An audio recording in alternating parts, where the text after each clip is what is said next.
one, Blue Jays. Our goal is to win the Super Bowl. That's it for us. Hear every stop of the 2024 training camp tour on NFL Radio Channel 88 and the all-new Sirius XM app. This slams the ball to right field, way back, way gone! Is Toronto Blue Jays baseball. Low rounding and heading for second, the throw! In time! On the Sportsnet Radio Network. After an off day on Thursday, coming off losing 3 of 4 in Baltimore, the road trip continues for the Blue Jays as they get set to open up a 3-game weekend series in New York against the Yankees. Welcome, everybody, to the Sportsnet Radio Network. Eric Smith and former Major Leaguer Caleb Joseph with you, alongside host and producer Sho Ali, technical director Tom Young. Toronto Blue Jays baseball is brought to you by the local family-owned Crown Rust Control Centers in Gatineau-Aylmer and Gatineau-Hull. Protect your vehicle from rust today. Find your local family-owned Crown at crown.com, Canada's #1 rust protection. It's Toronto and New York, but it's raining, so we'll have some news for you. And eventually, the first pitch will come right around the corner. You're listening to Blue Jays Baseball, streaming on the Sportsnet app, sportsnet.ca, and across the Sportsnet Radio Network. Timber Mart is Canada's building center, a solid neighbor to call upon when you've got a job to do. Your dependable home improvement store that offers the added value of Air Miles reward miles with every purchase of $15 or more. Visit timbermart.ca. At Crown Rust Control Center, protection runs deep because every Crown Rust Control Center is owned by a local family who cares beyond business. Your Crown Rust Control Center is 100% committed to their product, to you, to their community, which is your community. Protecting you and what matters to you is equally important as protecting your vehicle. Did you know your vehicle rusts faster in warm weather? Protect your vehicle today. For a special summer offer, find your local family-owned Crown Rust Control Center at crown.com. If you're looking for a fun day, did you know the day before Monday? It's Junior J Sunday. You can paint your face, come and meet Ace and run base to base. On Junior J Sunday, so many things to do. You can bring your crew and even mom and dad too. Junior J Sunday. Sundays are for Junior Jays. Get to the ballpark early to enjoy outdoor activities before continuing the fun inside while you cheer on the Blue Jays. If you're feeling the song, grab your dad or mom, visit BlueJays.com. Junior J Sunday.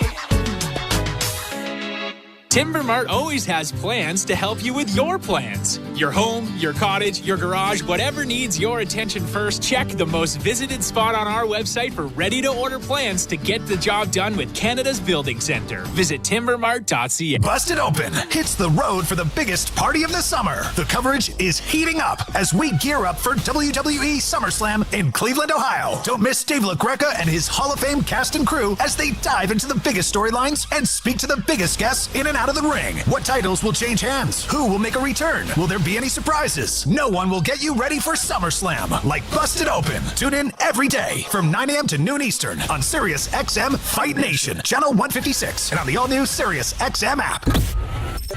Jays fans, this is George Springer, and you're listening to Blue Jays Baseball on Sirius XM. George Springer, airborne, snatches it out of the sky. Sportsnet Radio Network.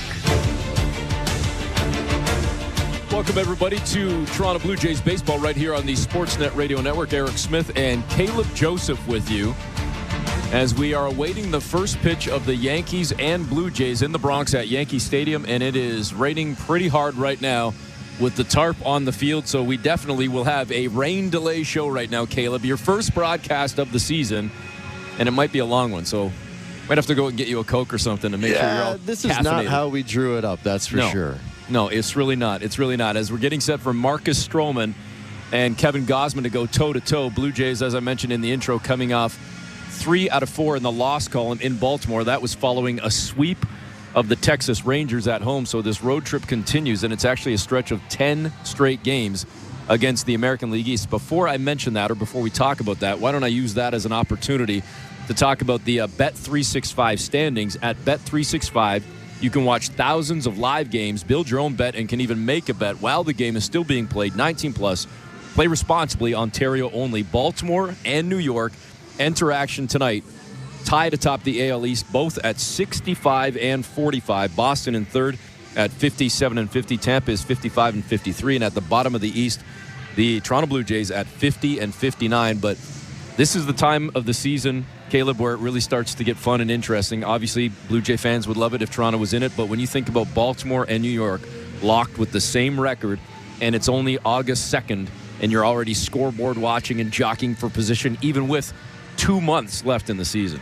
Yep, you got older veterans for the Yankees and kind of young up-and-comers for the Baltimore Orioles. It's going to be quite a race, and as a baseball fan, you love to see it when teams are competitive in the East, and that is exactly what we have here with the top two, and it's going to be a duke 'em out type of scenario, and I like what the Orioles did at the deadline.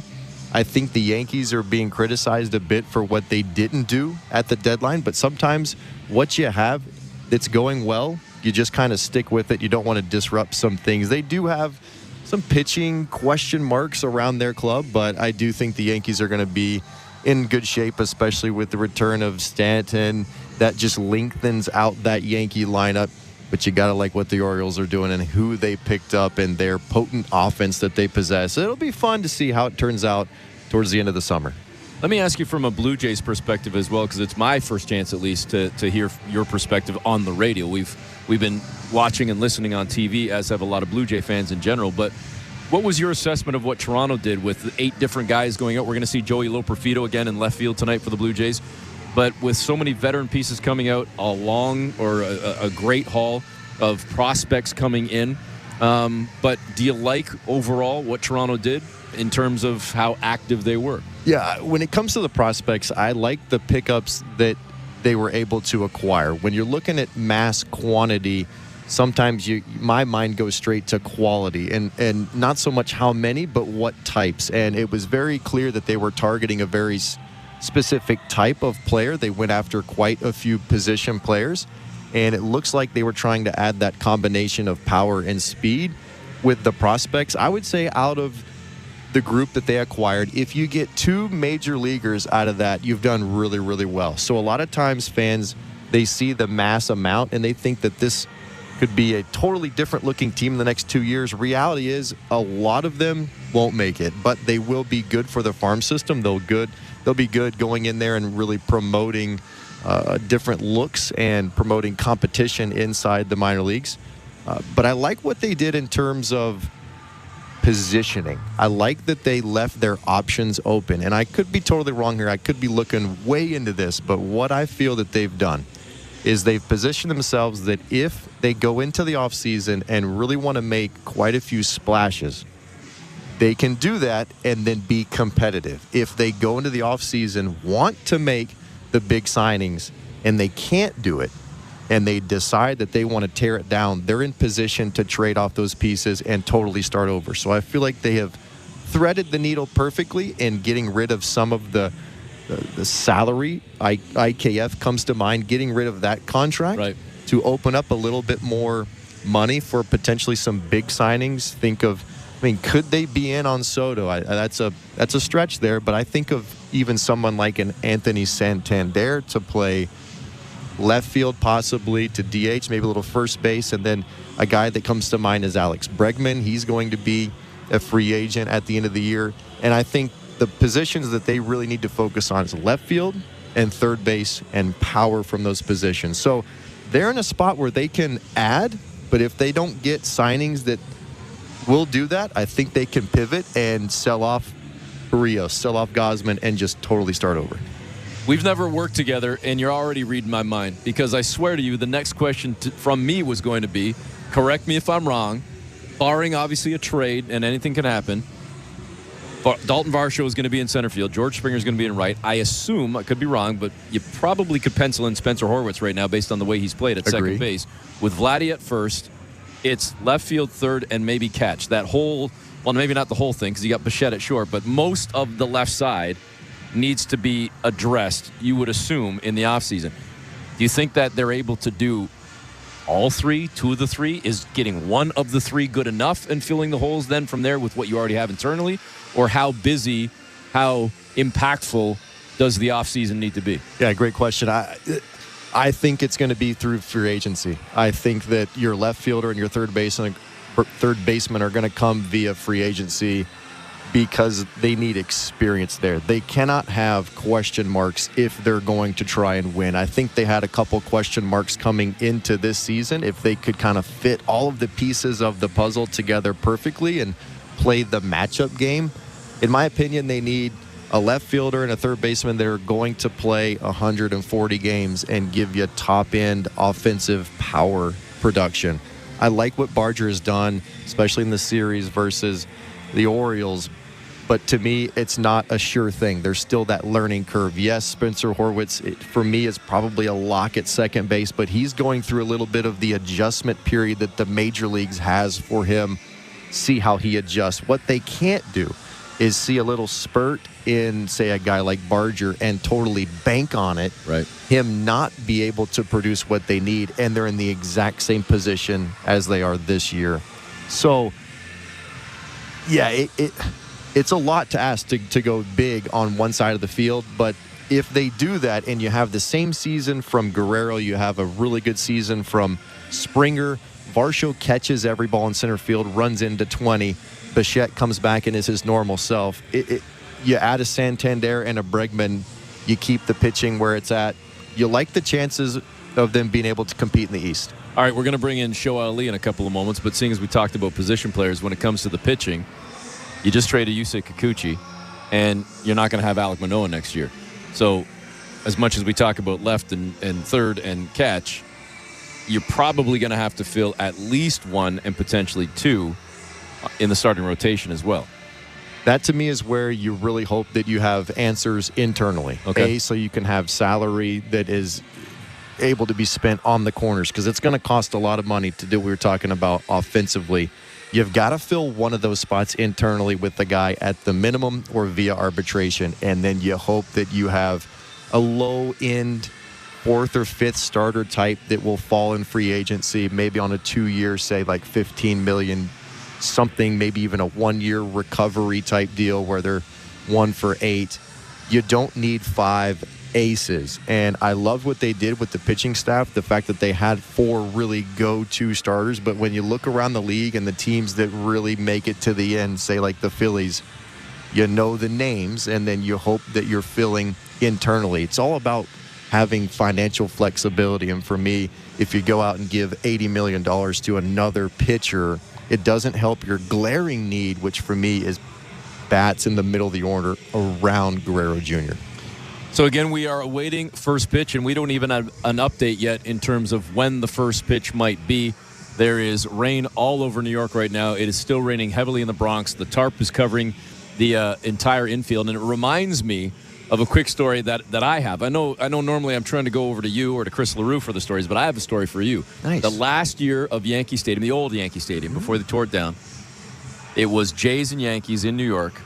I went with my dad and my father-in-law and my grandfather-in-law, who is since passed, but it was like 10, 12 years ago at least, if not longer, whatever the last year of Yankee Stadium was. We sat through about a 2 to 3 hour rain delay. It was like this before the game even started. So hopefully I'm not jinxing us here tonight, because I think they were trying to get in every single possible game they could at Old Yankee Stadium. They didn't want rain delays. Sure. They want to be able to sell the tickets and not have to do any double dips and whatever else. So we sat in the stands forever. And after at least 2 hours, you hear this loud noise. And all of a sudden, 2 helicopters come flying into Yankee Stadium. One lands in left center, and the other one lands in right center.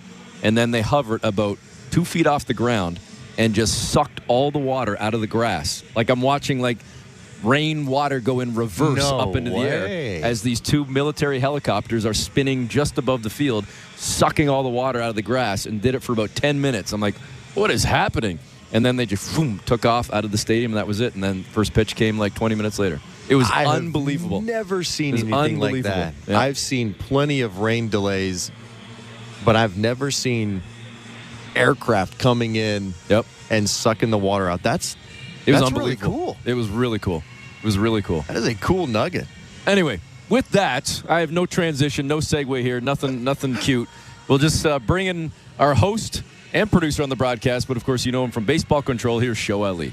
Thank you very much, Eric. Thank you, Caleb. Thanks, guys. Welcome back inside Baseball Control here in our downtown Toronto studios. Who knows? Maybe we'll see some helicopters shoot into Yankee Stadium and just suck all the water out of the field. Maybe that's on tap for us. Who knows? But hey, you are listening to the Rain Delay Show once again. Hashtag put roofs on every stadium, but I digress.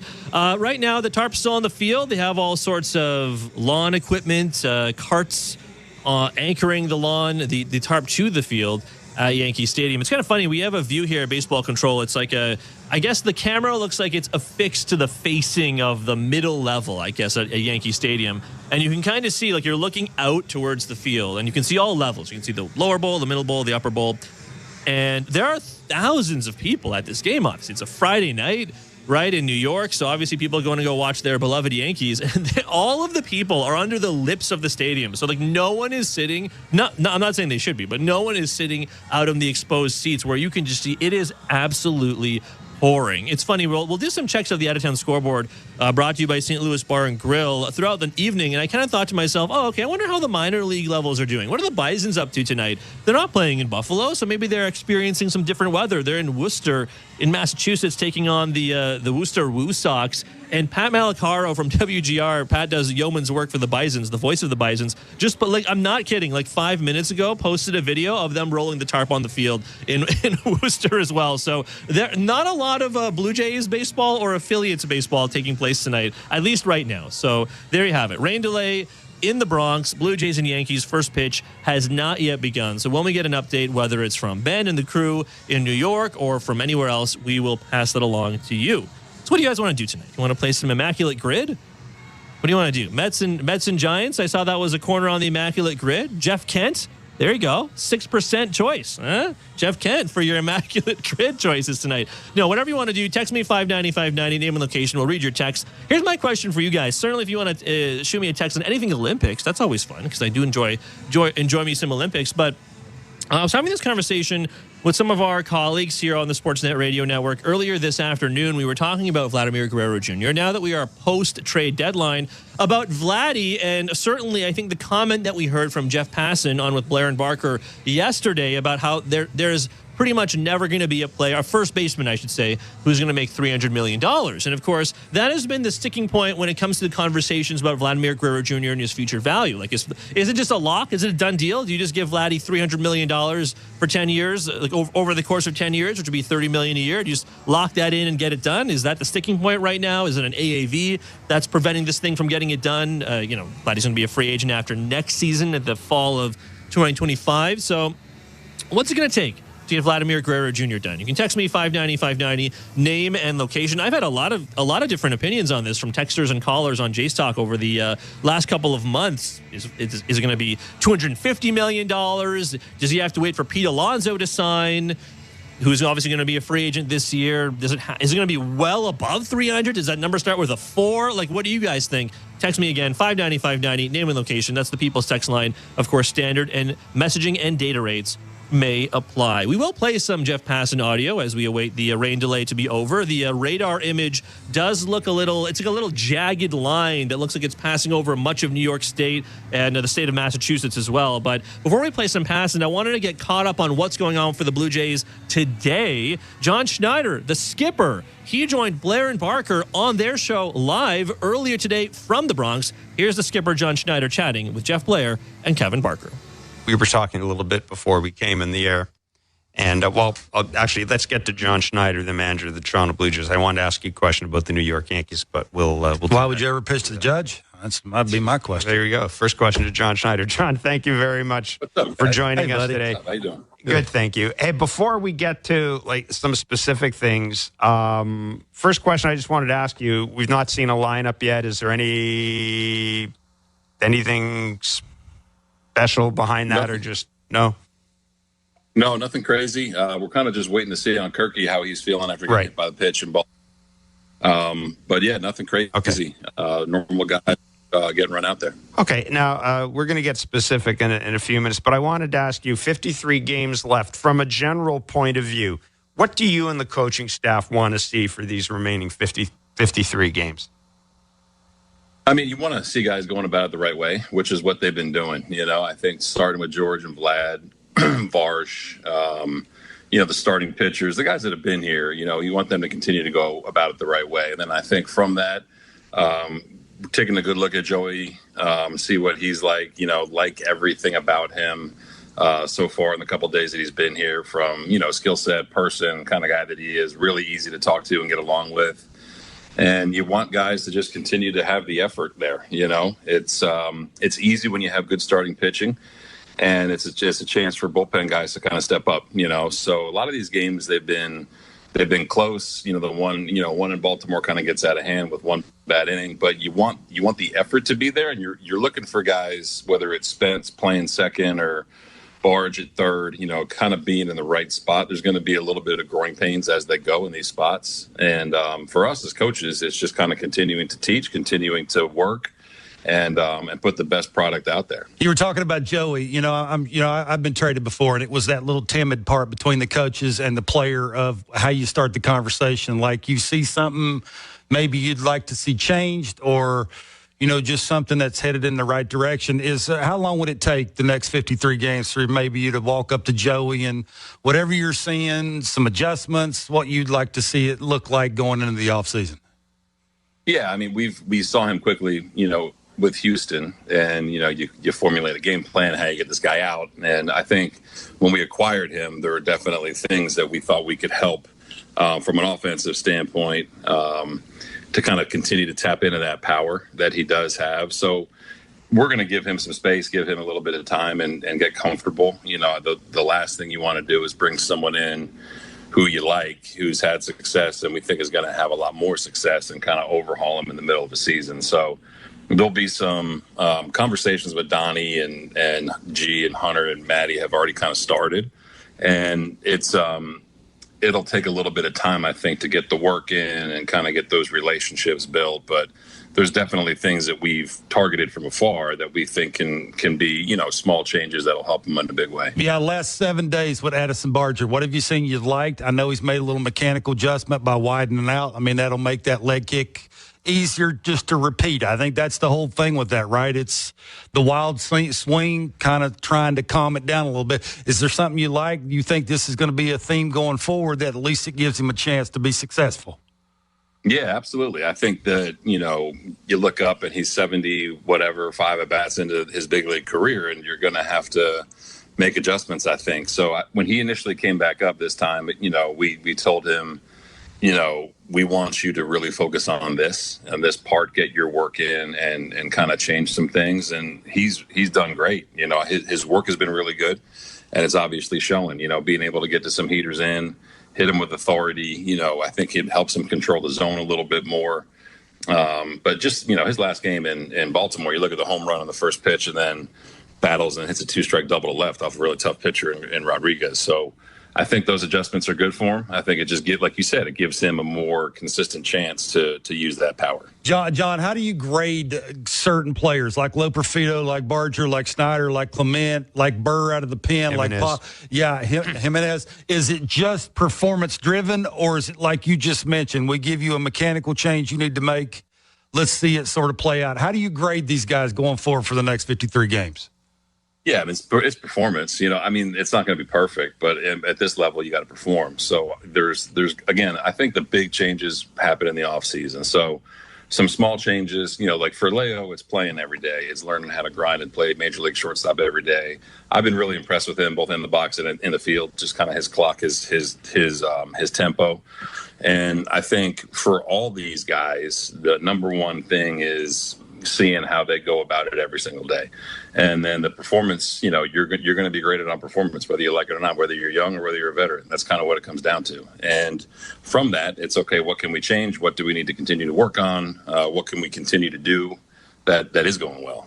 So it's a lot, but performance always is the end all be all at this level, so the work has been good. And within the performance, you kind of make it, then take the next step and say, okay, here's the things we need to continue to do.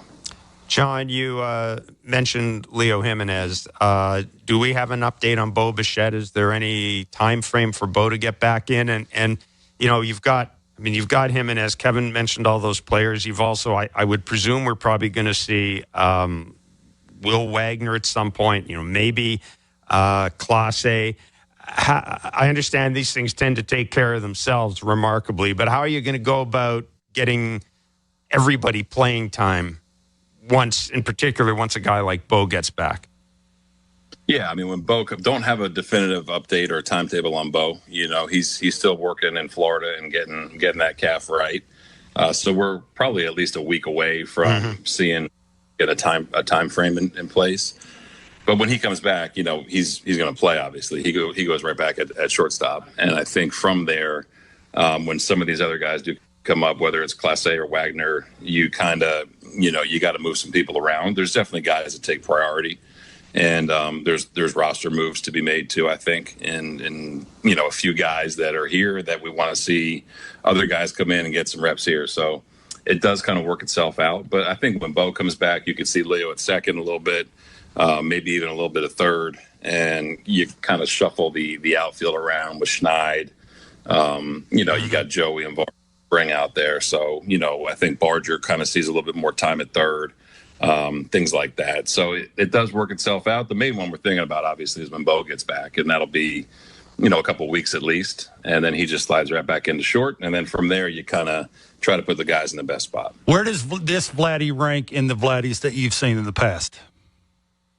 Pretty high, man. I mean, it's pretty close to 2021. It's he's confident, and he's got a really good plan. It's been cool to watch, kind of just watch this evolution of Vladdy this year, and understanding how he's being pitched, understanding how he's being pitched with people around him now a little bit, and how people are being careful with him, and him understanding that and not getting too crazy in the strike zone.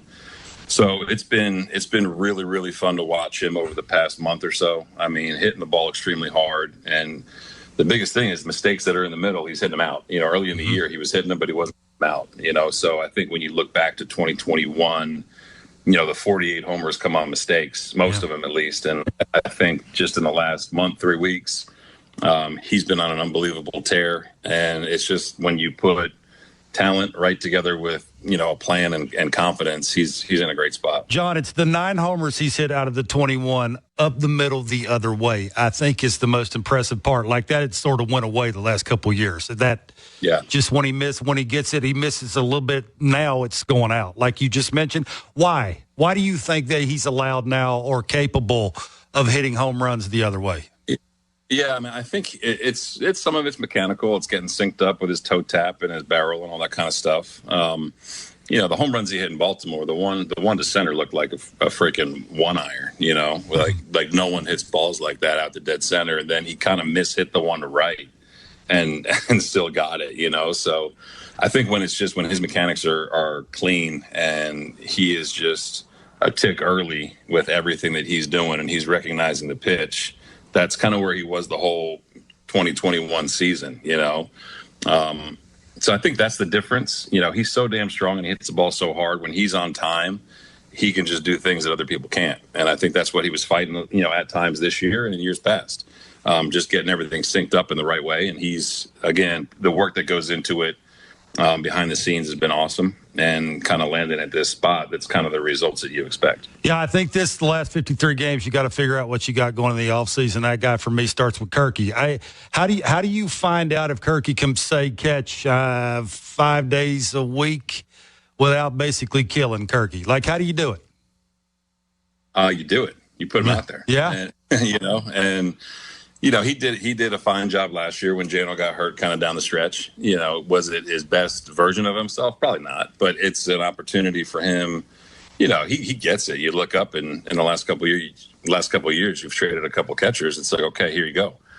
So he's got to take kind of the bull by the horns a little bit and say, okay, what do I need to do to be ready to play most days? We've had those conversations, we've had those conversations with him before, and we've definitely had those conversations in the last week. So I think the way you do it is you gotta put him out there as much as you can without killing him, and see how he responds. I think where he is right now with his swing and his at-bats, they're a little bit more, what we're used to seeing out of him. And now it's just a matter of holding that while he's going to be playing quite a bit more. John, what are the plans for Ryan Yarbrough, who joins the team today? Yeah, he's here. He's going to be active today.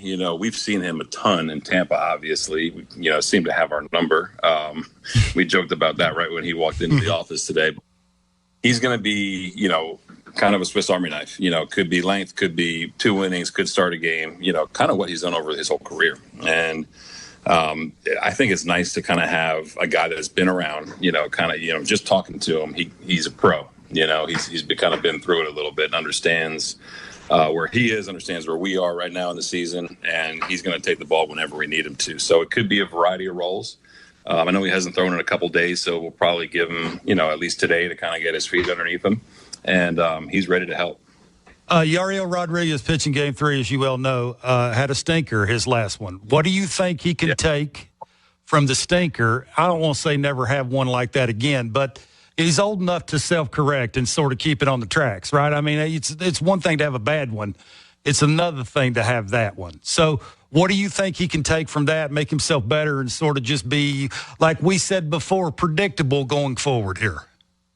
Yeah, I mean, again, he's still kind of working through the whole routine of being a starter. It's 800 degrees in Baltimore, and at first gave a doubleheader. It wasn't the best scenario. I think what he can take from it, when we talked about it, was, you're going to have days where you're off. You're going to have days where you don't have your stuff. Any major league starter tells you that. But and when you have those days, it's how do I maneuver? How do I limit damage? How do I get back in the zone?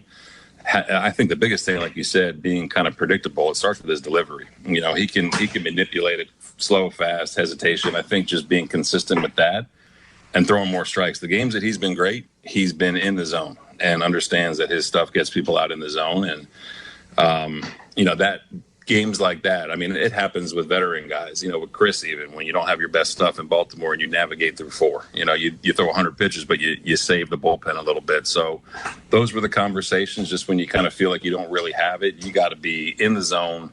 You got to make teams beat you. The walks are going to kill you. The walks are going to kill you every single time, whether you're a starter or you're coming out of the pen. We've seen that this year. So falling back on knowing that his stuff gets people out in the zone. Yeah, it's great. Last one before I let you go. Between the 3 big guys, Gausman, Barrios, and Bassett, mentally going down the stretch here, it's about 10 starts, I think, with all 3 of them you're going to have. I mean, I'm sure you can maneuver it, and, if you had to take away a couple from a guy or 2, you could do that. But any worry mentally, physically going down the stretch here of that part of it, just getting through the grind? You can tell they've been grinding. Like Barrios has been grinding. You can tell Bassett's been grinding. Gausman looks like he's figured a little something out, bottom of the zone, those kind of things. He's going to pound the zone.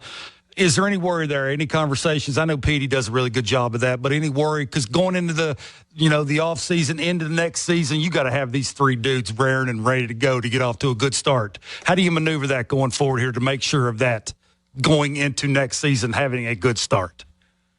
Yeah, I mean, we've talked to all those guys. We talked to them individually. We actually talked to those guys, collectively in Baltimore. When trade deadline comes and goes, and we've relied on them so much the last year and a half, and they've been so damn good. And it's not different. The people behind them may be a little bit different, but you have to continue to take pride in being an established major league pitcher. And one, that is going to go deep into games. So we've talked to them about that, and it's so cool to have 3 guys like that. Just their, not only their performance, but their personalities are so consistent, and they get it. They understand where we are, and they understand that they're going to be a big part of what we're trying to do next year and trying to win next year. So it would be easy, I think, to kind of say, okay, let me just finish this season out. But they're going about it the right way. They're in between work.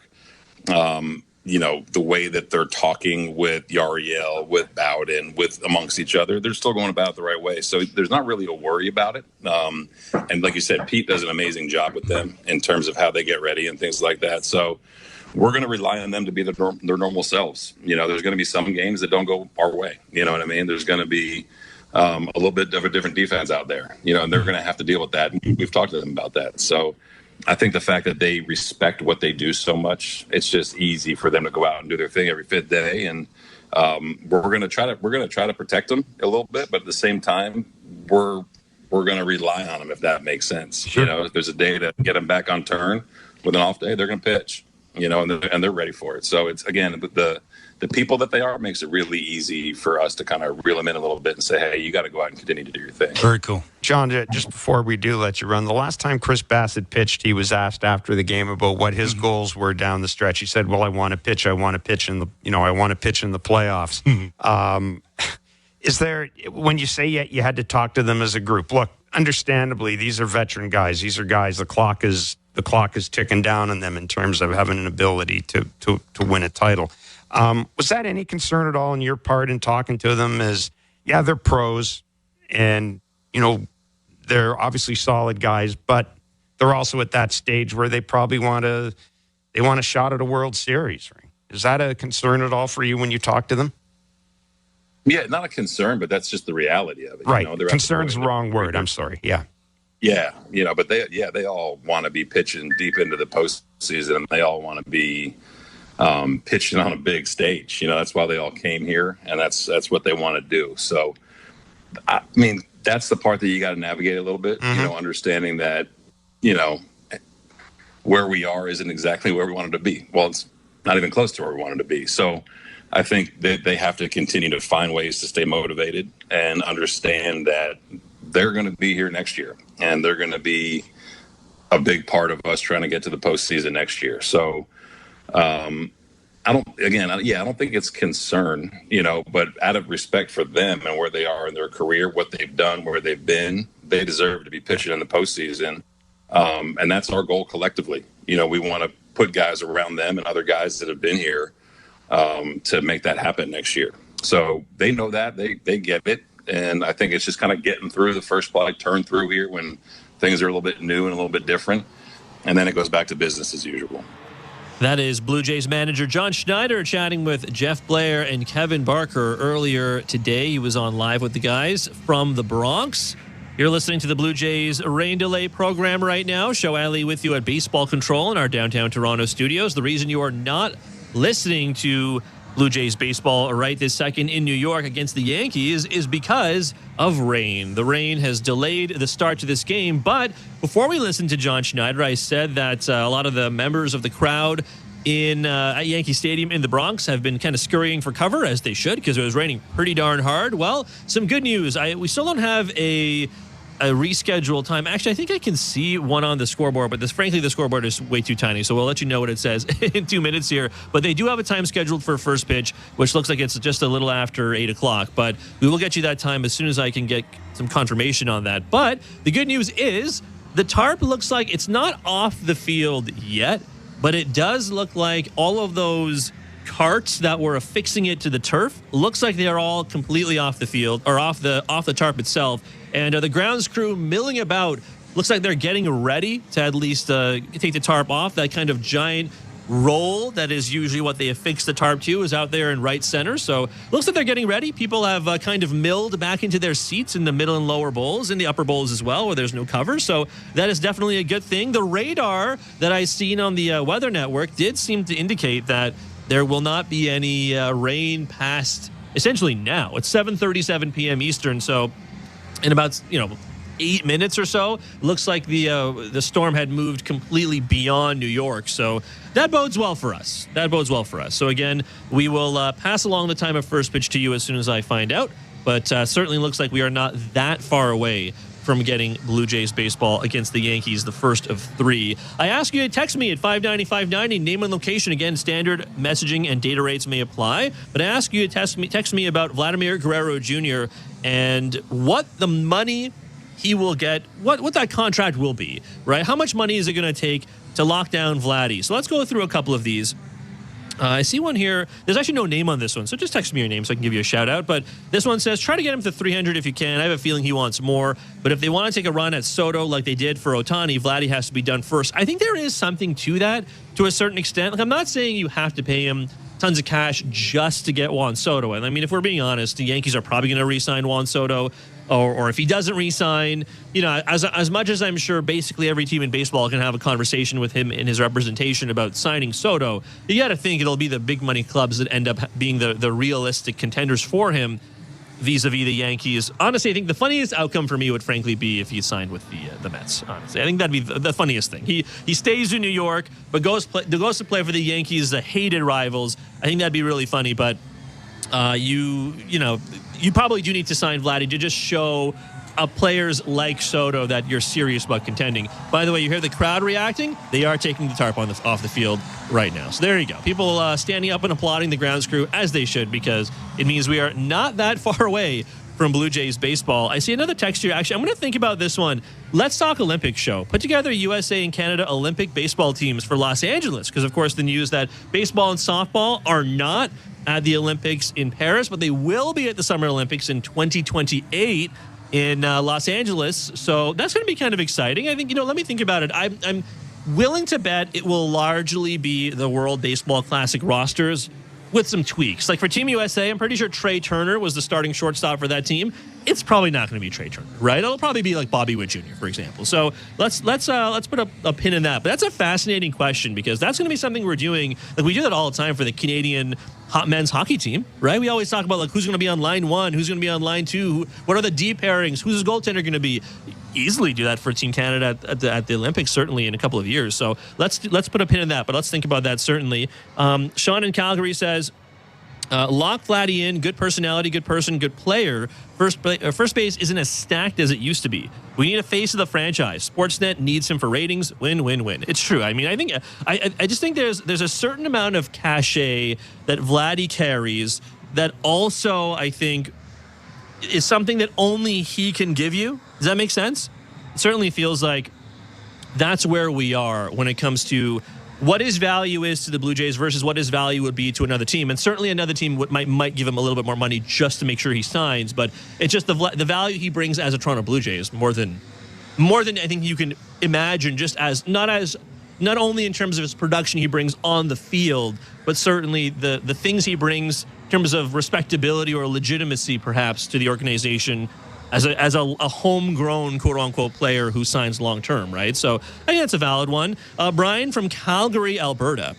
Brian says $25 million a year times 8 years. So that would be about $200 million. I don't think that's going to be enough. I will say, I don't think that's going to be enough. I kind of wonder if the conversation for Vladdy will end up being near 300, but only because it'll be a longer term. Because like if you give Vladdy, like if the highest paid first baseman in baseball right now is getting paid $27.5, and you give Vladdy 28 just so he can say he's the highest paid first baseman in baseball, he's not getting 30 a year, but you just give him a little more term just to lock it down. I mean, I've said this before, but does it really matter if Vladimir Guerrero Jr. is, I don't know, like if what that contract looks like in year 11 or year 12, if that's how long you have to go? I respectfully say no, it doesn't really matter. Like I know you're having a conversation about that with like Giancarlo Stanton on the other side of this field right now for the Yankees. I know you're having a conversation about that, or you did at least, with Miguel Cabrera, because remember that contract when he signed, the second contract he signed was absolutely massive, and towards the end of that contract didn't look great for the Tigers, right? But ultimately, I think you kind of make the decision in the present knowing that that's what you're managing for. You're not really managing for 12 years from now. You're managing for like the next 3 to 5 years, I would say. And that's not even halfway through a 12-year or 13-year deal. So I think that's why the length for me matters less. But I do kind of wonder if there is something to be said for maybe Vladdy's camp and his representation want him to be paid like a certain benchmark. The number could start with a 3. It could also be very similar to that Julio Rodriguez deal. Remember when that came down a couple years ago? And the news was that it was very team friendly, but that there were a lot of benchmarks in there that if he was a silver slugger, or if he was in a certain count in MVP voting in terms of getting first place votes or second place votes or whatever, if he was a gold glover, if he hit so many home runs, so many RBI, whatever the various benchmarks are, then the value of the J-Rod contract for Seattle could have been like well into the 400 millions, right? So I think they might do something like that for Vladdy, because there maybe are, as terrific as he's been, I wonder if maybe it's a contract that starts with a 2 and then with a variety of benchmarks that would take it to a contract that starts with a 3, which again, I mean, if he's going to play like the way he's been playing for the past like 35 games or so, he's almost certainly going to get there. So keep them coming. 590, name and location. Also think about that Olympic question, because I love the hypotheticals about Team Canada's variety of rosters you can send at any Olympic, summer or winter. By the way, the Yankees just tweeted this out. 2 minutes ago. First pitch is intended for approximately 8:30 p.m. So that is about 45 minutes from now, 8:30 p.m. Eastern, 5:30 p.m. Pacific, which is not terrible. It's not the lengthiest rain delay. I see a text here, actually, that's from Giacomo in Windsor. Always nice to hear from you, man. He says, "Show, you're a rain delay master." I wish I wasn't. Let's put it that way. Tom and I wish we weren't. You know, I wish we had never. I wish that's not a title we held. I heard actually Ailish and Justin say on the fan pregame earlier that if there was a gold medal, I would win it for rain delays, and they're probably right. But I wish that was not the case. Anyways, keep the text coming. 590-590, name and location. First pitch approximately scheduled for 45 minutes from now, 8:30 p.m. Eastern, 5:30 p.m. Pacific. As we await first pitch of Blue Jays and Yankees, the first of 3 in the Bronx this weekend before the Jays come back home next week. I wanted to get the Yankees' perspective. We heard a little bit from Blair and Barker earlier. Why don't we hear from them again? They spoke to the Yes Network's Jack Curry. Let's bring in Jack Curry, one of our favorites. He's the Yes Network studio analyst. Mr. Curry, sir, how are you doing? Hey, Jeff. Hey, Kevin. How are you guys? Oh, well, we're doing well, getting ready for the final 53 games, and pretty much as we predicted, playing out the string here. Yep. Which it's going to take a little bit of an adjustment from the way things sometimes happen in these parts.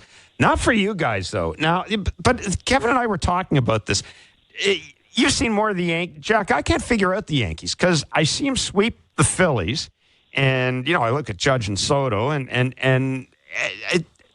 but it's just, it's almost as if there's something not, and I'm not a fan of using the phrase clicking, but it's just as if they always leave me wanting a little something more, I guess is the way I'd put it. Yeah, it's a cliche, but there have been some Jekyll and Hyde moments for the Yankees this year. Best record in baseball for the first 70 games. I want to say the next 35 games. Second worst record in baseball behind only the White Sox. And guys, if we had been having this conversation at about midnight on Friday when they blew a game against the Red Sox that they should have won, where Luke Weaver and Clay Holmes gave up a 3-run lead, Yankee fans were apoplectic. But since then, as you mentioned, they steadied themselves. They won 2 straight against Boston. They swept the Phillies, and they finally started to get some offense beyond Soto and Judge. Those have been the constants. I think Judge should win the MVP. I think Soto should finish third, maybe behind Bobby Witt Jr. But they were waiting for other guys to come along, and they've finally gotten that. Wells, Volpe, other players are contributing, and that's why they've scored 46 runs in their last 5 games. It's become a ferocious offense. Jack, you mentioned Wells. If I'm the Blue Jays, why would I ever pitch to Judge with Wells standing on the on-deck circle? Well, here's why. I'm glad you asked that. Guess who in the last 36 games leads American League catchers in OPS? Austin Wells. Wow. Austin Wells. And it took a while, Kevin, for them to find somebody behind there. Yeah. I mean, there was a game, and this is no disrespect to these two players because it's hard to get to the major leagues, and I always want to be careful when I say this, but there was a game against the Mets where the Yankees had Jahmai Jones leading off, Soto hitting second, Judge hitting third, and J.D. Davis hitting cleanup. J.D. Davis has since been DFA'd. Jahmai Jones was too, but he accepted a AAA assignment. So in those moments, in those circumstances, I agree with you 100%. Mm-hmm. I still don't disagree with you. I think you got to pick your spots. I think you'd much rather go after a Wells, despite what I just said, than you would against Judge. But it's really weird, guys. We talk about this at Yes all the time. There have been many moments this year where we've turned to ourselves and said, why did they even pitch to Judge right there with some of the lineups that the Yankees had been assembling?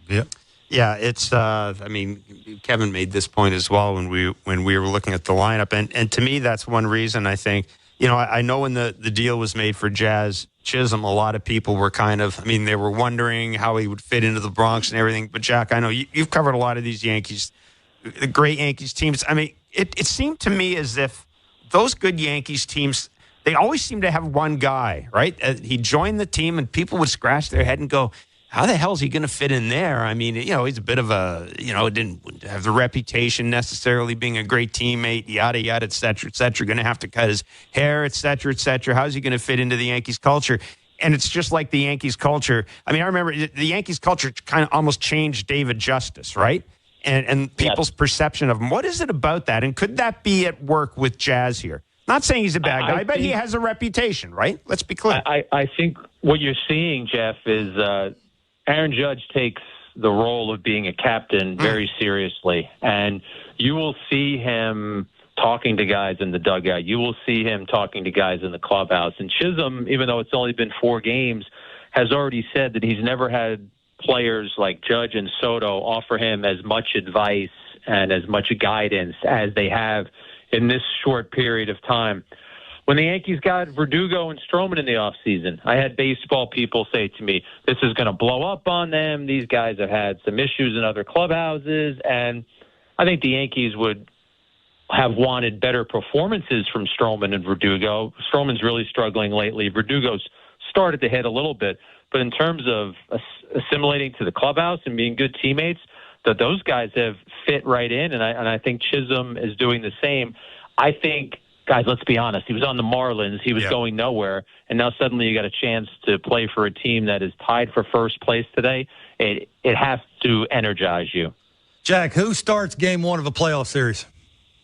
Garrett Cole. He's their guy. I imagine you guys, the Blue Jays, will see him on Sunday. The Yankees haven't officially announced it yet. I still think that even as he is working his way back, he's got 2 months to get to that point. But after that, I think it gets a little tricky. But I think it's Cole. I think right now they're probably Cole, Rodon, Luis Gil. And then I think after that, if you needed a 4th starter in a series, that they'll figure that out. But right now, I'd say those 3 guys are the top 3. I watched Hill against the Phillies. That's about as filthy as it gets. That's the only reason I ask. Would there be any chance of him sort of, I don't know, with this Cole flip-flopping with Cole, and maybe you're trying to stuff people to death, right? Right now, it's Hill. It's a great question, Kevin, and I'm answering that with the belief that Cole's going to be himself across the next couple of months. Yeah. And not wanting to put too much pressure on the kid. I even put Rodon in the middle there because you want to go right, left, right, potentially. But what's interesting about Gil, the version you saw of him against the Phillies, he's even become a different pitcher because he was fastball, changeup, slider, third, and low on the list at the beginning of the year when he was dominating everyone. And how about this? He has an appearance against the Mets. He knows Luis Severino, the former Yankee, well, and they have a conversation, and he was telling Severino that he didn't like the movement he was getting on his slider. Yeah. Severino gives him a couple of tips, and he works on the grip, and since then he's thrown his slider about a third of the time, and it's become his best secondary pitch. I guess the Mets should be very thankful that they don't have to face Gil anymore the rest of this season because he's crediting Severino with helping that pitch come along and become such a plus pitch for him. Hey, speaking of Marcus, looking at some of his numbers, what to your mind explains the decrease in the ground ball percentage? Because that was always kind of his stock and trade, right? And he has to be effective. To be effective, he has to do that, right? Yes, he's got this. The sinker has not been what it should be for him. But here's what's puzzling: since June, batters are hitting .373 against the sinker, Jeff. But our guys at our research crew does such a great job. The ground ball percentage is almost identical. It's just that they're hitting harder ground balls, I guess, or he's leaving pitches in spots where he can have damage done against him. You guys have watched Stroman, and if you watch Stroman, you know he's not going to blow anybody away. It's got to be about movement and location, and he's leaving too many pitches in the plate, over the middle of the plate, and he's just getting hit. I mean, it's pitching 101. I think Stroman himself would admit that, but he's a guy who pitches to the edges, and when he catches too much of the middle of the plate, he could get hit hard. Jack, who needs to step up other than Judge or Soto for the Yankees to win the East and make a decent run in the playoffs? Stanton. They missed Stanton when he was out. When he missed 28 games. They went 10-18. His absence coincided with what we were just talking about, Kevin.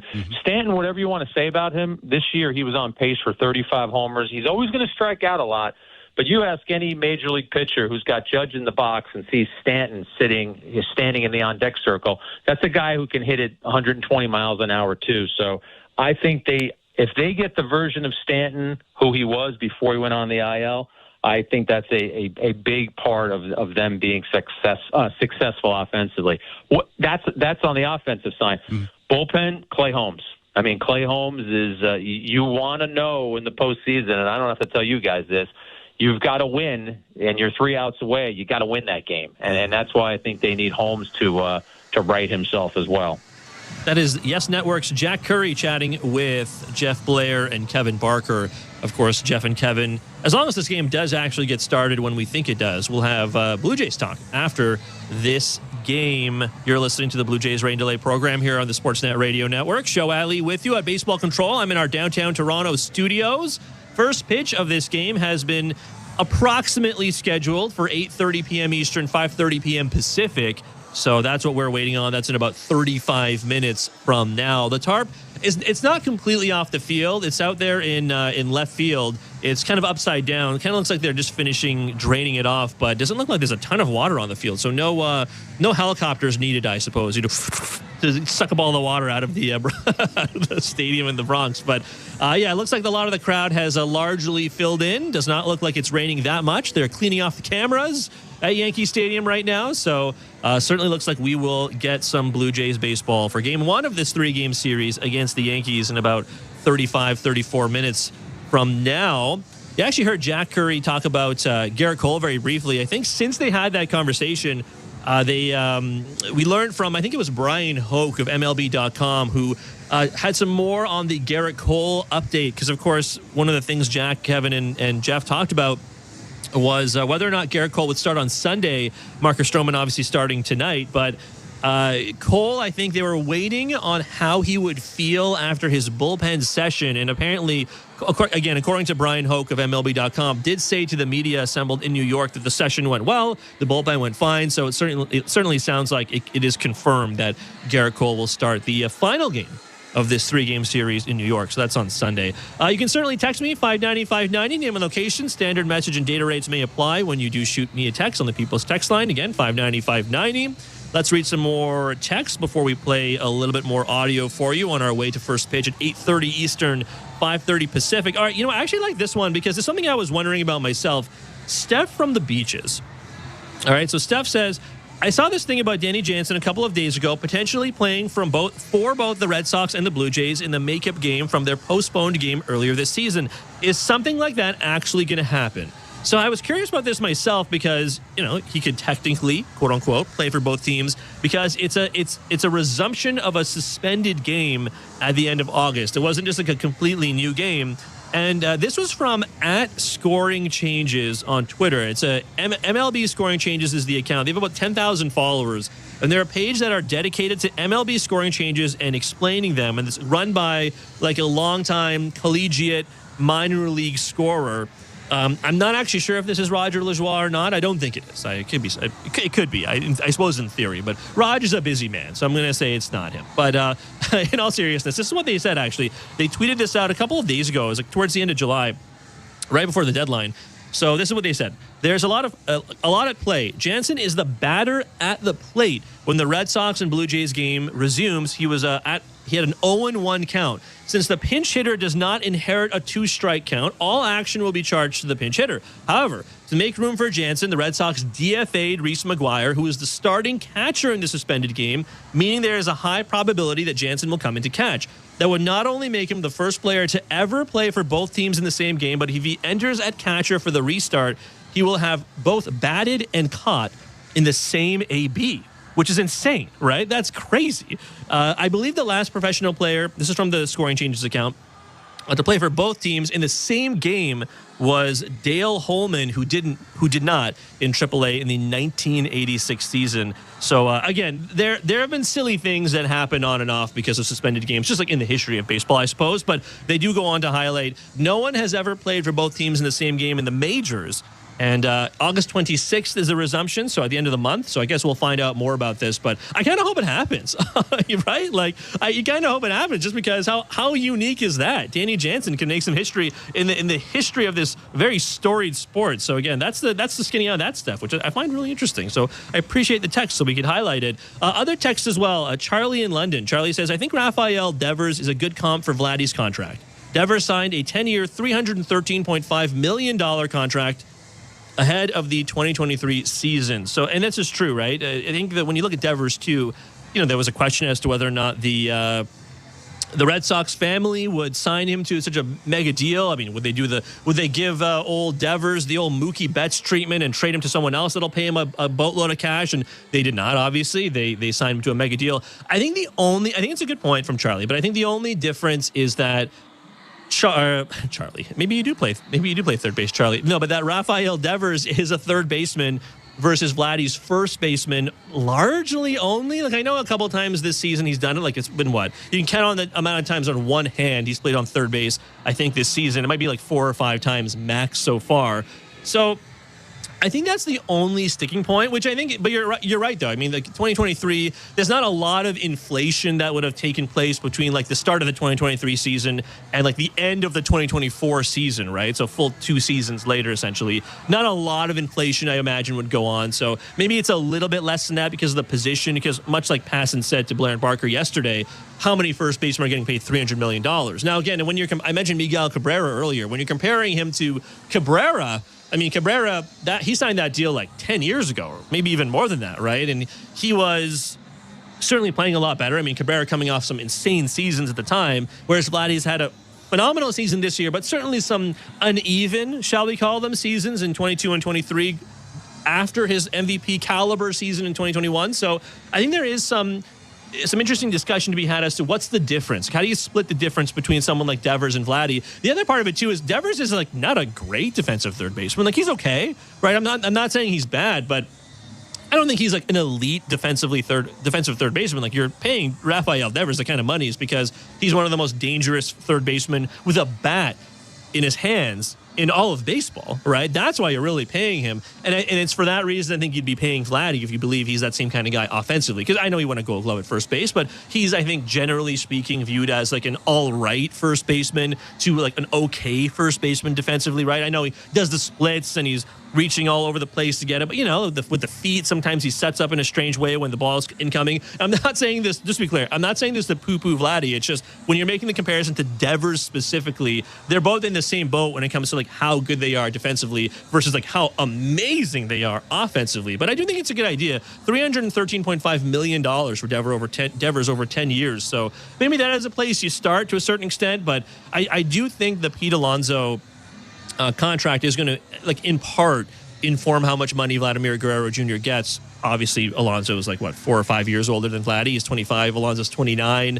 I'm not sure when their birthdays are, but I think by next year, 26 and 30-ish, depending on, again, birthdays. But I think that's it's a good point, though, certainly. Justin from Stouffville says $240 million over 10 years. So essentially 24 a year for 10 years.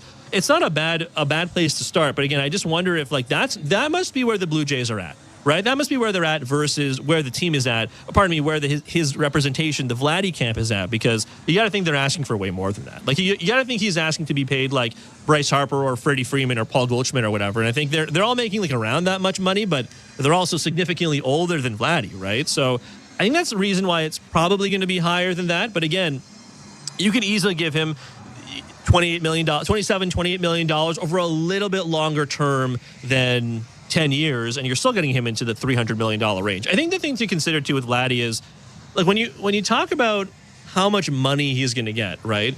You're not starting from zero. Like, he's not getting $0 right now. He's getting paid $19.9 million in arbitration, and then if they don't sign a big deal with him next year, he's in his last ARB year, he's going to get a little bit more, right? He's probably going to get, I know there's a locked in amounts, and then they go to the arbitrator if they don't agree. But I mean, based on how he's playing this year, I think that the Blue Jays will just avoid arbitration if they can, give him whatever he's asking for in ARB, or just sign him to a long-term deal. But I find it interesting because, you're not starting from zero. You're starting from approximately $20 million. So really, are we talking about, you're not talking about giving Vladdy a $28 million raise, if that's the money. You're talking about giving him like an $8 million raise. And I mean, is that really the amount of money you really want to quibble with him about?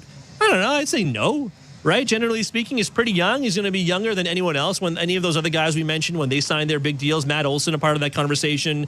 I mentioned Freeman and Goldschmidt and Alonso, and Bryce Harper's a little weird because Yes, he's making tons of money, but Bryce Harper also signed that deal when he was an outfielder and not when he was a first baseman. So they kind of changed his position certainly there as well. And he had some injuries and so on, as we know, over the past couple of seasons. So I think that's kind of why Harper is like a hard comparison to make, because he did not sign the deal as a first baseman. But if the object of the game for Vladdy is to give him like way, way more than anyone else, then I mean, it's not going to be like that much, right? Blaney and Markham just texted in saying $300 million over 12 years. Like, I think that's probably right?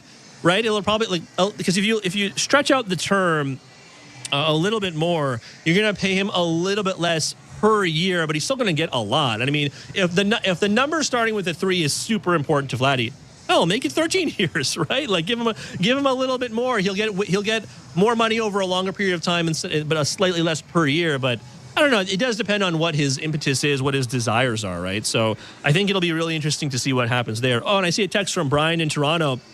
And Brian, always appreciate your text. He says $324 million over 12, which is 27 AAV. If he goes to arbitration for next year, he's getting 25 AAV. So there you go. So that's the value I was looking for, right? 25 million approximately.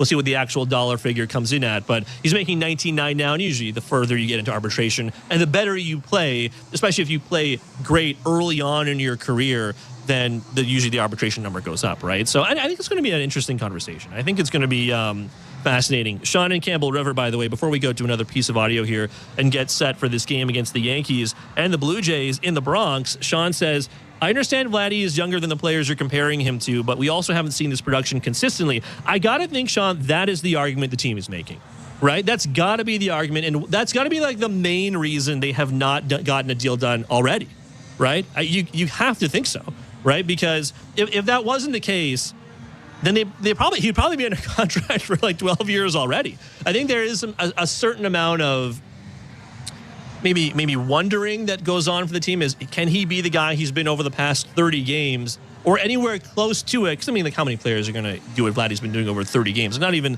like no player does that for over the course of an entire season, unless you're having like an otherworldly season. So even if he slumps just a teeny bit, is that worth paying someone for the next 12 years? And I think it's a totally valid question, but I almost feel like the Blue Jays have no choice. That's kind of where they've put themselves in, right? Like, I think that's the other half of this conversation is they don't really have a choice but to sign him for like hundreds of millions of dollars at this point, because there's nobody else you're really signing to a big deal. Certainly Bo Bichette in the conversation about what he is going to be one we have very often, but Bo's on the IL and he hasn't played particularly well when he was healthy this year. He's had a lot of injuries this season as well. I generally think Bo will bounce back. He's had a pretty good track record, but I don't know. It might be too late with less than 2 months to go in the season for that to really turn things around for him in 2024. So I don't know. I really do feel like the Jays have kind of painted themselves into a corner by waiting this long, which is why I kind of feel like you're going to see him just get boatloads of money in terms of Vladimir Guerrero Jr. But keep the text coming. 590, name and location. Oh, I see one here from Claire in Toronto. Claire just says, can Vladdy play for Canada at the Olympics? I mean, I guess he could, right? I don't see why not, right? I mean, he was born in Canada, so I think he's certainly eligible to. But I mean, you got to think that if you're going by the World Baseball Classic, he would probably he would probably play for, the Dominican, right? I mean, I don't think he's ever been shy about whether or not, I don't think he's ever really shied away from the fact that he was born in Canada. But at the same time, Vladdy, at most world stage events, and again, it's not like there have been a ton in baseball since Vladdy has been a major leaguer, but in that time period, he has largely indicated he wants to play for the Dominican. Having said that, I mean, if you look back at this, which I think is a fascinating question about the Olympics roster for Team Canada at the 2028 Summer Olympics, but I mean, Freddie Freeman was the starting first baseman, I think, for Team Canada at the WBC. Freddie Freeman, in 4 years, will Freddie Freeman still be the guy you want for your team? I'm not saying he's going to be bad, but he's going to be 4 years older than he is now, and he's already, 32? So maybe they could convince Vlad to play for them. I think the other part of having a conversation about a team 4 years from now is that, like, how good will Nick Pivetta be in 4 years? How much better will Owen Casey be in 4 years? Will guys like Dante Nori and Emilian Pitre, who were just drafted, will they have made their major league debuts in 4 years? It's very possible, right? They're young guys, but it's certainly very possible. I almost feel like it's likely. In Pitre's case, plays for the Rays, right? I mean, Dante Nori plays for the Phillies, or they're like the Rays system, Phillies system, respectively. I feel like there's a really good chance both those guys are on the Olympic roster. We saw Otto Lopez and Jared Young and other really young guys on the Olympic roster. I feel like Edward Julian and Bo Naylor and Josh Naylor almost like mortal locks to be on the Team Canada roster, but I think that's going to be really interesting. But hey, keep the text coming, 590, name and location. All right, before we get to you over to first pitch in about 20 minutes, let's hear a little bit from Bob Lawrence, who is a Yes Network pre- and post-game host and analyst. You also see him for the Brooklyn Nets pre- and post-game, but in this case, he was joining Blake Murphy to chat about the New York Yankees. Over on Yes Network, pre- and post-game will be our next guest. He is an 18-time Emmy Award winner at Yes, and just last week, he was nominated for a New York Emmy for sports anchor. What a treat to be joined by Bob Lawrence. Bob, good morning. How are you? Hey, good morning, Blake. Thanks for having me on. I appreciate it. Man, does it get old at any point when you're getting nominated and winning Emmys left and right? No, I appreciate the nomination. I appreciate more of the ones where we get for sort of our team Emmy noms, which are for our pre- and post-game and specialty show coverage. Those are the best ones because that's everybody involved. Yeah, it seems like it would be a lot of fun. What a lot of fun this week, I'd imagine, breaking down all that trade deadline stuff on the pre- and post games. I know it was chaotic here. The Jays had a doubleheader mixed in and everything. How was the deadline for you guys in New York? Yeah, we expected. I don't know if you remember 2 years ago, but when they traded Jordan Montgomery for Harris Bader and the Cardinals, like literally right at the 6 o'clock deadline. So we've always kind of been since then hyper aware of anything that might go on. So Jack Curry and I were actually on the air at 6 o'clock when the trade deadline hit. So he was checking his phone constantly, looking for texts from anybody within the Yankees organization, like maybe they made a move, maybe they didn't. And it's always an intriguing time. I don't know, Blake, if you're like us, but right up until that trade deadline at 6 o'clock, you're checking your phone, you're checking Twitter or X or whatever you want to call it, and just see, the latest from all of the baseball insiders who know everything that's happening. So it's a chaotic, like you said, but it's a fun time. Yeah, it was a blast. So I was on our pregame show on deadline day as well. So the Jays played at 6:35 and the deadline's at 6. And I was coming on around like 6:15 or something to talk about the prospect haul the Jays got. And yeah, up until the second we go on air, you're waiting. You're like, okay, who did they get back for Kevin Kiermaier? We don't know yet. We know the trade happened. We don't know what. So it's a lot of fun. The Yankees, made a couple of moves here. Jazz Chisholm being the big one. Fun personality, really fun player. And man, what a start he's off to with the Yankees here. What do you like about the Jazz Chisholm addition for the Yankees? I mean, you see the energy, you see the enthusiasm he plays with. You see the fact that unselfishly, he's like, yeah, I've never played third base, but I'll go play there. And I know it's been 2 games, but he's played it really well. So the fact that he has injected that kind of excitement, that's kind of what you want at the trade deadline, right? These guys get a change of scenery. You believe that when you bring them in, they're going to lift the team up a little bit, and the energy in the clubhouse and on the field, I think that's what he's done. Yeah, it seems like a lot of fun. And I was going to ask you how the third base defense had looked, but sounds like so far so good. Do you imagine, like, I don't know how much they would even give this away, but like, is that he's played there a couple times? Is that going to be an everyday spot for him? Is that more of an emergency situation? What's the plan with him positionally? Well, I think positionally they're going to keep him there. They'll give DJ LeMahieu a few reps there, probably against left-handed pitchers, that kind of thing. I mean, LeMahieu, for as lousy a season as he's had, just coming off a 6-run batted-in game. So maybe he found something, who knows. But, I think they've got to find a way to keep him in the lineup. They can give Glaber a day off and move him over to second base. They could probably actually use Chisholm in the outfield if they wanted to, though they're pretty stacked with outfielders right now. So, yeah, I mean, the bottom line, I think they keep him at third base probably 4 to 5 days a week. Which will be interesting to see. I mean, it's not unheard of. Mookie Betts was playing shortstop earlier in the year after not playing it for a long time. So it's fun. And obviously, you add the talent and figure out all those pieces after if it's a talent the level of Jazz Chisholm. The Yankees also tweaked in the bullpen a little bit, added Eniel De Los Santos and Mark Leiter Jr., sent out Caleb Ferguson. Where do you figure Mark Leiter Jr. Slots in from them in terms of, inning or leverage with the way that bullpen shapes up? I mean, we've already seen him twice, and I think he is definitely no problem mid, but I think he's late game, given the fact that he has that kind of a splitter or fork ball that drops down. He's a big strikeout guy. You know, that's what they wanted, Blake. They needed some guys that weren't contact guys, that were, you know, big strikeout guys. That's what they got in De Los Santos and Leiter Jr. And he already, in the last game they played a couple days ago, he had a huge strikeout with the bases loaded and was fired up. But I think, again, that kind of energy and the ability to put batters away, that's going to be key for them. So he's definitely a late inning option and could probably even close the game on days that Clay Holmes isn't available. Which will be interesting to see. Obviously, anytime you can get a guy who you trust in that leverage of spot, big addition for a playoff push here. Were you surprised at all? But like obviously, Jazz Chisholm's a big move, and Mark Leiter's a nice piece. Had you expected the Yankees to be maybe a little bit more active than that? Well, I think so, but I think people are sometimes reticent to deal with the Yankees. And also, they didn't have as much trade capital in the minors as they normally have because of all the deals they made in the offseason to get Soto and Verdugo. I think that ultimately with the trades they made, they lost, I think it was 12 or 13 players, and like 10 of them were pitchers. So some of that depth that they had wasn't there. And I think when they tried to match up with certain teams always came knocking for either Jason Dominguez, who's totally off bounds, or Spencer Jones. And there were some reports that they might give him up in a certain trade, but it would have had to have been for a real stud, you know, probably a pitcher or a position player, that kind of thing. So I just don't think they had the trade capital to match up with some other teams.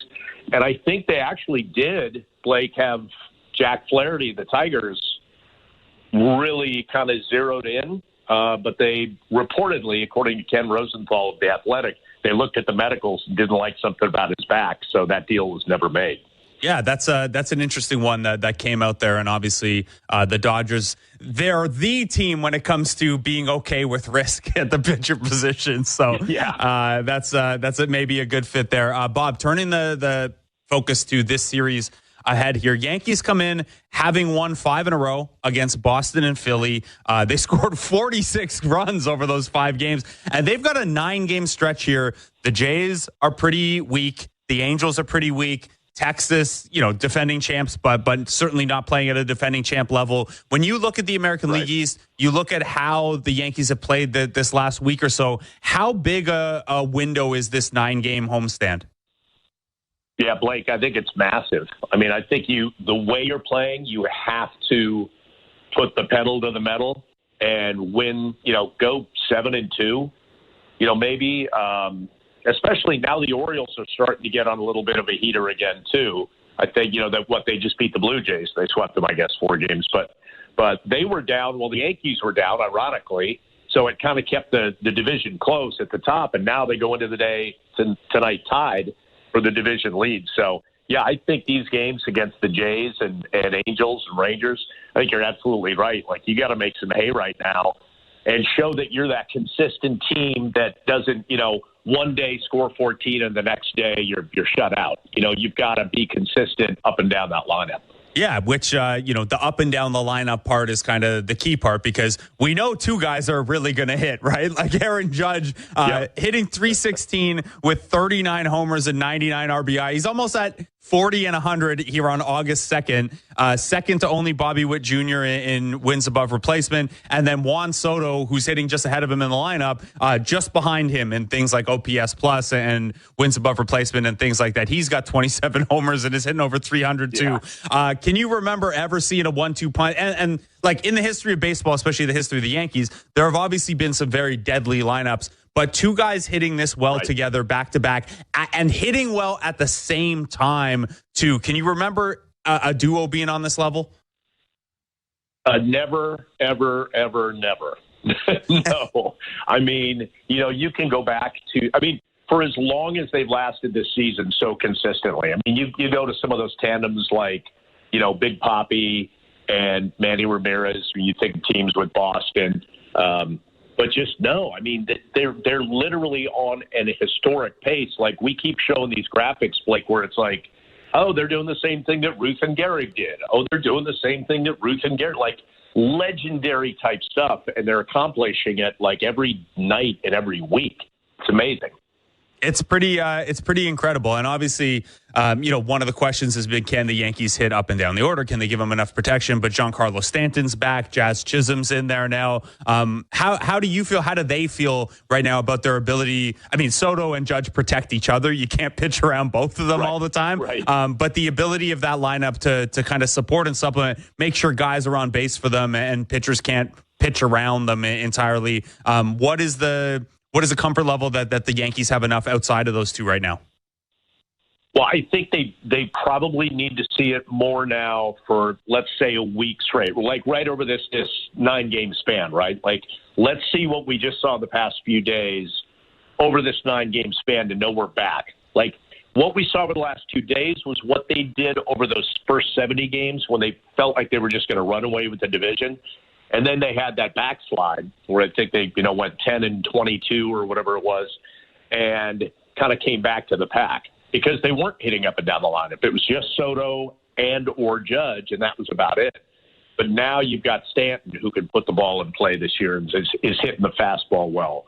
And you've got Chisholm right behind him. You got Glaber swinging a hotter bat. And so, and again, even if it's a fluke or maybe he's found something, DJ LeMahieu coming up with 6 runs batted in. When you have that kind of production, but then you can put it out there every night and know and have the confidence you're going to do it, I mean, that's a game changer. That's what they're hoping for. Yeah, it's and then obviously there's always the case with Giancarlo, like even when the numbers aren't that good, he's terrifying, right? Like he just hits the ball. I think he had a 120-mile-an-hour single or something like that the other day. Always scary there. On the Jays side of this, Bob, obviously this is not a particularly strong Jays team. They just sold a lot. From your perspective, what's the prep like for a team that just turned over a third of their roster last week? Yeah, I think opportunity knocks for a lot of those guys, and I think it almost becomes that Davey versus Goliath. Like, well, it's the Yankees. Everybody thinks we're going to lose, so let's just go out and throw our gloves on the field and make it happen. Let's just, play like our hair's on fire and see if we can win 2 or 3, or we can do something to disrupt what the Yankees are doing. I mean, we see that all the time. Teams wanting to be disruptors down the stretch. If maybe they don't have a shot.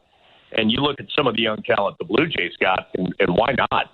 Why not keep trying to just win games? And if nothing else, if it doesn't get you into the playoffs or even into the wild card conversation, at least some of these young guys are making a case for, hey, I want to be here for 2025 and beyond. Yeah, and that's a great point about the, not only that guys have a lot to play for, and hey, individually, if a lot of hitters are playing well, your team's going to play okay, even if you're not a great team overall necessarily. But that element of there's nothing to lose, right, is a real factor here. So, Bob, we're going to see Marcus Stroman and Carlos Rodon in the first 2 games of this one. The third one's a TBD. Last I saw, Garrett Cole was expected to throw a bullpen today, and that'll kind of determine what they're doing Sunday. Is that accurate? Yes. Yeah, that's true. I think he's going to be the guy. He's coming off like that. They called it general body fatigue, and everybody was tying it to his last start, and he kind of alluded to that. But he also, according to the team and himself, had some kind of bug, like let's say it's a flu or a cold. And I think that's what kind of knocked him down and caused that body fatigue. And I was surprised that didn't get more attention, like, oh, you had this bug, that probably weakened you a little bit too. Like everybody was tying it to, oh, is he healthy? Is there something wrong with the arm? And it's like, no, there's nothing wrong with the arm. He's fine. It's just he said he wanted to pitch with a full tank of gas, and he didn't feel like he had that. So, you give him the antibiotics, you give him whatever to get him back, get that bug out of his system. He probably should be back up to full speed on Sunday. Again, it's TBD, but that would seem to be the plan. And that'll be, it means worse chances for the Blue Jays to win, but it's more fun if we get to watch Garrett Cole. No disrespect to Will Warren and his major league debut the other day. Bob, last one for you before I let you go here. Carlos Rodon, last time we saw him, he gave up 8 runs, but that was that start where he was able to at least give the Yankees 5 innings. And the Yankees talked about thinking that was maybe something to build on, that he was able to give them length even on a day that he didn't have it. Since then, he's pitched a little better than he had been. He's had 3 pretty good ones in a row, strikeouts back up. What are you seeing with Carlos Rodon over the last few here? You know what, Blake? It's weird when he goes into a funk. and again, this sounds like it's going into the weeds on it, but he almost gets out of whack with seeing his catcher with pitch sequencing. Like sometimes he'll have an outing where he'll just rely on the fastball and the slider, and it's like, and a few changes, and he's good. And then they realize the next start against a different team, like, I really got to go to the changeup a lot more, which he doesn't love to do, but he will do it now. That's how he's kind of evolving as a pitcher, because he just used to be fastball slider.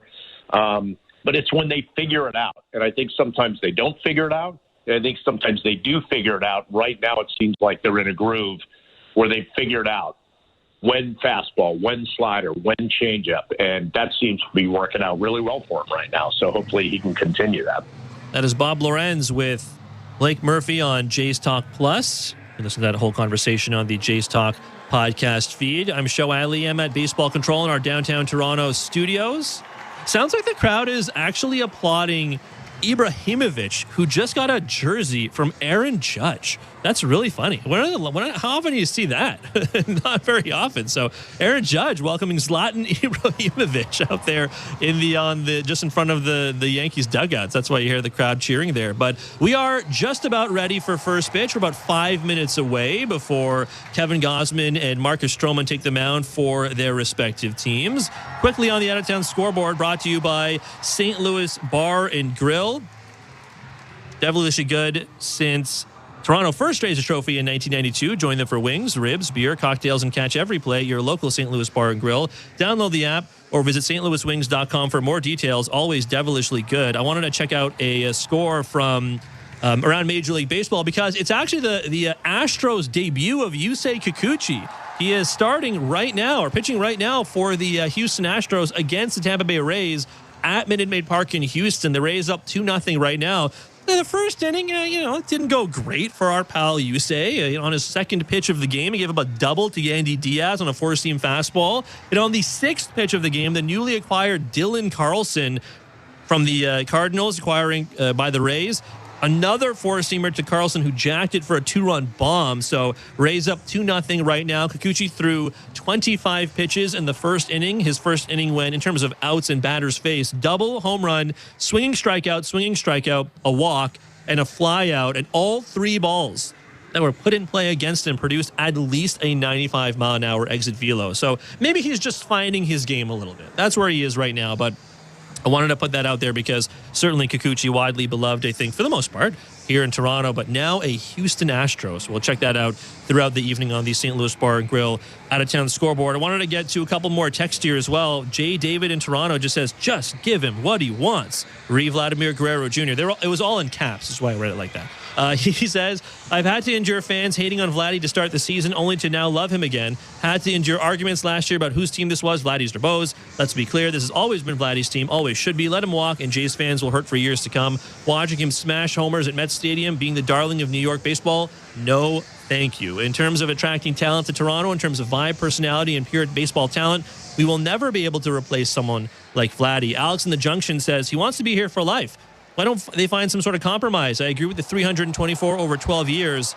That's $27 million a year on average and seems reasonable on all fronts. Add some milestones and opt-outs later for both sides, and everyone wins. Easier said than done, I know, but it's likely going to be something like that because of the position everyone is in right now. I think they'll wait for Soto and Alonso in the offseason, but they have to move sooner rather than later and before arbitration. I think you're probably right, Alex. I do think they'll probably wait for Pete Alonso, if only because Pete Alonso is a free agent and he's asking for tons of money, but he is a little bit older. It's going to be tough to thread that needle, though, right? You want to get it done before arbitration. The hearings have to happen, essentially. But you also, in theory, want a chance to make an actual legitimate run at signing someone like Juan Soto. And I got to think signing Juan Soto is easier if you have Vladimir Guerrero Jr. under contract for a long period of time. So it's going to be a fascinating offseason for both these guys. But I appreciate all the texts. Also, Mark and Kawartha, I didn't think Major League players were going to the Olympics. It is true. MLB players have never before participated in the Olympics, but the All-Star games Rob Manfred actually cited a conversation with LA Games CEO Casey Wasserman. Said Wasserman did a really nice job. He was very persuasive. We're talking about what can be done, what it would look like, what are the compromises we would have to make in terms of our season. I remain open-minded on that topic. I know we're not like super generous about giving like the benefit of the doubt to the commissioner of really any sport, but I gotta say they have 4 years to figure it out. You're right. As of right now, MLB players are not allowed to go to the Olympics, but who knows? Maybe things change by 2028. I think that conversation makes me feel like we're closer to having them at the Olympics than not. And we did see them get a big win, them being the players in the NHL. Maybe the same thing happens for the 2028 games. But I appreciate all the texts, and you can keep them coming. 590, name and location. Before we get you over to Eric and Caleb, let's get to the Bet365 standings update. At Bet365, you can watch thousands of live games, build your own bet. You can even make a bet while the game is still being played. 19 plus, play responsibly, Ontario only. In the AL East, entering play today, both the O's and the Yankees, 65 and 45. The Red Sox are 57 and 50. The Rays are 55 and 53. The Blue Jays, meanwhile, they are 50 and 59. Here are the lineups for both lineups today, both teams today. John Schneider's, George Springer's batting leadoff in right field. Joey Loperfido is batting second in left field. Vladimir Guerrero Jr. batting third. He's at first base. Spencer Horwitz is cleaning up. He is DHing today. Dalton Varsho is in center field. He is batting fifth. Ernie Clement is batting sixth at third base. David Schneider is batting seventh at second base. Leo Jimenez is at shortstop. He is batting eighth. And batting ninth is Brian Servin, who is catching for Kevin Gausman, who pitches for Toronto. For the Yankees, Alex Verdugo is batting leadoff. He's in left field. Juan Soto is in right field, batting second. Batting third, as usual, is Aaron Judge in center field. Austin Wells is catching. He is batting cleanup. Batting fifth is Giancarlo Stanton. He's DHing today. Newly acquired Jazz Chisholm Jr. is at third base, batting sixth. Batting seventh is Gleyber Torres. He is at second base. The rookie, Ben Rice, is at first base. He is batting eighth. And Anthony Volpe is batting ninth, and he is at shortstop. Marcus Stroman, former Blue Jay, pitches for the New York Yankees. We are just about getting close to first pitch.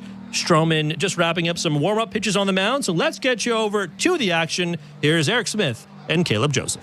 All right, thanks very much, Show Ali doing yeoman's work tonight with a 90-minute rain delay show, and we are finally set to go here at Yankee Stadium. Marcus Stroman, of course, the former Blue Jay, on the hill for New York, wearing that navy 0 on the back, of the pinstripes. As Stroman gets set here for the Blue Jays, and a show just gave us in the lineups. The first man he will face, George Springer, will lead things off in mere moments as Springer steps into the box. And we are set to go from the Bronx. And hopefully, I haven't even looked at the app, Caleb. I don't want to know if there's any more rain. I'm not even going to look. We're just going to hope that this is it. That's exactly right. It's gone. Let's play ball. Good. So Springer's set to go. Stroman now on the rubber. And a quick look out at center field. And now down at his catcher. The first pitch is down low. And we are underway at 8:31 Eastern Time, as it's a 1-0 count to George Springer.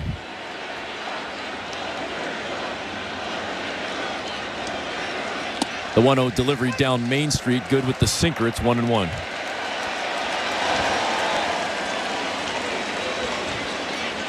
Springer batting .229 coming into this ball game, getting set for the 1-1 pitch. And again down Main Street with another sinker clocked at 90, and it's 1-2.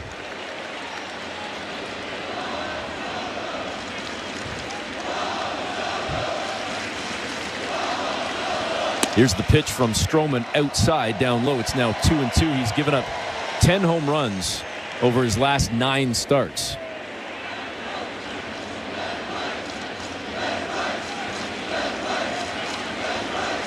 The 2-2 delivery down low in the dirt. That one skips away from Austin Wells, and now the count is full.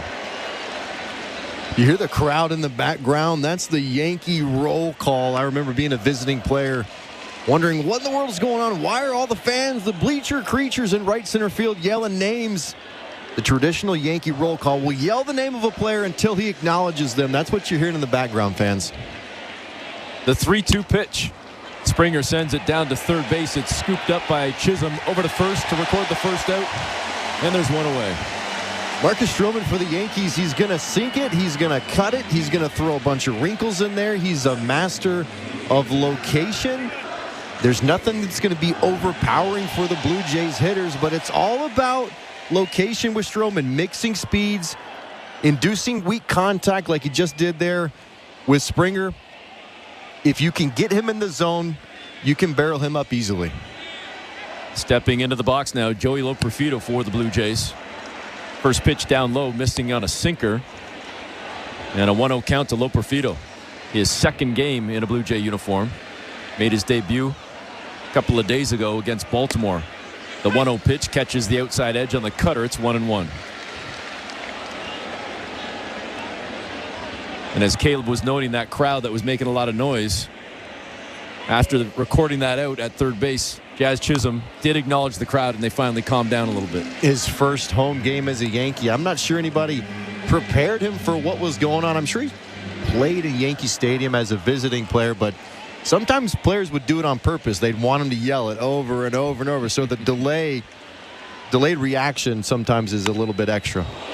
And Loperfido gets a hold of one on the 1-2 pitch, sends it to center field, and it's off the top of the wall. Loperfido on his horse all the way around to third, and he's going to slide in with a triple. He narrowly missed a home run, but it's a triple for Joey Loperfido. Right off the bat, kind of looked like it was a lazy fly ball to center field. Pitches middle down, looks like a changeup from Stroman. Loperfido goes down and gets underneath it, scoops it. Judge goes back a little tentatively to the wall. If he had raced back there and really made an effort, he might have had it, but good for Loperfido getting that pitch middle down, barreling it up to the big part of the field, and running out of the box is what secured the triple for him.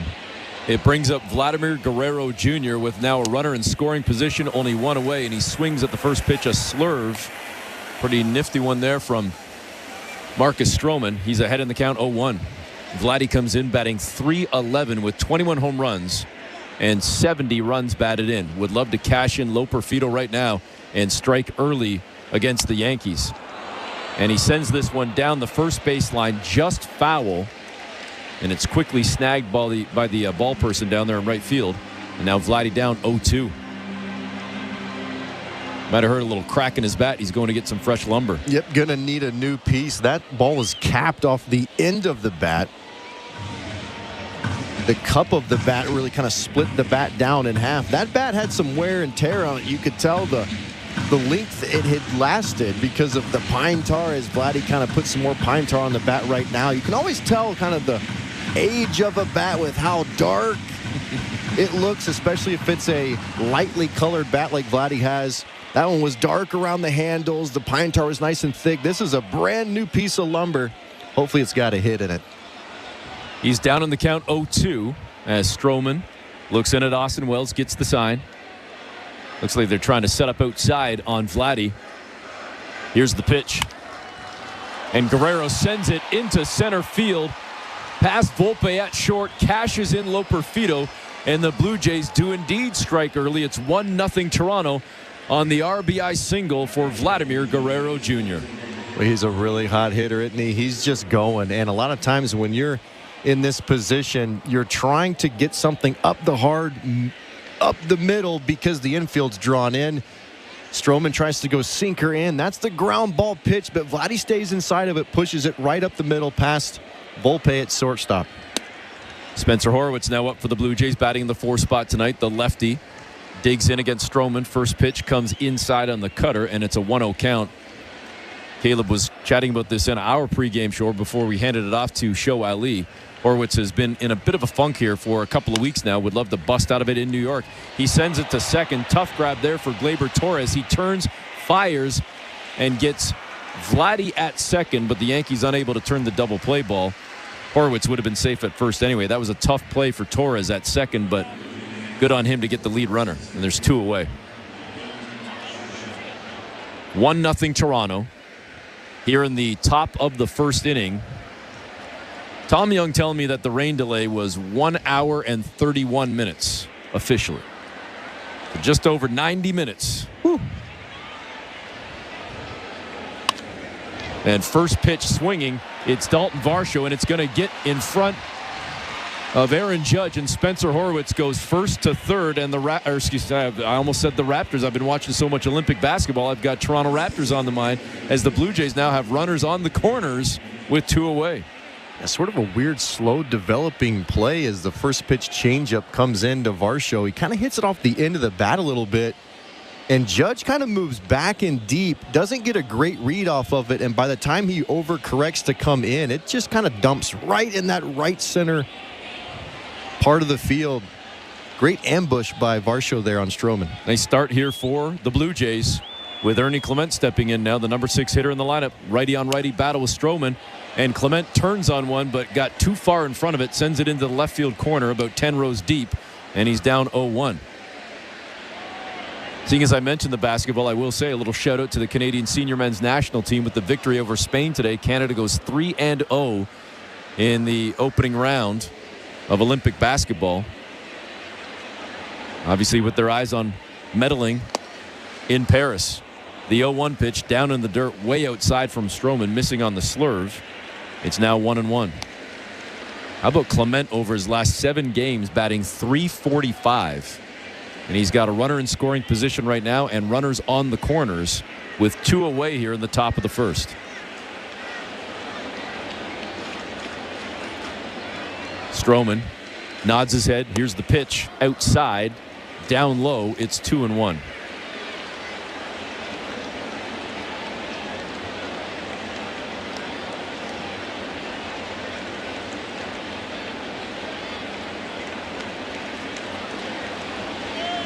Clement batting .266, digs in on the 2-1 pitch.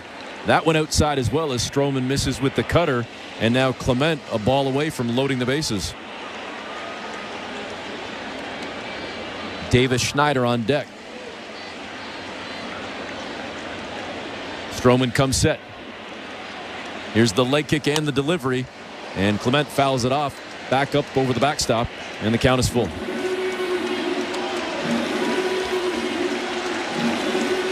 Toronto jumping out to the early lead here in the first inning on an RBI single from Vladimir Guerrero Jr. that cashed in one of the newest Jays, Joey Loperfido, who hit the triple and then came in to score off that base hit from Vladdy. The 3-2 pitch, and Clement gives one a ride, sends it out to left field, back at the wall. That one's off the wall as well.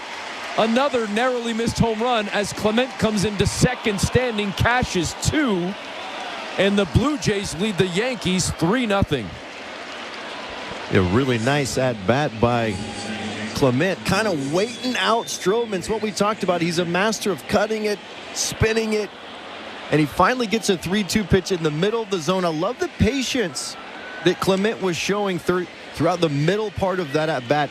We've seen him at times get a little bit antsy and swing at some balls out over the plate. He took advantage of a meatball, crushed it to left center field. Davis Schneider now steps in with Clement out at second. Schneider fouls one into the right field corner about 15 rows deep. 0-1 is the count. So Horowitz and Varsho came around to score on that Clement double as Ernie continues to stroke the ball well, giving Toronto now a 3-0 lead. This has got to feel good after a 90-minute rain delay to come in and jump on the home team right away. The 0-1 pitch, Schneider fouls one off. It came in on his hands. He sends it up and over the first base dugout, and he's down 0-2. First inning is brought to you by Armstrong Bird Food. Bring nature to your backyard with Armstrong, feeding Blue Jays since 1986. Visit ArmstrongBirdFood.com. Stroman with the 0-2 pitch. Swing and a miss. Schneider sits down, and that will do it. But the Blue Jays again lead by 3 as we go to the bottom half of the first. You're listening to Blue Jays Baseball, brought to you by your local family-owned Crown Rust Control Center. Streaming at sportsnet.ca and the Sportsnet Radio Network. At Crown Rust Control, protection runs deep because every Crown Rust Control Center is owned by a local family who cares beyond business. Your Crown Rust Control is 100% committed to their product, to you, to their community, which is your community. Protecting you and what matters to you is equally important as protecting your vehicle. Did you know your vehicle rusts faster in warm weather? Protect your vehicle today. For a special summer offer, find your local family-owned Crown Rust Control Center at crown.com. George Springer takes his love for hockey seriously. It's even starting to show in his post-game press conferences. All right, first. Hey, George, big catch by Dalton there in the 8th. You know, Varshy's a grinder. Really felt like a team effort tonight. 26 guys. Takes all 26 guys. Yeah, bud, this one was a barn burner. Just tried to get the barrel on it, eh? Yeah, that was a beauty, eh? Those guys were chirping. They wanted to drop the mitts. Next. Get down to Rogers Center on August 7th and get your George Springer replica hockey jersey presented by TD. For tickets, visit BlueJays.com. At Bet365, we don't do ordinary. That's why we introduced in-game betting. Because when the game starts, the action doesn't stop. With in-game betting, you can wager on game props, player props, totals, and the money line. And remember, in-game, you can track your same-day parlay with the option to cash out. Check out in-game betting and find out why. It's never ordinary at Bet365. Must be 19 years or older. Ontario only. Please play responsibly. If you or someone you know has concerns about gambling, visit connexontario.ca. This is Toronto Blue Jays baseball. Runner going, throw down his second. They got him. On Sportsnet 590 The Fan and the Sportsnet Radio Network. Eric Smith and Caleb Joseph with you as we get set to start the bottom half of the first inning. Kevin Gausman with the start tonight comes in with an ERA at 4.44, a 9-8 record, 117 strikeouts on the season. And the first man he faces is Alex Verdugo. It's a strike from Gausman in with the fastball, ahead in the count 0-1. Verdugo, the lefty bat with 10 home runs on the season in 106 games, and he's quickly down 0-2 as Gausman came back with the splitter.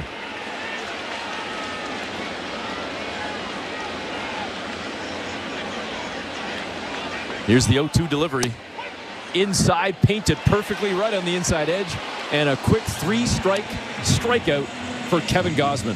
Yeah, that's exactly what you're looking for if you're the Toronto Blue Jays and Kevin Gausman. Right when your team gets out to a nice 3-0 start, let's just go ahead and get that first batter out of the way and just paint from Kevin Gausman. What I'm looking from him in this start is the action on the split. If the split has downward action, he's probably going to have a good one. If it's moving more left or right, might not be a good one.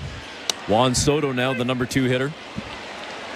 Another lefty bat, of course, playing out in right field for the Yankees. Takes the first pitch. Another strike. 4 straight now to start the ball game from Gausman. It's a fastball at 95 and an 0-1 count.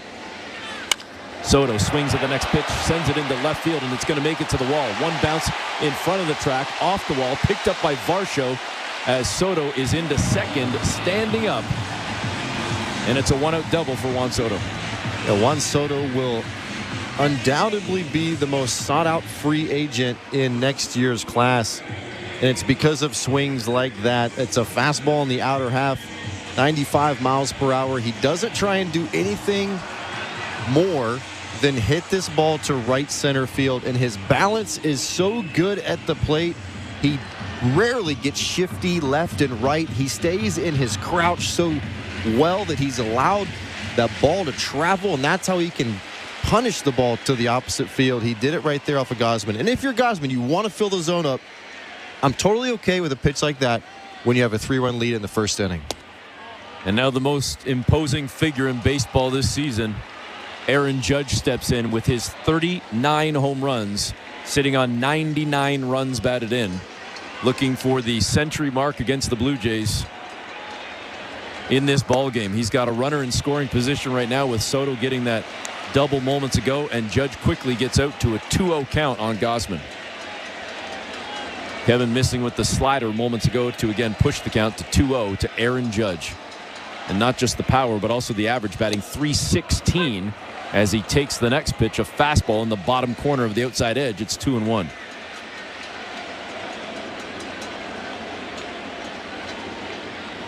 Gausman looks in at Brian Servin, his catcher. Here's the pitch. Down low, outside, almost in the dirt. Missing with that fastball. It's now 3-1 to Judge.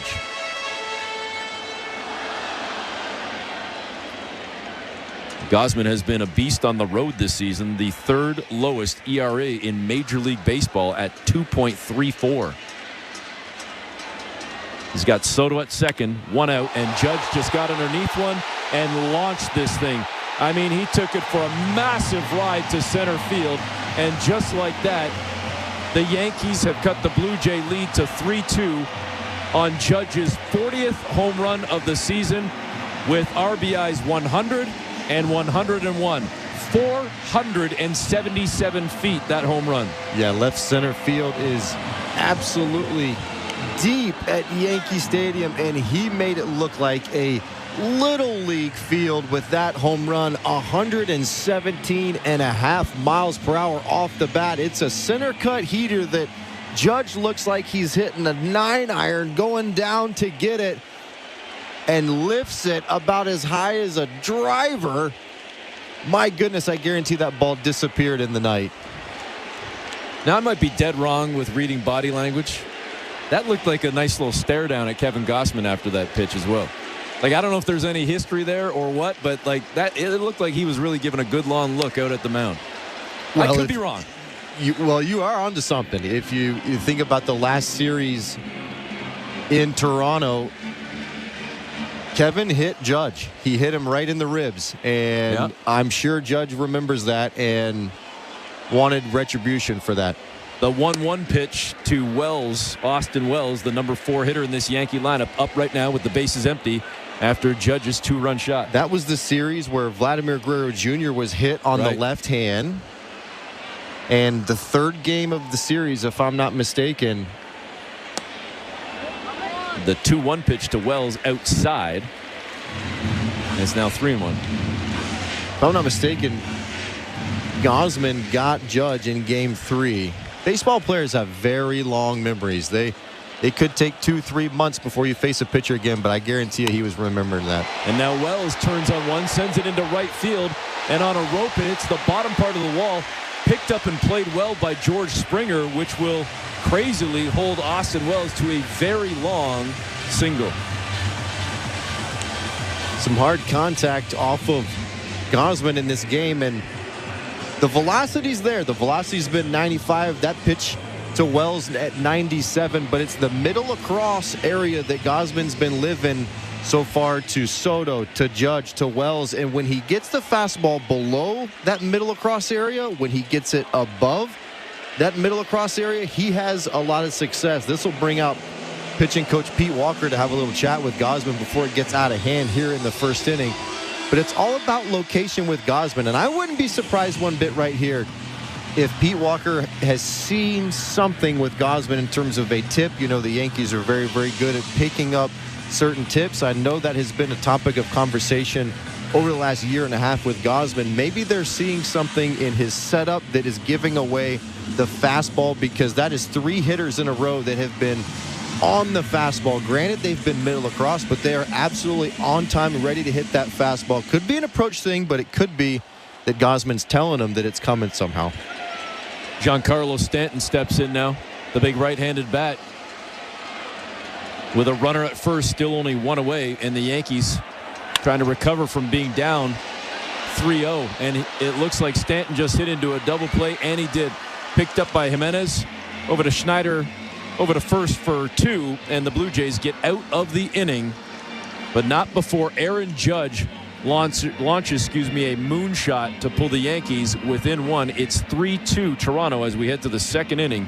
You're listening to Blue Jays Baseball, brought to you by your local family-owned Crown Rust Control Center, streaming at sportsnet.ca and the Sportsnet Radio Network. After 10 years, Billy Joel's residency at Madison Square Garden has come to an end. Feel the energy and emotion. Hey Insiders, I just wanted to give you guys a little bit of a heads up. We've got some new content coming up here on TSI. You guys remember last NFL playoff season? Yeah, we did a couple of games for the Buffalo Bills, which is Toronto's team, right? So hey, here we are, we're doing it again. Every single game is going to be live right here on TSI, starting with the first preseason game of the season, the Chicago Bears visiting the Buffalo Bills on August 10th. Make sure you guys are here hanging out with us for that one. And we'll get back to the chat. Go Jays, go.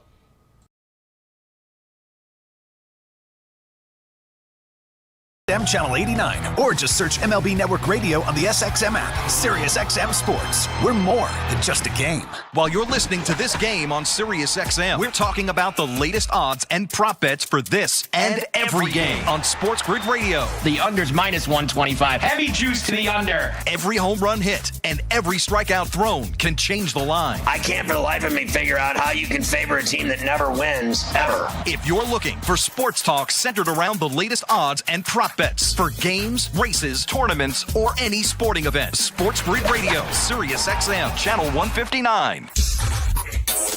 In season or out of season, the number one place for college sports is SiriusXM College Sports Radio, Channel 84. Sportsnet Radio Network.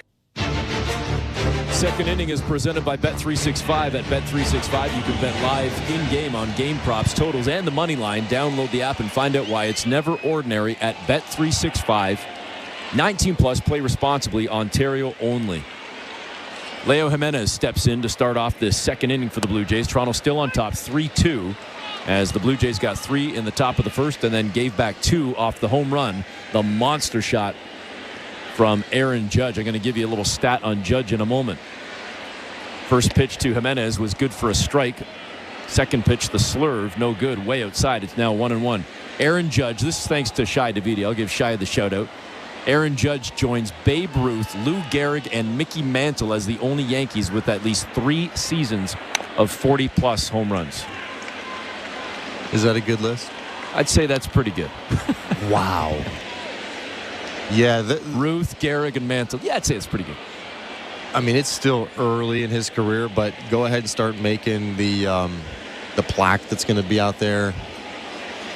The 1-2 pitch to Jimenez outside. It's now 2-2. Or you know what? The new Yankee Stadium, I don't think they have the statue area in center field. At least I didn't see it as a player. I think the old Yankee Stadium had that kind of statue black area. What'd they call it? I should know that. Jimenez gets underneath it. Sends it on a decent ride, but it's out to left field about 5 feet in front of the track. Snagged by Verdugo, and there's one away. I haven't been to the new Yankee Stadium yet to see where. I mean, obviously those things still exist somewhere. I just don't know where it is. I remember like Jeter and Monument Park, I think, yes, wasn't it? There, you got it. Right? Yes, it's something with Monument. Absolutely. I believe it was Monument Park. Blue Jays with 1 out here, bringing up their number 9 hitter, Brian Serven. First pitch, catches the outside edge. The slurve from Stroman, good for a strike and an 0-1 count. Serven batting .050. Would love to get that going. Let that climb up to at least 100. Something. Yeah, I've been there. Early in the season. It's kind of early in his major league season. Doesn't have a ton of at-bats, but you want to get it over 150. And the 1-1 pitch, a little bit high, a little bit outside. Missing on the sinker, Stroman. Now 2-1 to Serven. Blue Jays leading the Yankees 3-2 here in the top of the second inning. The 2-1 pitch, and Serven pops it up. Out at first base. Camping underneath it and actually now calling him off. The second baseman, Gleyber Torres, makes the grab. Says, Ben Rice, move aside. I've got this one. There's 2 away. And if you're Marcus Stroman, that's exactly what you want. You want your team to come in and chip away a little bit at that lead and then just go to work.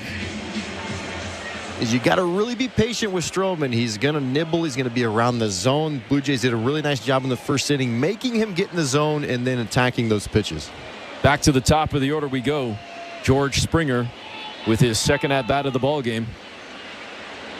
Grounded out to third base to start this ball game. 3-2 Blue Jays lead, and Springer swings and fouls one off. It caught the end of his bat. Dribbles right around the plate area. 0-1 count to Springer. George batting .228 right now. And his turnaround not necessarily as dramatic as Vladdy's, but certainly a heck of a lot better the last 6 weeks or so compared to where he was at the beginning of the season. Yeah, he made a slight adjustment with how he was setting up in terms of the bat. The back elbow kind of dropped a little bit. The hands dropped a little bit, moved a little bit deeper into his stance, getting him closer to that launch position. The 0-2 pitch, swing and a miss. And Springer sits down. Second strikeout for Stroman, and a pretty quick second inning for the Blue Jays. We go to the bottom of the second. Jays on top 3-2. You're listening to Blue Jays Baseball, brought to you by your local family-owned Crown Rust Control Center, streaming at sportsnet.ca and the Sportsnet Radio Network. We're two men in a truck, the movers who care. You never know when cardiac arrest can happen. That's why each and every one of our trucks carries a life-saving Mikey defibrillator as part of our Mikey on Board program. Whether we're on the highway or in front of your house, we're prepared to help anyone whose heart may skip a beat. The Mikey Network has saved many lives, making Mikey's accessible to the public. And now they're on board our trucks. We're two men in a truck. Two men and a truck, the movers who care. At Crown Rust Control Center, protection runs deep because every Crown. What's up, insiders? Thanks for hanging out with us tonight. The Blue Jays travel to New York to take on the New York Yankees, the rival Yankees. Please make sure you have hit that like button down below. And as well, just a heads up for everybody, we're going to be starting our Sick Kids campaign in just a couple of weeks. We're going to be doing another campaign with Sick Kids Hospital in Toronto. So be on the lookout for that, and we'll talk to you guys back in the chat. Cheers, everybody. Center transforms into Hogwarts. Harry Potter themed entertainment and activities around the ballpark. Magic moments create core memories. So fly down to Rogers Center on Friday, August 9th and get one of 4 Blue Jays Harry Potter Hogwarts House Raglan shirts. Harry Potter Night. For tickets, visit BlueJays.com. This is Toronto Blue Jays baseball. Jose Barrios with a trio of strikeouts to end a scoreless 6. On Sportsnet 590 The Fan and the Sportsnet Radio Network. Welcome back. Getting set to start the second inning. Eric Smith and Caleb Joseph with you from the Timbermart broadcast booth as the Blue Jays lead the Yankees 3-2. Jazz Chisholm getting set to start off this inning now for New York. Pitch from Gausman outside, missing with the splitter, and a 1-0 count.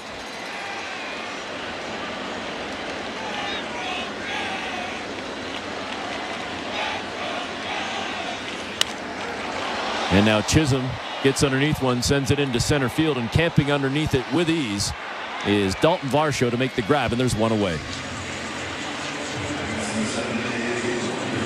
So Chisholm sits down. It'll bring up Gleyber Torres, the second baseman,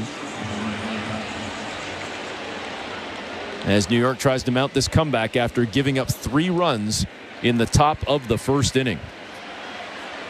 3-2 Toronto with the lead, first of a 3-game series in the Bronx.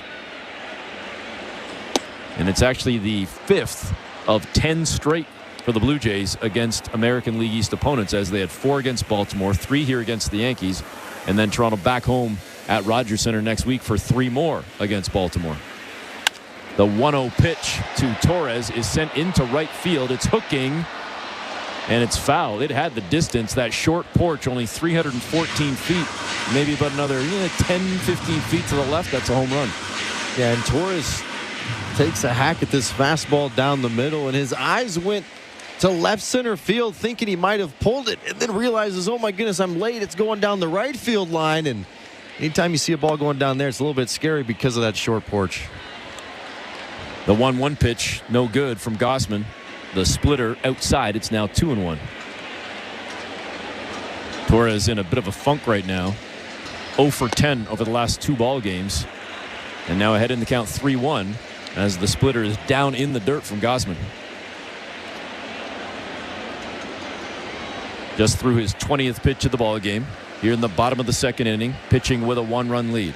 The 3-1 delivery down Main Street, and Torres turned on it and sends it off the wall in left field. And it's another long single as he roped that thing, and it got to the wall in a hurry, but played well by Loperfido, who gets it in quickly. And again, a long single for Gleyber Torres. Yeah, 111 off the bat.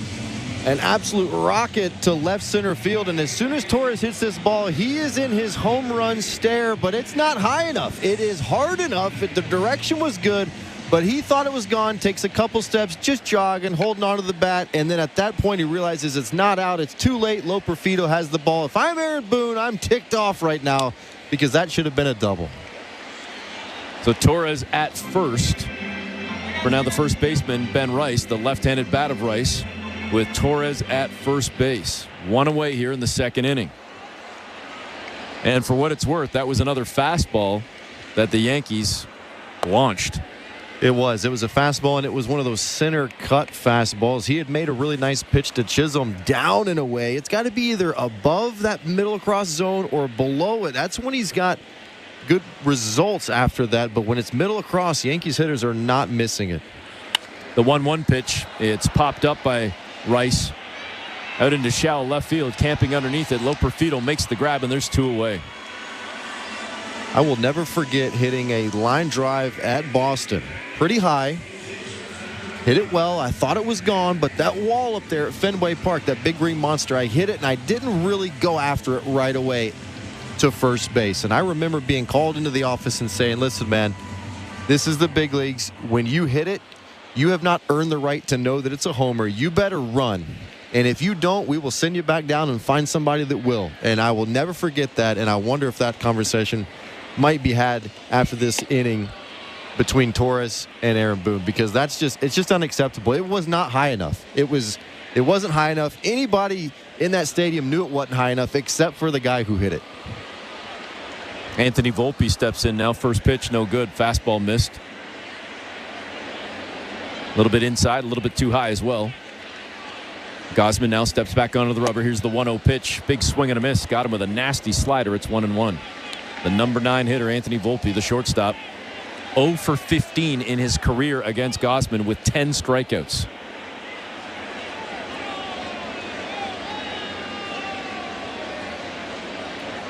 Gausman with a quick look over his shoulder at first. And now ahead in the count, 1-2, as Volpe swings through a fastball clocked at 94. Looking for his 11th strikeout against Volpe. I'm talking about against him specifically, not in this game. We're just in the second inning. Gausman with 1 strikeout in the first inning. Got the leadoff man, Verdugo. And now this one is the first base hit of his career against Gausman. Volpe sends it into the left field corner, coming all the way around from first, trying to score is Torres, and he's gunned down at the plate. And at the last moment, Brian Serven bobbled the ball and then caught it in his bare hand to hold on, and that will do it. Great job out in left field by Loperfido to get to that ball, hit the cutoff man, and then on the relay, the Blue Jays from Leo Jimenez throwing a dart to Brian Serven at home plate to punch out Torres. So Toronto goes to the third, still leading 3-2. You're listening to Blue Jays Baseball, brought to you by your local family-owned Crown Rust Control Center, streaming at sportsnet.ca and the Sportsnet Radio Network. At Crown Rust Control, protection runs deep because every Crown Rust Control Center is owned by a local family who cares beyond business. Your Crown Rust Control is 100% committed to their product, to you, to their community, which is your community. Protecting you and what matters to you is equally important as protecting your vehicle. Did you know your vehicle rusts faster in warm weather? Protect your vehicle today. For a special summer offer, find your local family-owned Crown Rust Control Center at crown.com. Hi, I'm Buck Martinez, live from the showdown between pizza and inflation. First to the plate, with over 2 million sold, it's Fixed Rate Pizza, a hot and fresh extra-large 4-topping pizza for a fixed price of $17.99 until the end of 2024. Here's the delivery. And inflation strikes out. That's a swing and a drive for Fixed Rate Pizza. Lock in yours today. Order pizza.ca. At Bet365, we don't do ordinary. That's why we introduced in-game betting. Because when the game starts, the action doesn't stop. With in-game betting, you can wager on game props, player props, totals, and the money line. And remember, in-game, you can track your same-day parlay with the option to cash out. Check out in-game betting and find out why. It's never ordinary at Bet365. Must be 19 years or older. Ontario only. Please play responsibly. If you or someone you know has concerns about gambling, visit connexontario.ca. This is Toronto Blue Jays baseball. Out of here!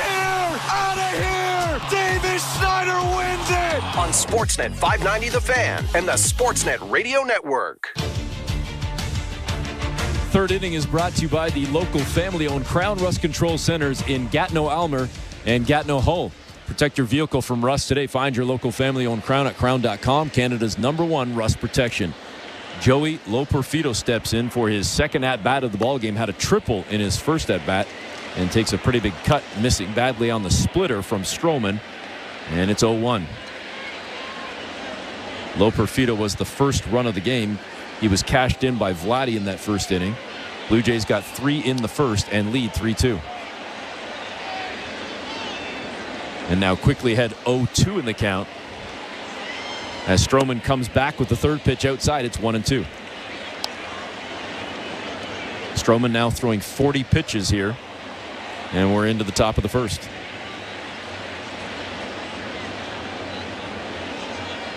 Here's the 1-2 pitch. High, no good. Missing on the curve. It's now 2-2. Loperfido coming over to Toronto in that deal for Yusei Kikuchi with the Houston Astros. Kikuchi starting tonight for Houston. And Loperfido just fouled that one off. Actually ricocheted off his bat, off his foot. And then behind the plate, he seems no worse for the wear. And it's now 2-2.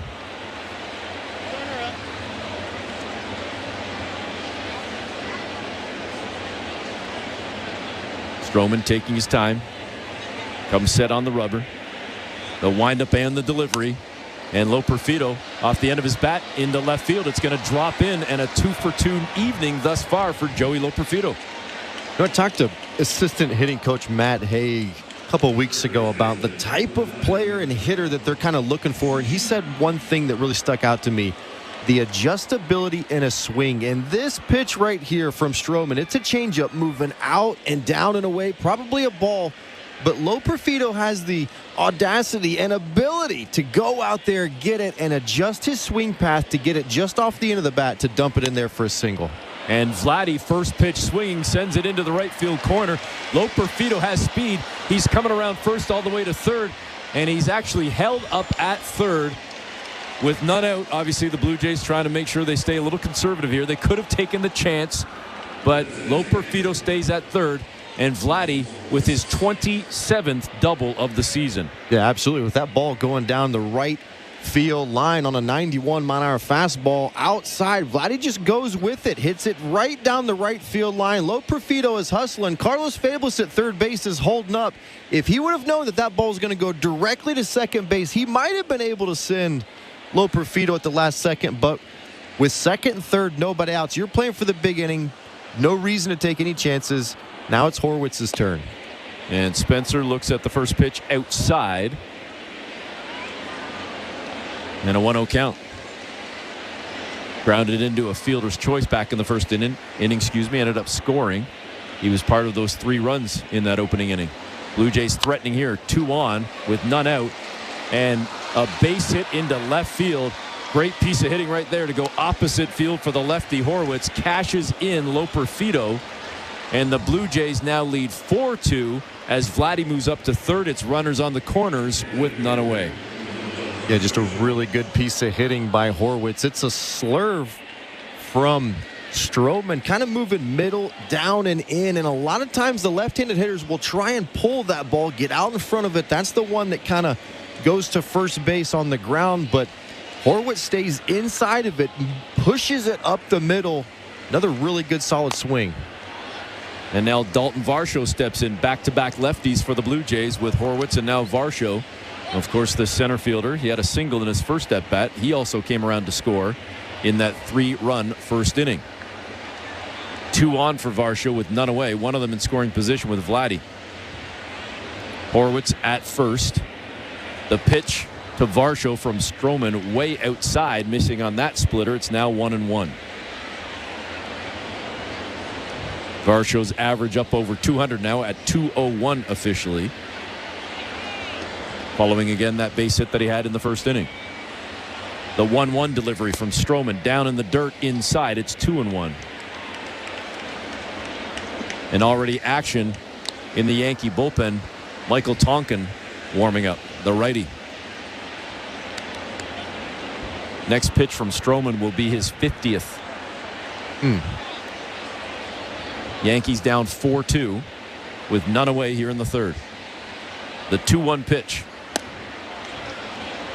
A little bit too low, according to Eric Backus, home plate umpire. Stroman wanted that call, didn't get it. It's now 3-1. Really important to be patient here. He's in an advantage count with runner in scoring position. But you got to make sure you get something in the middle of the zone. No chasing right here. Tighten the zone up. 3-1 pitch inside, and he did just that. He chased it inside. It was ball 4. Yeah, slider kind of moving down and in, and we know that Varsho wants to pull the baseball, and normally that little wrinkle slider is kind of the one he wants to release early on, try and pull it down the right field line, but that was a ball 4. The 3-2 pitch inside, swings at it again and rips it down the line in right field. Foul. We'll do it again at 3-2. And he typically has a really good eye at the plate. And a lot of times when you're looking in a certain zone and they throw it in that zone, you lose a little bit of that discernment as to where the pitch is. Stroman with the 3-2 pitch. Down in the dirt inside, and Varsho went after it again. Strikes out, and it's the first out of this third inning. And it'll be a disappointing at-bat for Varsho, considering he worked it all the way into a 3-1 count, had the advantage, and then started to chase. And that, you know, when Varsho starts to chase, that's when you see the average start to plummet. Normally when he is able to stay patient and get those mistake pitches, that's when he starts to get hits here and there, and that's when the on-base percentage goes up. That's when a lot of good things start to happen, as Austin Wells and the pitching coach will come out just to have a chat here about Ernie Clement with 1 out, runners on the corners. They're going to be looking for something on the ground versus Ernie Clement. We know he's a very aggressive hitter, but when it goes to Varsho, you're trying to get that ball in the air towards the big part of the park, and I think that short porch at Yankee Stadium really meets the eye of Dalton Varsho, because he wants to pull, and sometimes when you're thinking inside really hard, you lose that strike zone awareness, and it's exactly what he did on that at-bat with Stroman. Stroman just went underneath, and then middle down. Finally got Varsho on the strikeout. Clement had a 2-run double in the first inning. Average up to 269 now. He's going to try and pick up Varsho here with, again, 2 on and only 1 out now. Runners on the corners. Clement will try to do it again right here. Cash in at least 1 more. First pitch on the outside edge. The fastball good from Stroman. 0-1 is the count. Clement steps back into the box, digs in. Stroman looks in and gets the sign from Austin Wells, his catcher. He comes set. The 0-1 pitch. And Clement sends it right back at Stroman up the middle. Diving at second was Torres. Couldn't come up with it cleanly. I'm not sure if he would have been able to throw out Ernie Clement anyway. And it's an RBI single for Clement as Vladdy comes in from third to score. And it's now first and second for Toronto, with still just 1 away. Yeah, off the end of the bat from Clement, but he had really good direction. If he's a little bit more out in front, that ball's right at Volpe. They turn the inning double play, but it's off the plate. He kind of throws the hands at it, shoots it right up the middle, almost hits Stroman in the fanny on the way up. Torres reaches over, grabs it, and he would have had to have made a really difficult over-the-shoulder toss, but I think he would have been safe at second anyways. Davis Schneider now comes in and down Main Street with the sinker. Stroman gets the first pitch for a strike, 0-1 count. Schneider's average has dipped down to 215. Another guy that's been in a little bit of a funk for quite some time right now. Seems like he's been stuck on that 10-home run for a long time as well. 37 runs batted in. He struck out in his first at bat, and he is now even in the count at 1-1. Was waiting for a moment there to find out if the Yankees were going to appeal on that swing from Schneider, but they say he held back nevertheless. So again, 1-1 count to Davis. The pitch outside, but Eric Backus gives Stroman the call. Maybe he owed him one from a couple of at-bats ago. So it's now 1-2 to Schneider.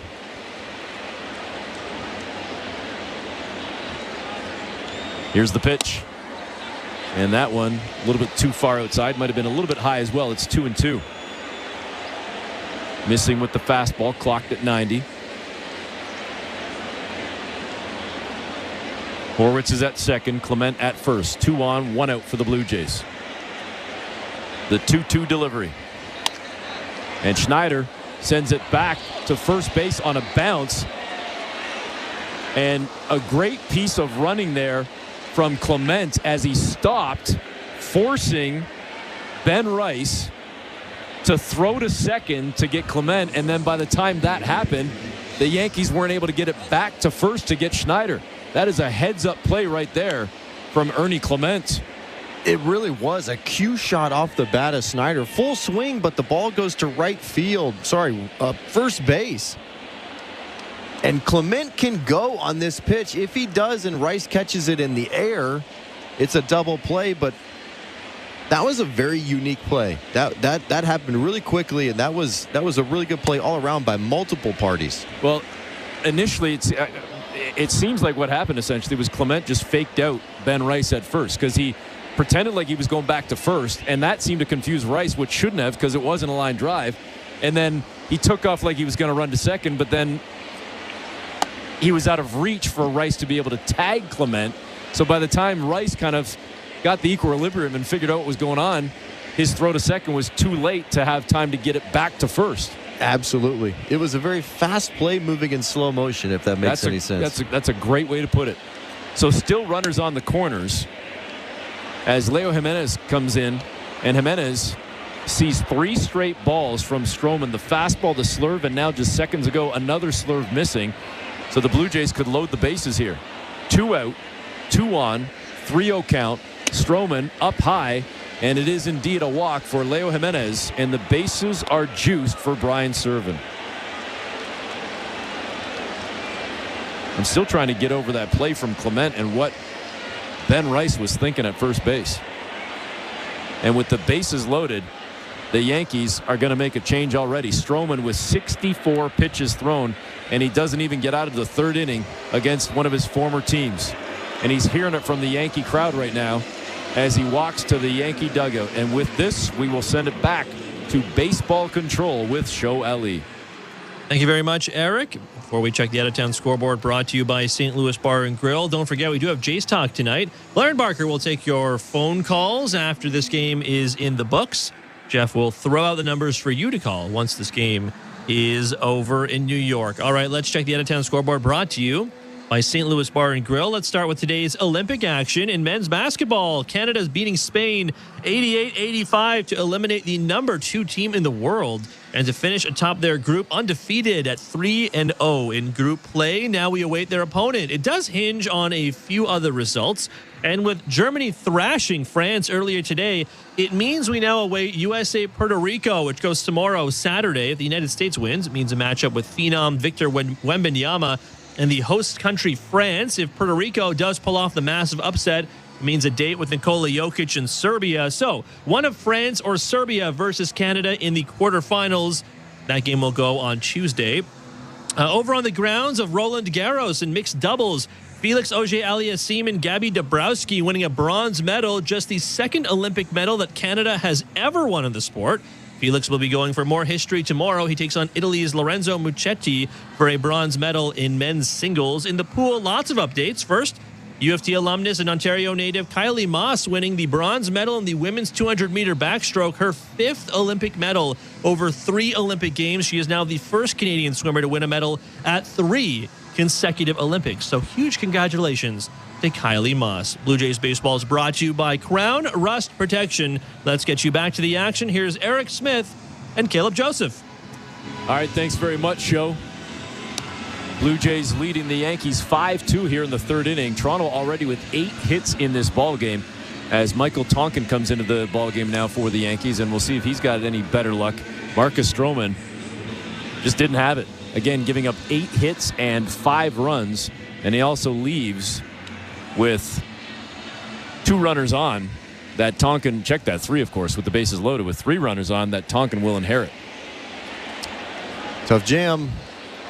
See if the Blue Jays can really take advantage of this.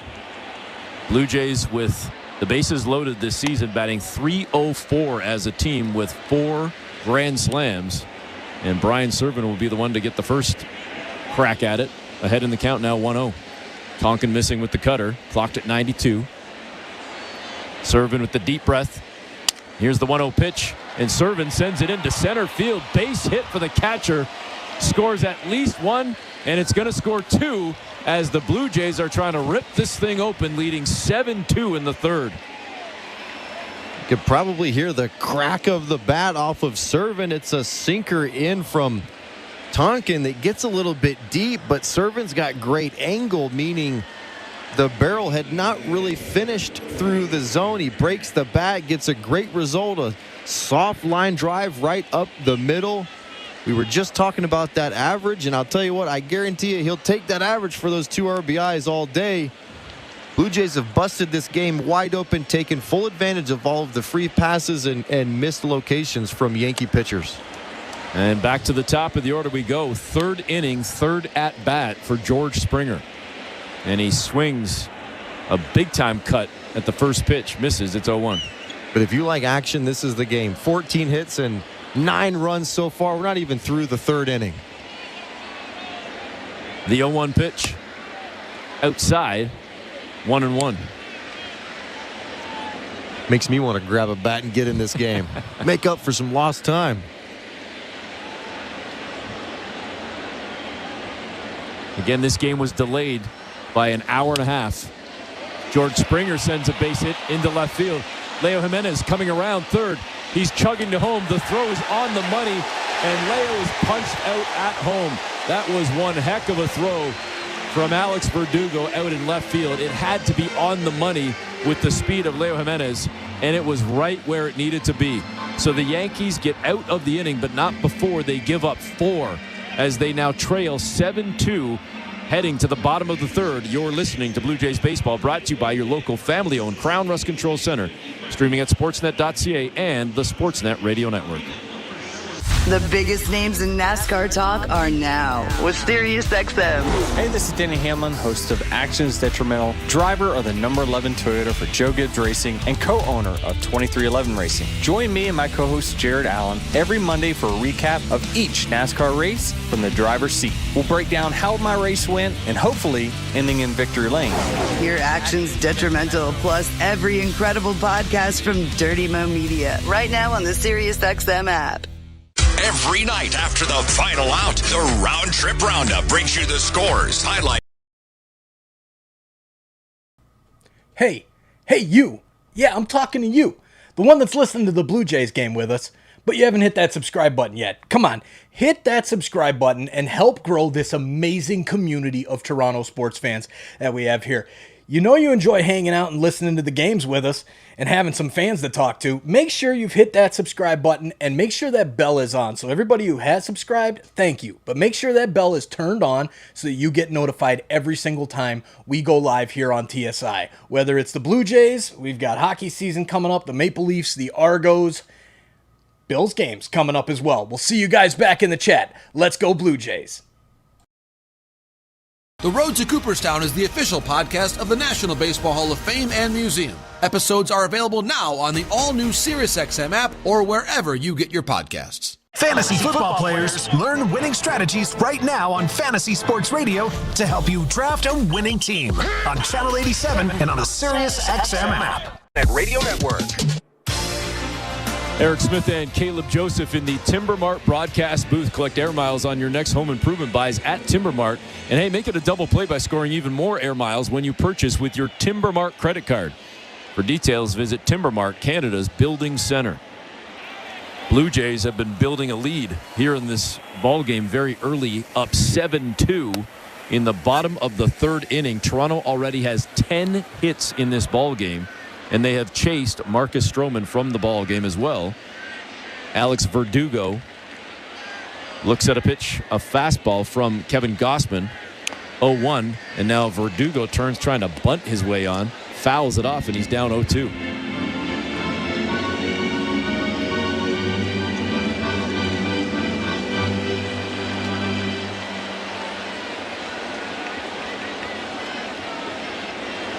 It's the top of the order for the Yankees. Verdugo struck out looking back in the first inning. And Gausman ahead on him right now, 0-2. That one down in the dirt. It's now 1-2.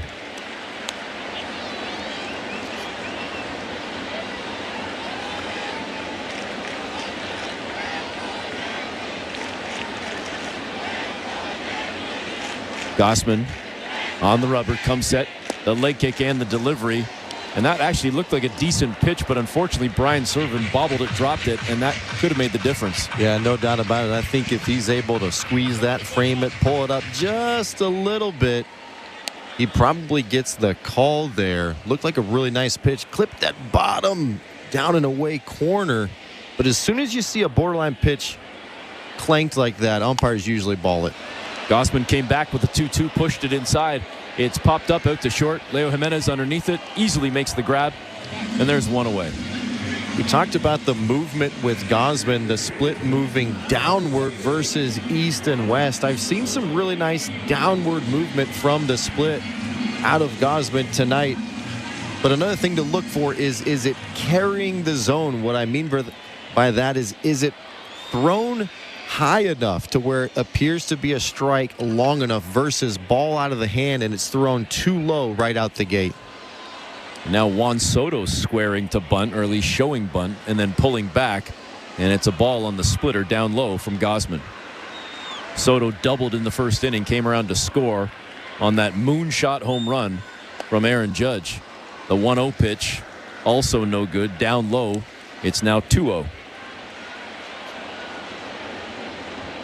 Soto batting .311 right now as he stares down the 2-0 delivery from Gausman. Outside, just missed, and quickly 3-0. Last thing you want to do is put another person on for Aaron Judge. No, thank you. Who hit his 40th home run of the season and tallied RBIs 100 and 101 in his first at bat. Gausman comes back with a 3-0 right down Main Street with a fastball at 92, and it's 3-1.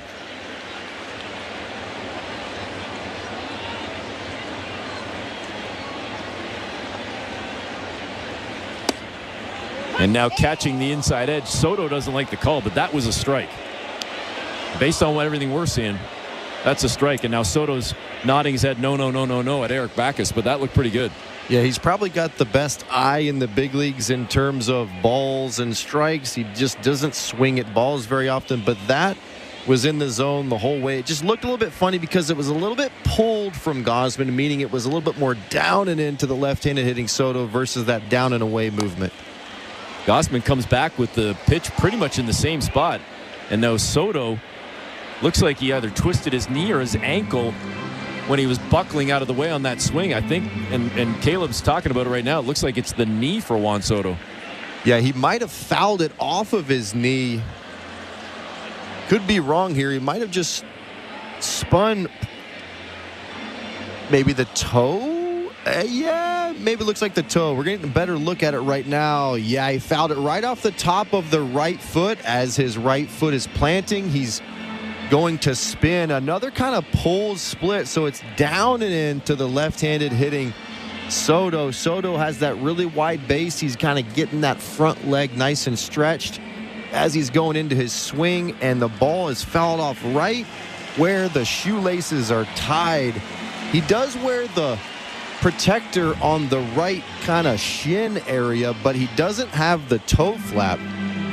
Not a lot of padding in those Under Armour cleats, as I was an Under Armour client back in the day. But it looks like he's ready to get back in there and face another 3-2 pitch. Gausman with the leg kick and the delivery, and this one is popped up by Soto over to third base in foul territory, but plenty of room. Ernie Clement makes the grab, and there's 2 away.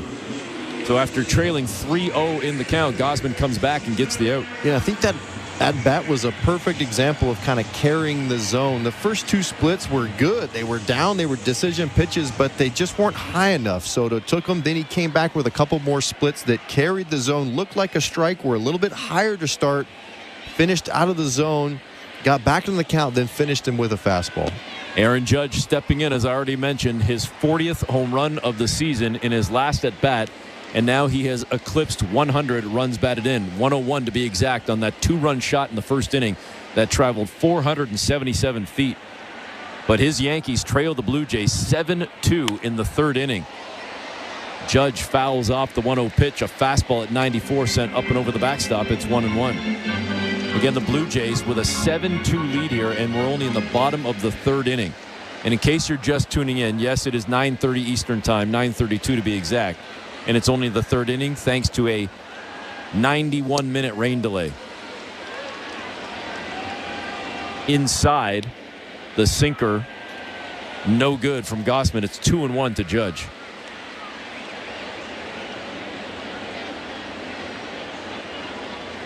The big right-handed bat against Gausman. Down low. It's now 3-1.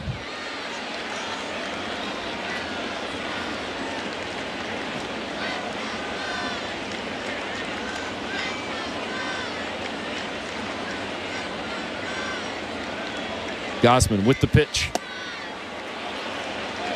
And he thought that one was a strike. He wanted the call as he dropped in the slider. And Eric Backus, home plate umpire, says, nope, that's a ball too low. And Aaron Judge gets the free pass. It probably pinched a little bit. It's kind of one of those backup sliders that Servin's set up just a little bit middle away. And it kind of starts on the inner half and is trying to catch the inner half part of the zone to the right-handed hitter. Servin did all he could. I would have called it a strike, but I'm also probably biased towards the Blue Jays. Austin Wells steps in now, the left-handed bat of Wells. The catcher for the Yankees, batting .238. He's got 8 home runs on the season. 27 runs batted in. He's singled in his first at-bat. He's 1 for 1. And he's ahead in the count 1-0. The splitter no good from Gausman. Judge with a slight lead at first. The 1-0 pitch, and Wells got underneath it. Sends it into shallow center field. Leo Jimenez back to make the grab, and that will sit down the Yankees. We go to the 4th inning with the Blue Jays leading the Yanks 7-2. You're listening to Blue Jays Baseball, brought to you by your local family-owned Crown Rust Control Center, streaming at sportsnet.ca and the Sportsnet Radio Network. This is John Paul Morosi. Coming up on the next episode of The Road to Cooperstown, I sit down with Hall of Famer Cal Ripken Jr. I hurt my knee in that brawl. I strained my knee. I couldn't put any weight on it. And I went, man, this is serious.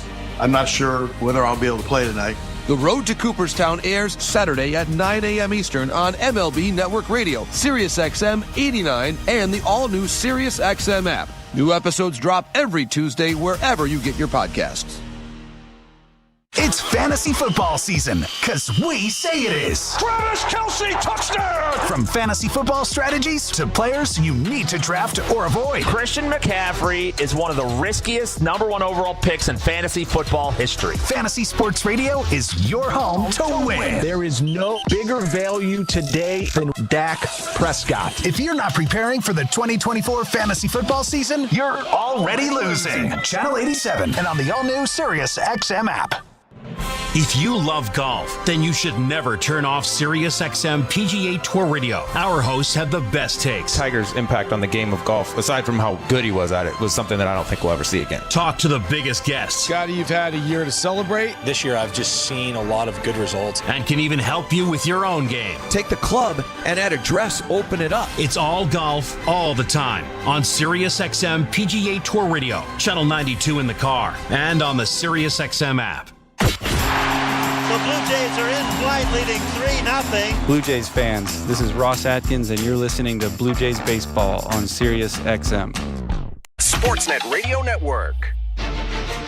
4th inning is presented by Bet365. Download the Bet365 app and find today's baseball odds, and also find out why it's never ordinary at Bet365. 19 plus. Play responsibly. Ontario only. Joey Loperfido steps in 2 for 2 on the night. And the first pitch outside from Tonkin. And a 1-0 count to Loperfido with a triple in his first at-bat. And a single in his second at-bat. Oswaldo Cabrera coming in to play second base for the Yankees in place of Gleyber Torres. And I wonder if that's speaking to exactly what you've discussed a couple of times already in this ball game, Caleb. After not hustling on what he thought might have been a home run, which turned into a long single, you said if you were the manager, you would have yanked him. Well, Gleyber Torres is out of this ball game.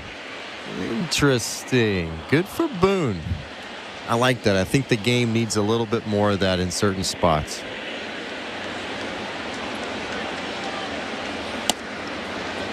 And the 2-1 pitch inside high on Loperfido, and now a 3-1 count to the youngster. He's got a chance to get on again.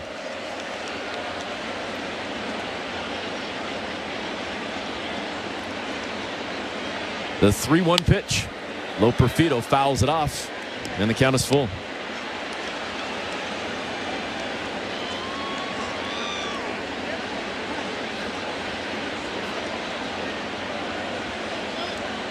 Blue Jays leading 7-2 here in the top of the 4th inning.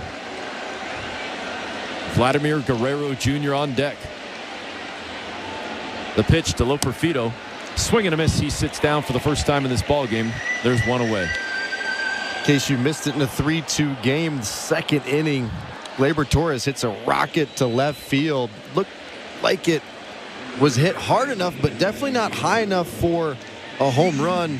Torres just kind of stays in the box, goes into his little home run trot, doesn't get to second base. And when he doesn't get to second base, it eventually costs the Yankees the tying run. And now on the first pitch to Vladimir Guerrero Jr., Michael Tonkin hits Vladdy right in the backside. If there's one place to get hit, it's in the rump. And with that pitch, obviously no intent there, as it was a breaking ball that totally gets away from Tonkin. But Vladdy was statuing, and what I mean by that is he had no intention of swinging, didn't even stride, and it was just right in the fanny. He even grabs it. Oh, man, that hurt a little bit. I've been hit the fanny plenty of times. Well, a sweeper at 80. I mean, I don't want to be hit by anything, but if I'm going to be hit, okay, I'll take a 70 or an 80, not a 90 or a 95. And right there. Yeah. A lot of padding there. First pitch to Spencer Horwitz in for a strike. The sinker at 92. And the 0-1 pitch cut back toward the zone, and they actually go down to third.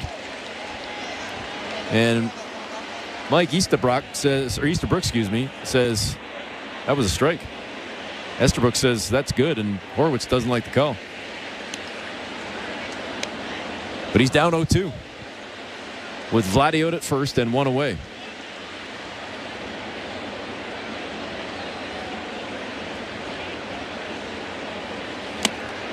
A swing and a miss, and Horwitz sits down. I think he's still thinking about that second strike called and didn't like the sign and the signal from Estabrook.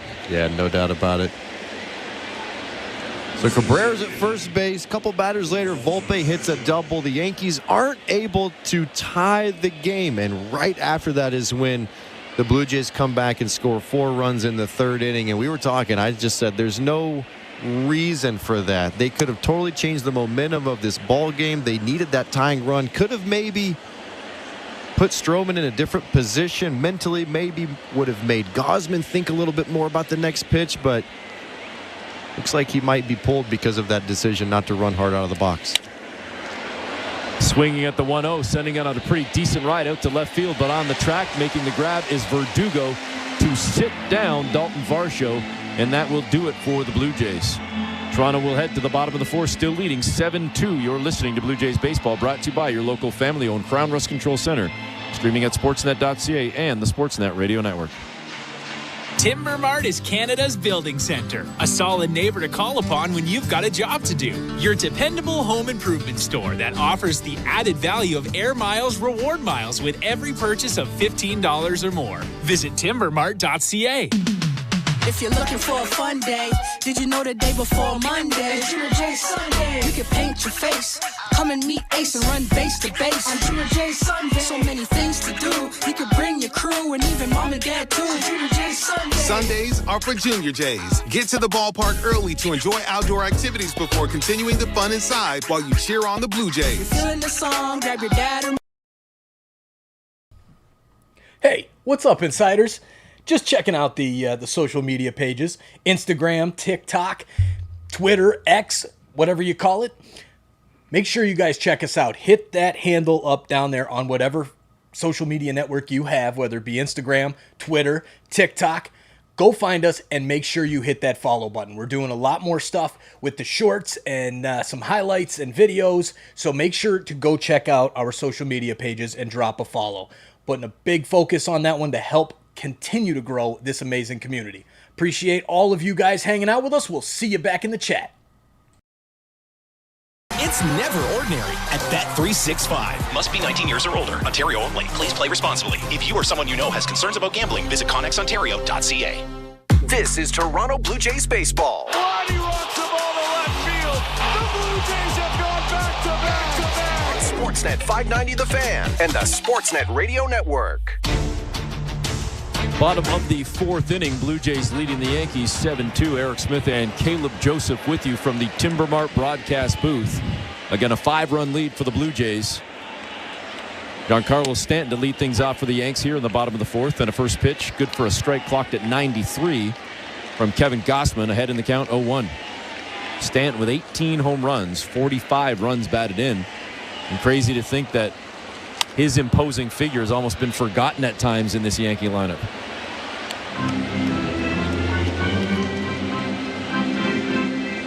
Now down in the count 0-2 as he fouls off the slider from Gausman.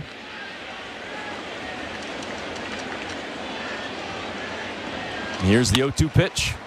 Slaps at it. Stanton does. Sends it out to second on a couple of hops. Picked up by Schneider. Over to Vladdy at first, and there's one away. Yeah, I remember vividly being behind the plate trying to call pitches against those two, and it was as if you were working with or trying to get out two NFL tight ends coming to the plate. They're two very, very large humans. They can hit the ball a long ways. Jazz Chisholm steps in now. Flew it to center field in his first at bat. The lefty bat of Chisholm takes a strike on the first pitch from Gausman, clocked at 92. The fastball, 0-1 count. Chisholm with 17 homers on the season, 58 runs batted in. And what a series he had against the Phillies this past weekend. Or this, I should say earlier in the week, not weekend. You know what I'm saying. And when it comes to first impressions, I don't know what else he could have done. Played a good solid third base. Hitting homer after homer after homer. And he tries to get underneath one here, but it's slapped out to center field on a line drive, easily taken by Dalton Varsho. Makes the grab, and there's two away. Really love what Gausman's been able to do. Really work around quite a bit of hard contact in this game. Only giving up 2 runs. That was the homer of Judge, as we've been talking about. But he's had to really navigate, and I love the fact that he's kept the Blue Jays in it long enough for them to add on and add on. Last thing you want to do is get into a track race at Yankee Stadium. The left-handed bat now of Oswaldo Cabrera coming into the game. His first at bat after taking over for Gleyber Torres. In 83 games this season, batting .246.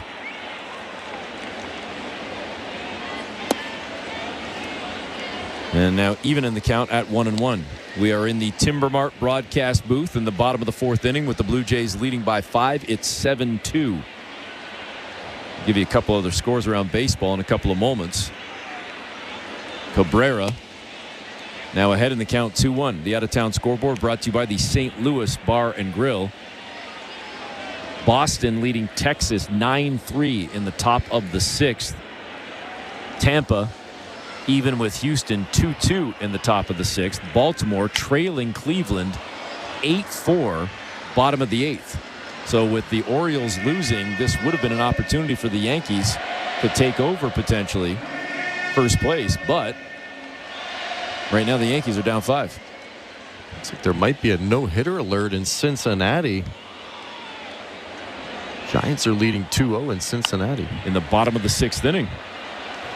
We'll keep our eye on that one as Cabrera sends one foul down into the left field corner, and now the count is 2-2. You know, that was the 60th pitch for Kevin Gausman. You can't say, oh, he's got a no-hitter. You're going to be blamed for breaking it up, but is the internet going to be blamed because they're flashing it for us? Maybe if it was the game we were calling, but not if we're just looking in from, a million miles away. Fouled off again on the 2-2. Cabrera stays alive. We'll do it again.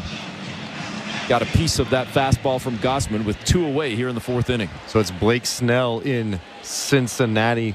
77 pitches through just over 6 innings.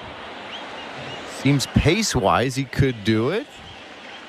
He could do it. I know he could. He's a big, strong kid, but will the analytics department allow him to do it? You can't take out a guy if he's pitching a no-hitter, can you? This one sent into center field on a lazy fly ball. Easy one for Dalton Varsho, and he sits down Oswaldo Cabrera for the third out of the inning. We go to the fifth. Blue Jays still leading 7-2. You're listening to Blue Jays Baseball, brought to you by your local family-owned Crown Rust Control Center, streaming at sportsnet.ca and the Sportsnet Radio Network. It's the sound of where you've been and who you are. And SiriusXM has channels for every era of classic country. New Millennium hits are on Y2 Country, Channel 57. The 80s and 90s play all day, every day on Prime Country, Channel 58. And Willie's Roadhouse, Channel 61 is honky tonk heaven.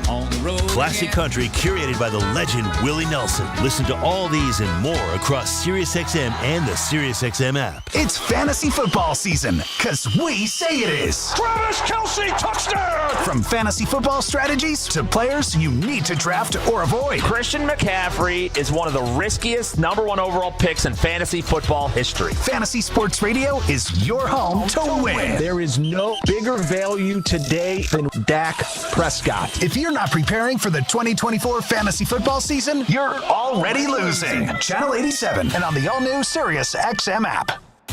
This is John Paul Morosi. Coming up on the next episode of The Road to Cooperstown, I sit down with Hall of Famer Cal Ripken Jr. I hurt my knee at that brawl. I strained my knee.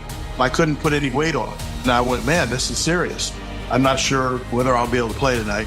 The Road to Cooperstown airs Saturday at 9 a.m. Eastern on MLB Network Radio, Sirius XM 89, and the all-new Sirius XM app. New episodes drop every Tuesday wherever you get your podcasts. 24/7, 365 coverage of all things NASCAR. All things NASCAR happens exclusively on SiriusXM NASCAR Radio, Channel 90. Radio Network. Fifth inning is brought to you by Desjardins Financial Group. Desjardins awarded another 150 grants worth $20,000 each to entrepreneurs across Canada. See how Desjardins cheered on small biz at goodsparkgrants.ca.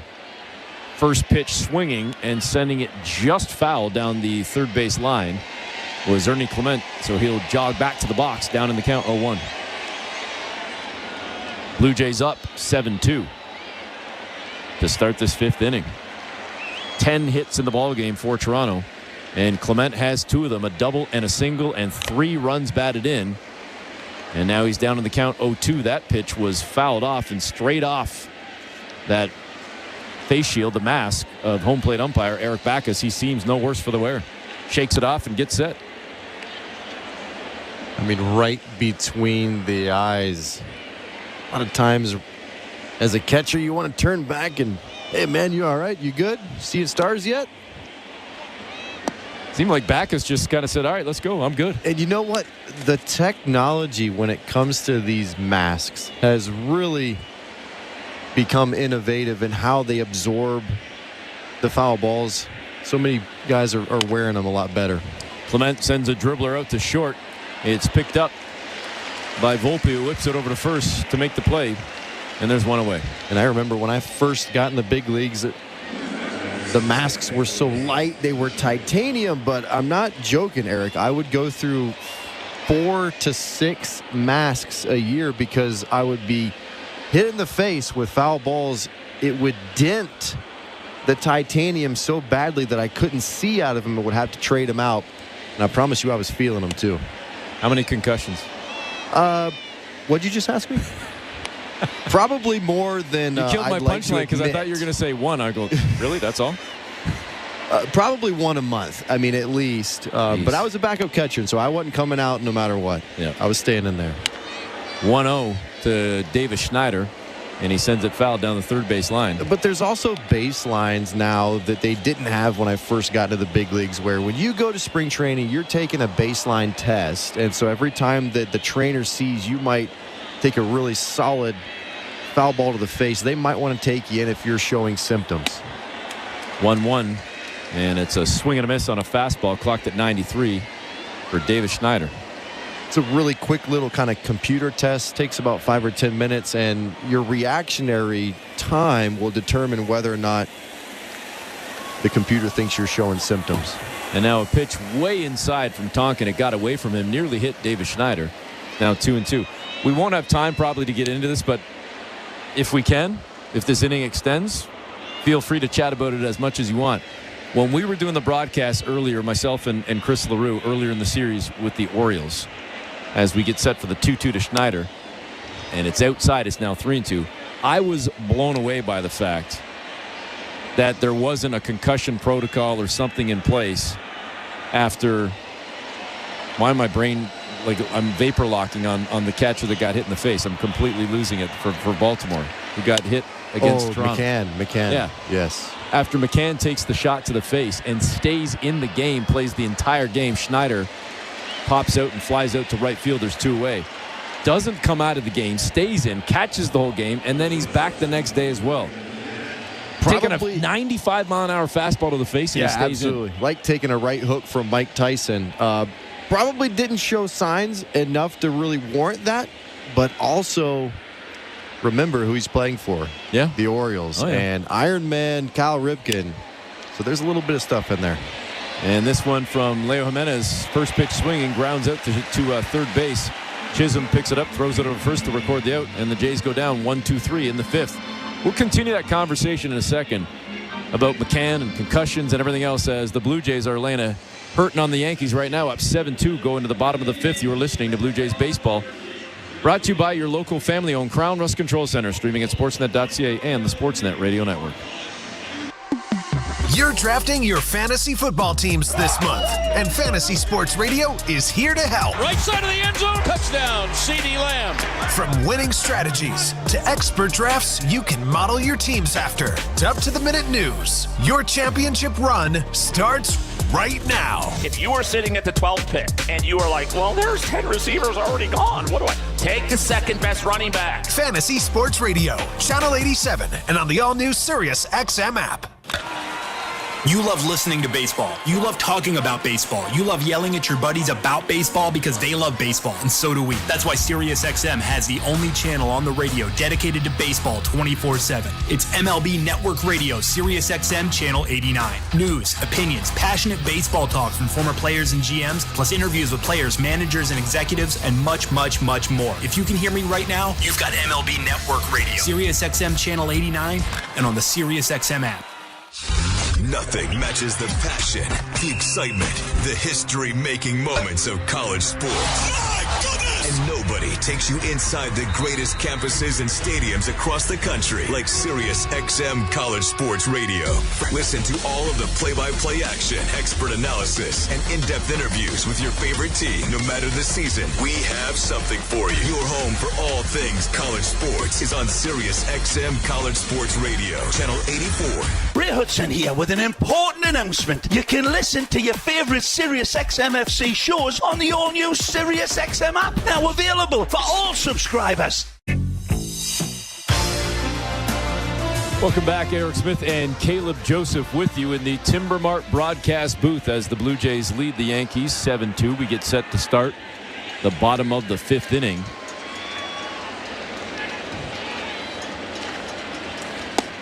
And it'll be the left-handed bat of Ben Rice, the first baseman, to lead things off here for the Yankees in the 5th. 0 for 1 in the ballgame. Flew it to second base in his first and only at bat, batting .209 on the season.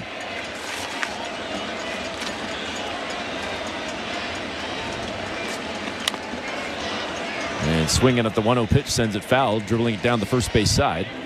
And it's now 1-1 to finish off the point from last inning with James McCann and that fastball taking it to the face. I actually reached out to a trainer that I know well from the NBA, and he was kind of saying, listen, I can't speak for baseball, but obviously there would have been protocols that were, gone through and hopefully met. But at the same time, you can speak to it if you've been there. Unless there's something glaring standing out that the trainer's picking up on, you've got to trust what the player says, what the athlete says. And if he says, I'm good, I'm staying in, that's hard to argue with. Absolutely. 2-1 pitch is low. And it's now 3-1. Outside of maybe 1 or 2 pitches, I've kind of liked the zone we've seen from Eric Backus tonight. Yeah, it's tight. He is calling it. You got to throw it in the zone to get the call, no matter what these catchers are doing to try and trick him. And the 3-1 down in the dirt, and Gausman loses Rice. and issues the free pass to start this inning. But I know those trainers out in Baltimore, and I know them very well, and they would never put a player in harm's way. I do know that the way that game was situated, there was another game following that, and James McCann being the pro that I know he is, he was not going to let them take him out of that game. But if he looked woozy and couldn't stand and was definitely showing signs, he would have been out of that game, I guarantee it. Well, and you mentioned before we went to break a couple of moments ago that, Cal Ripken and the legacy and everything else. Absolutely. I don't believe it was that game. I think it was the next day. Who was sitting in the first row right behind the backstop? In fact, right behind the Orioles on deck circle, Cal Ripken Jr. Like I'm talking, I don't know if you noticed it, but first row right there. And this could end up in the first row, and it will. It's into the bullpen for a 2-run homer for Anthony Volpe, the number 9 hitter, with a 2-run shot to bring the Yankees a little bit closer, cutting the Blue Jay lead to 7-4. You wonder how long Gausman can kind of walk the tightrope in terms of locating the fastball. He's had good velocity. He's had good zip on it. It's just been middle across. This is another middle across fastball that just doesn't get all the way to the top of the zone, kind of fading back into the inner part of the plate. And Volpe stays inside of it and uses that kind of short right center field part of the park to his favor. Gets it just over the wall for a 2-run homer. To the top of the order we go. Alex Verdugo, for the third time in this ball game. He struck out looking in his first at bat. Flew it to short in his second. 0 for 2 in the ball game, batting .238 on the season. None out here. Top of the order for the Yankees, and a chance to maybe do some damage here in the 5th. Gausman ahead in the count, 0-1. Here's the pitch. Catches the inside edge on a fastball, and it's 0-2.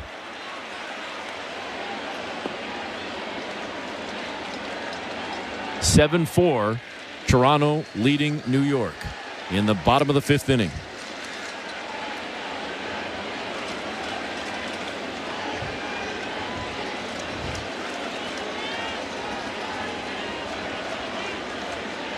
Gausman comes set. The leg kick and the delivery, and it's fouled off down the third base line by Verdugo. We'll do it again at 0-2. Just one of those really weird games from Gausman in that the stuff looks really good. He's been efficient, only 72 pitches through 4 innings plus. But in terms of just locating that fastball, getting it to the corners, it's been a bit of a struggle. And then getting that split to carry the zone as he misses right there to make it 1-2 to Verdugo with a split that was outside. It's about being able to throw a lot of pitches that appear strikes and then have them finish below and above the zone. And now swing and a miss on the splitter. Looked like Verdugo might have been fooled by that one. Gausman gets the K, just his second of the ball game, but he'll take it here first out of this 5th inning. Yeah, Verdugo typically pretty weak on splits late in the zone. Ironically, pretty good early in the zone off of those type of pitches, but as the count progresses later on, he gets weaker against them. Gausman obviously seeing that trend, try and attack that weakness. And the first pitch into Juan Soto, a little bit too low. Down in the zone, missed on that fastball, 1-0.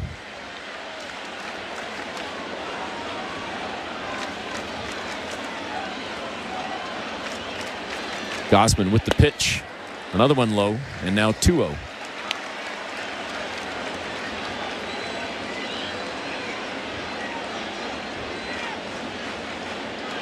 Soto 1 for 2 in the ball game. Popped out to third in his last at bat. The 2-0 pitch. High outside, now 3-0 with Aaron Judge on deck. Gausman has now thrown 77 pitches through 4 1/3 innings. The 3-0 delivery down Main Street, good for a strike on the fastball. It's 3-1.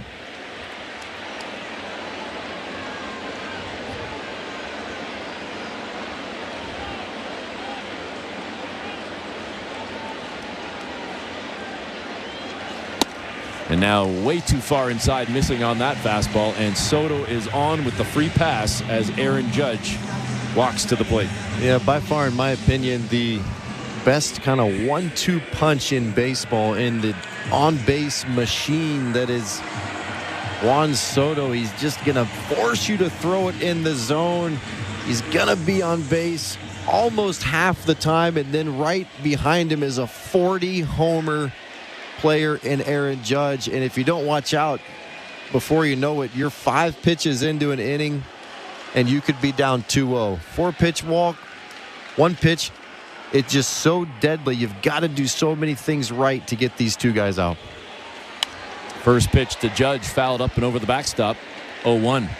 The injury report is brought to you by Bergmanis Prera, personal injury lawyers. If life has thrown you a curveball and you're striking out with your insurance company, get ahead of the count and call Bergmanis Prera, personal injury lawyers. You focus on getting better, and Bergmanis Prera will take care of the rest. Visit bplawyers.ca. Outside, missing with that pitch, it's 1-1. Best thing we can talk about on the injury report is Alejandro Kirk. And prior to the ball game, John Schneider said that Alejandro Kirk, who was hit on the left elbow on Tuesday, is still a little sore when hitting. He said he could catch if need be, but probably needs an extra day. Hence the reason we're seeing Brian Serven starting this ball game and not Alejandro Kirk. Yeah, and that left elbow is kind of the piece of the puzzle. When you kind of finish your swing, you kind of snap that arm back into place. I've been hit there many a time. The 2-1 to Judge, in there for a strike, painted well on that outside corner on the fastball at 94, and it's 2-2.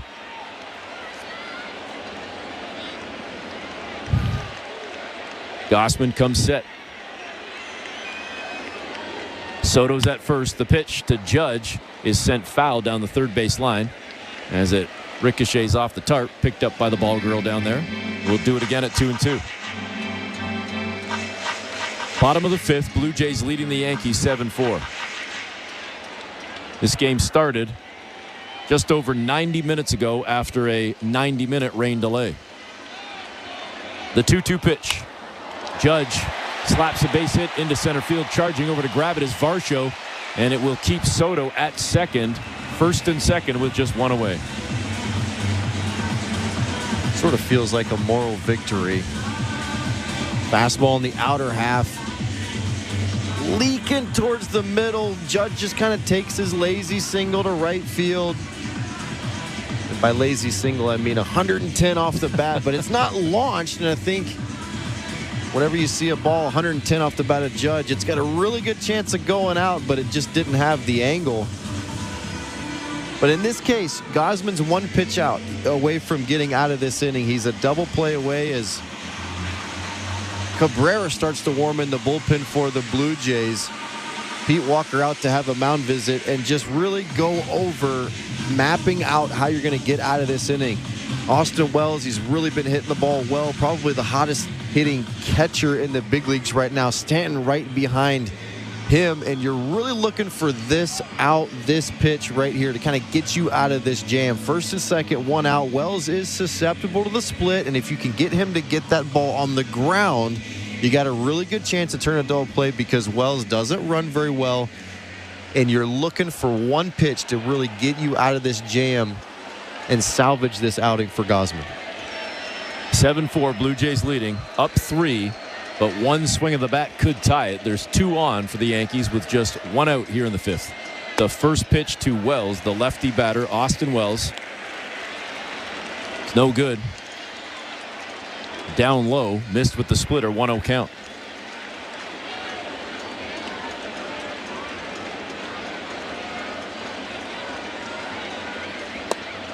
And a second straight pitch down low.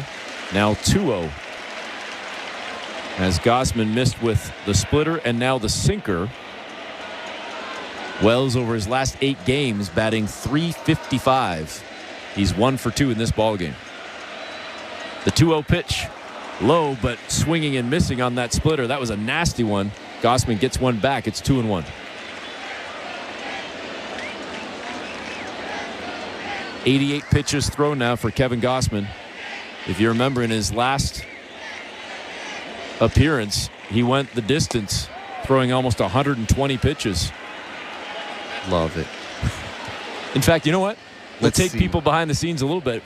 I happened to be down in the conversation. I don't know if I was a big part of it, but you and Jamie Campbell and Shai Davidi and I believe it was Arden Dwelling, the four of you, I was just kind of there flying the wall, chatting about pitchers going long and longer in ball games. And I believe it was, who were you talking about that threw 149 pitches a number of years ago? Oh, Edwin Jackson. Edwin Jackson. In a no-hitter. Yes. I think he walked 8. And now Gausman didn't get to 149, but he was just shy of 120, which is unheard of these days. I'd let him go 150. The 2-2 pitch slapped past Jimenez at short into center field, but it was hit so hard, and Varsho got to it so quickly that Soto stopped at third, but then Varsho bobbled it, and even though Soto had stopped, he turned the engine on again and still ended up scoring. Varsho ended up sliding and slipping in the grass, and his cleat dug in and pulled up a chunk like he was golfing, and that allowed Soto to ultimately, again, as I say, start the engine and score. Yeah, as soon as Varsho gets this ball down around his glove, he's pulling it back up to rear back to throw, even though Soto's being held at third base all the way. The momentum, he's trying to make the play as if he's going to be sent, and as soon as he goes to exchange the ball, it falls right out of his glove, and because he's got to turn back around, Soto skirts in. Will be an error on Varsho.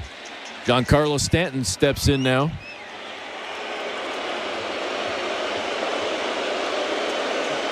That's one of those plays where if you can see just a half second earlier that he is being held at third base, he's not going to make that type of transfer.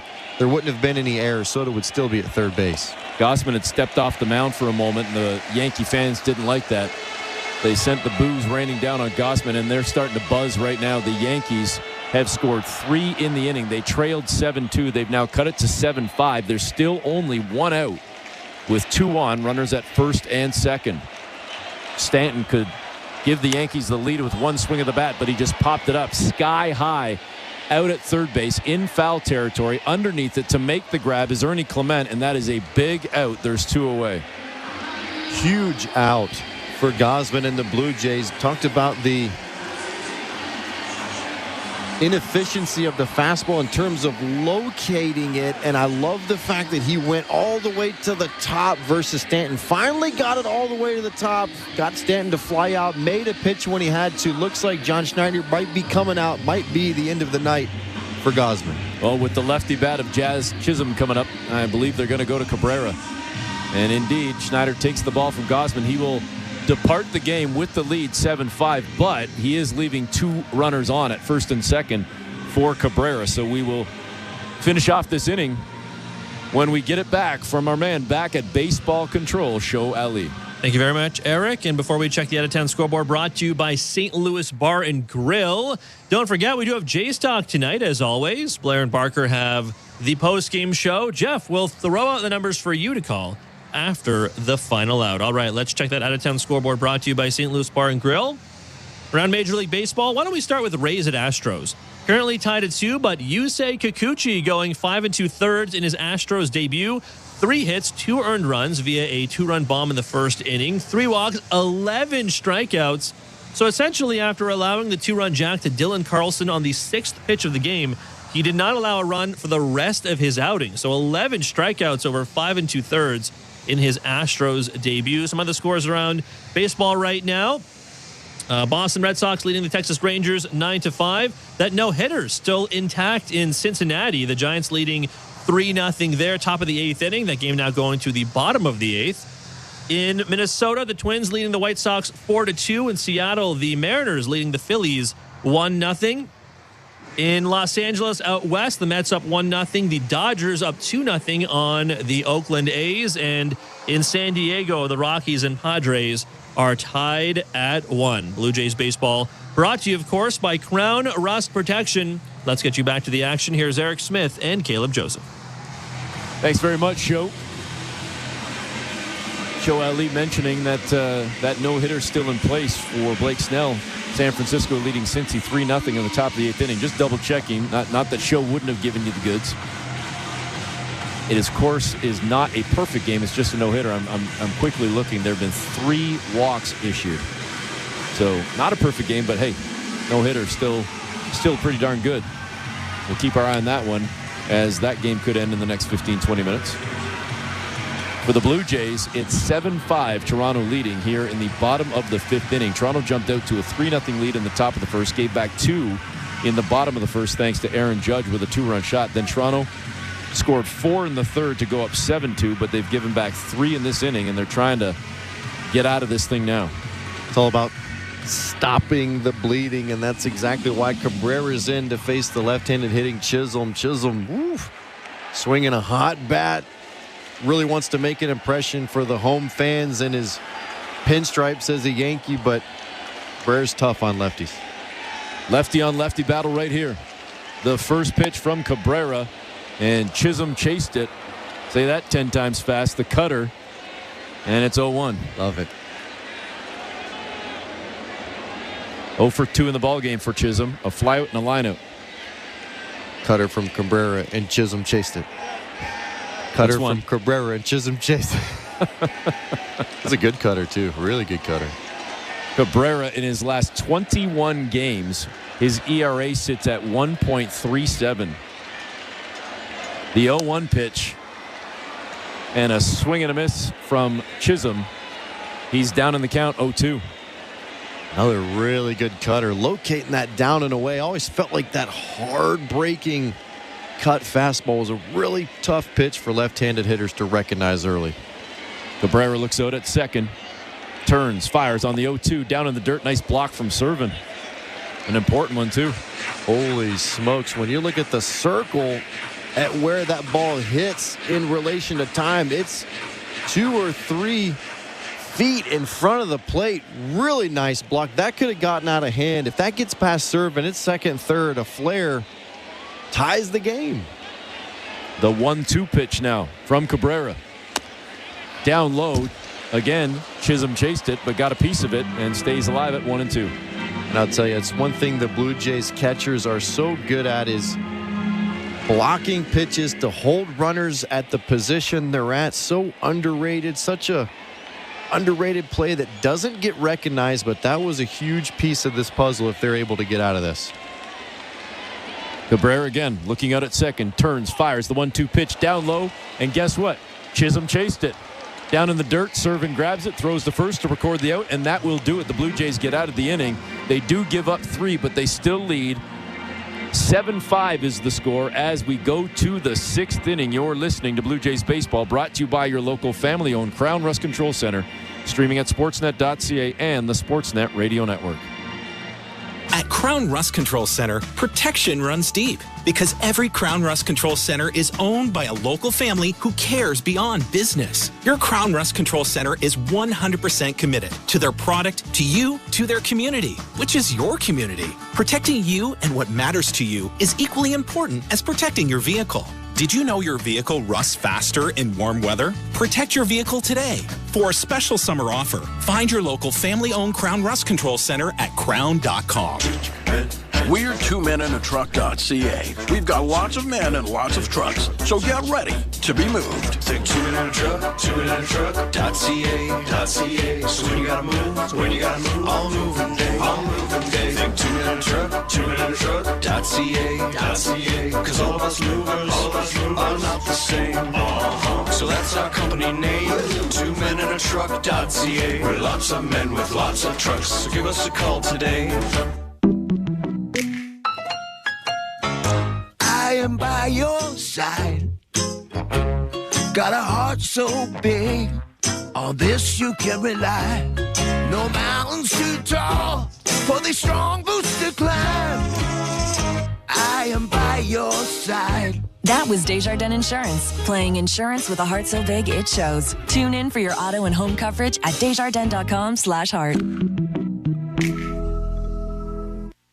This is Toronto Blue Jays baseball. Blue Jays up 3-2 on a wacky play to give Toronto the lead. On Sportsnet 590 The Fan and the Sportsnet Radio Network.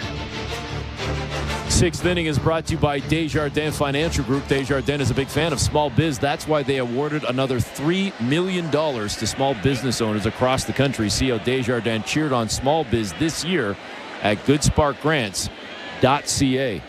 Blue Jays leading 7-5, top of the 6th. And a quick look at the out-of-town scoreboard brought to you by St. Louis Bar and Grill. Blake Snell is now through 8, with the no-hitter intact. We just are watching it off to the side here. Hence the reason I gave you the quick update there again on the St. Louis Bar and Grill out-of-town scoreboard. And he looks nasty. It looks good. It's 97 crossfire with late finish. Breaking ball looks good. I think he's going to do it. I'm telling you, I think he's going to do it. He's got 3 hits to do so. Or 3 outs, to do so. Hopefully not 3 hits. Quickly down 1-2 in the count. Servin was even, but just looked at a nasty-looking pitch right there, the slider that came in from Tonkin. And the 1-2 pitch. And Servin slaps one into right field, and another base hit for Brian Servin. He must be listening to the radio. So take that, Eric. Exactly. Hey, I wasn't making fun of the 050. I just said we want to get it up, and he's doing just that. There you go. Encouragement. Hey, good piece of hitting. Another kind of breaking ball that he stays back on, shoots it to right field. Swing path looks good. And sometimes when you get a little bit of success, it starts to breed a little confidence. Who knows? Kirk might be down for a couple more days with the sore elbow. Might be getting a couple starts in a row. George Springer looks at the first pitch, caught the bottom part of the zone on a sinker, and an 0-1 count. Springer working on a 1-for-3 evening. His 4th at bat, 13 home runs, 41 runs batted in this season for George Springer. Top of the 6th, 7-5 Toronto, and Springer just sent one down the third base line. Foul. And I couldn't tell if he actually fouled it off his foot or if he just slipped as he turned and swung that bat. Let's see right here. Oh, looks like it might have been right below the knee. Fouled right below the knee. The odd thing is, oh yeah, right, definitely on the knee. The odd thing is the ball went kind of just fouled down the third baseline. Normally you hit your knee like that, it kind of shoots all over the place. Had it been fair, they would have had to have called time because it didn't seem obvious that it hit his knee right out the gate. Looked like he just grounded it to third base. Obviously Springer went down, but I didn't see it right out the gate. Nor did I. And I'll tell you what, I give him credit for hitting it off his knee like that. He got up pretty quickly and just dug right back in. Showing his toughness right now, battling in this count. Fouled off the 1-2 pitch to stay alive. We'll do it again here as Tonkin just pitch number 35 coming in relief of Marcus Stroman. Stroman left the game having given up all 7 of these Toronto runs. Tonkin has been able to skunk the Jays thus far. The 1-2 pitch, swing and a miss. Springer sits down with the strikeout. There's one away. I remember being a catcher, and any time a guy fouled a ball off his leg or his foot or his knee, more times than not it was a pitch that was on the inner half or moving towards the inner half. A lot of times I would try and go right back in there and make him do it again. Oh, we just gave him some love, but he's going to come out of the ball game now. Aaron Boone walks out and says, all right, Mr. Tonkin, your day is done, and we're going to have a pitching change for the Yankees, which will allow us to go back to baseball control with host Show Ali. Thank you very much, Eric and Caleb. Let's check out that out-of-town scoreboard brought to you by St. Louis Bar and Grill. Still that no-hitter in Cincinnati intact for Blake Snell. 8 innings, no hits, 3 walks, 10 strikeouts. That game in the top of the 9th inning, so with 1 out. So very quickly, I'm sure we'll see what Blake Snell has in the bottom of the 9th inning in Cincinnati. Let's check out the Olympics. Today's Olympic action, including in the pool, lots of updates. We mentioned this one earlier, but Kylie Moss winning the bronze medal in the women's 200-meter backstroke. Her 5th Olympic medal over 3 Olympic Games. She is now the first Canadian swimmer to win a medal at 3 consecutive Olympics. So congratulations to Kylie. Elsewhere, lots of qualifying events. Josh Liendo and Ilya Haroun both into the 100-meter butterfly final. That goes tomorrow. Meanwhile, on the 200-meter individual medley heats, both Summer McIntosh and Sydney Pickram qualifying for the final. That will also go tomorrow night. So a lot of Saturday afternoon on the East Coast swimming to keep in mind.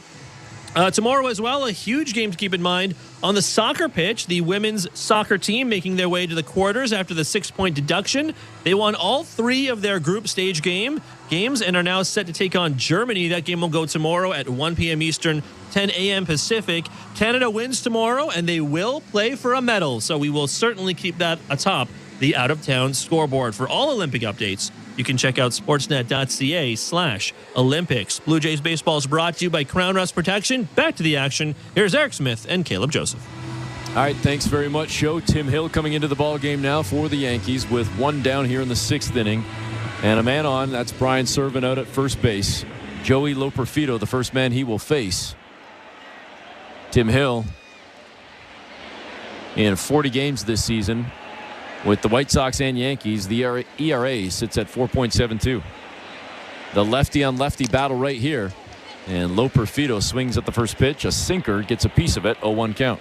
Yeah, this is going to be a challenge for Loperfido as Hill is long, lanky. It is a sidearm delivery. He's throwing it basically behind the left-hander because of that crossfire sidearm. Tough AB. Swing and a miss at pitch number 2, the sinker at 89, and it's 0-2.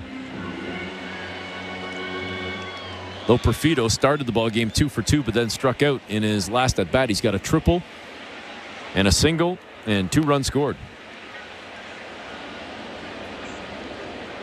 Down 0-2 in the count right here. Hill, the pitch, and a strikeout. On the first batter he faces, Loperfido sits down for the 2nd straight time, and there's 2 away. Always thought the toughest pitch for a left-handed hitter to hit off of a left-handed pitcher is a sidearm sinker moving down and in. They're just not used to seeing that pitch moving in. That was the exact pitch that Loperfido swung right over for the strikeout. Brings up Vladdy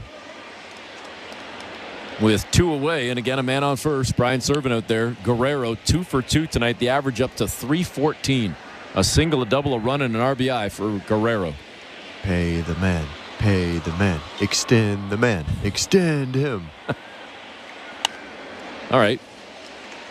If I was letting you hand out the contract and sign the deal, how long, how much?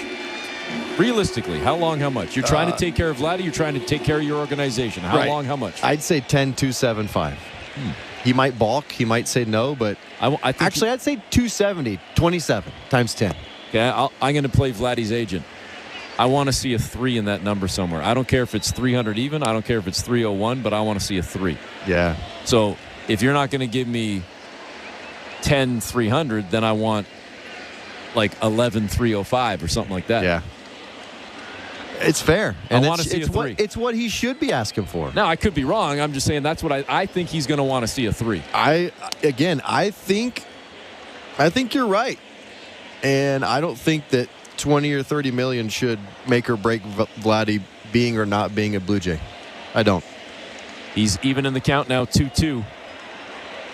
In his career at Yankee Stadium, 13 home runs. And he would love to get a hold of one right here to extend the Blue Jay lead. They're up 7-5 in the 6th inning. They were up 7-2.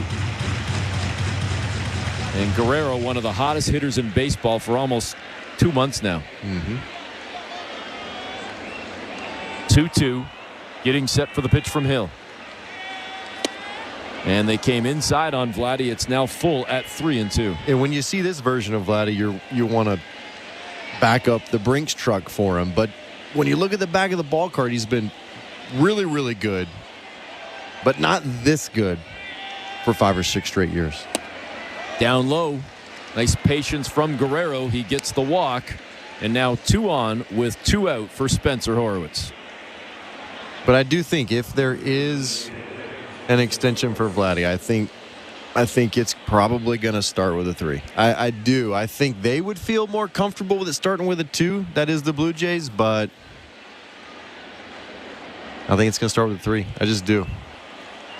Is Blake Snell 1 out away now? I believe he is. Horwitz sends it into right field as it gets by second baseman Oswaldo Cabrera on his horse trying to go first to third as Vladdy Aggressive base running there from Guerrero, but I'll tell you what, give credit to Brian Serven, who came around from second to score, so the Blue Jays do plate one. And as I throw to break, I can let you know that Blake Snell has indeed thrown a no-hitter against the Cincinnati Reds. So the Blue Jays lead the Yankees 8-5, heading to the bottom of the sixth. You're listening to Blue Jays Baseball, brought to you by your local family-owned Crown Rust Control Center, streaming at sportsnet.ca and the Sportsnet Radio Network. Get closer to progressive political voices with SiriusXM Progress. Zerlina Maxwell, Dino Bidala, Michelangelo Signorelli, John Fugelsang, Stephanie Miller, Tom Arban, and more. We're going to focus on beating Donald Trump at the ballot box. The stakes have never been higher. They want to ban abortion. I was able to terminate Roe v. Wade. Understand this. Republicans are coming after.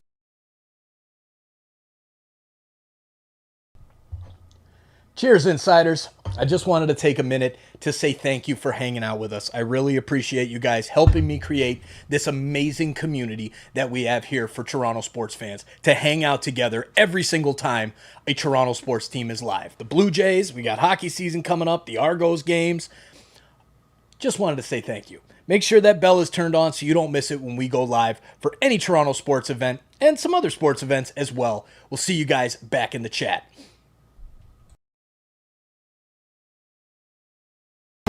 We're more than just a game.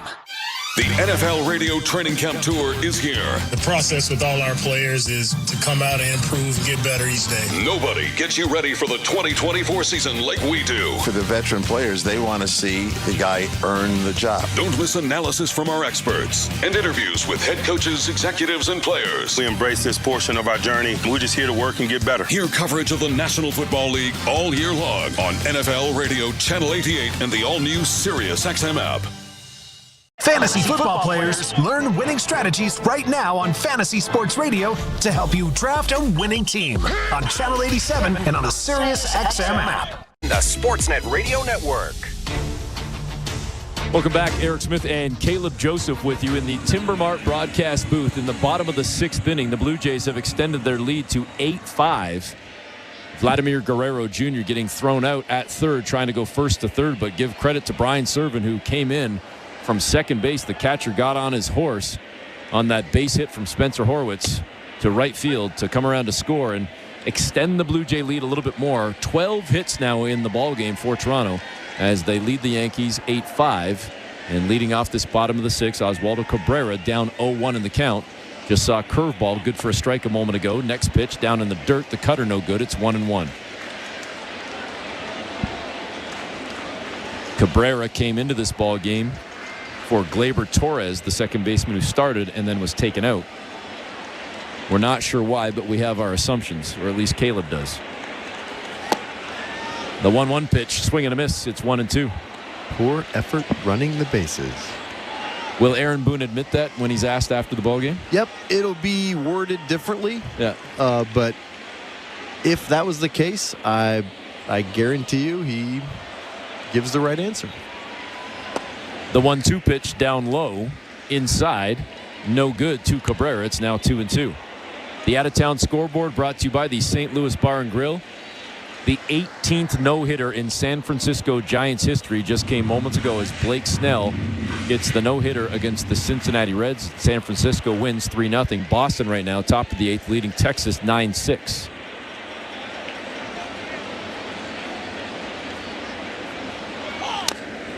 That one fouled off. Let's look at a couple more scores as the count stays at 2-2. Seattle leading Philadelphia 8-0 in the bottom of the second inning.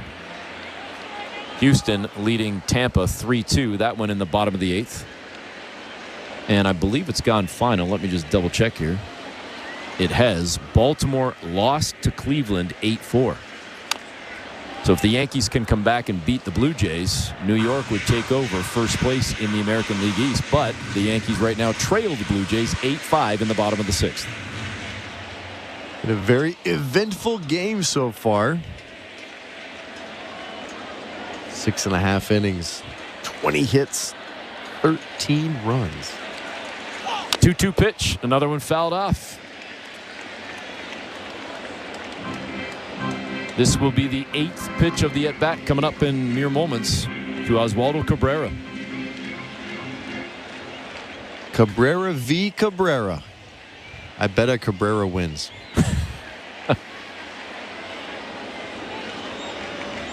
The 2-2. Sent down to third base. Scooped up by Clement over to first in plenty of time to record the out, and there's one away. But Genesis Cabrera did such a nice job coming in relief of Kevin Gausman to get Chisholm in the 5th inning. With runners on, only a 2-run game at that point, and that is exactly what he's done all season. Come in, kind of be the fireman, put out the fire. Huge out getting Chisholm there. Keep the game where it is. Blue Jays able to add on right after that. Ben Rice now steps in, the left-handed bat of Rice, the first baseman for the Yankees. 0 for 1 in the ballgame. He walked in his last at-bat. Takes the first pitch for a ball outside the sinker, no good. Clocked at 96 from Cabrera as Rice digs back in. The 1-0 delivery down Main Street. That cutter perfectly placed. It's now 1-1.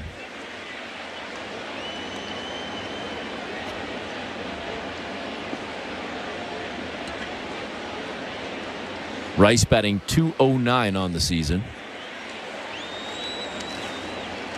Here's the 1-1 pitch down low, 2-1. Enter night mode with an exclusive Blue Jays City Connect short sleeve hoodie. Be sure to be at the ballpark early on Monday, September 9th, as the first 15,000 lucky fans will walk away with this one-of-a-kind giveaway. Visit bluejays.com/promotions to get your tickets. The 2-1 pitch inside, fouled off by Rice, and it's now 2-2.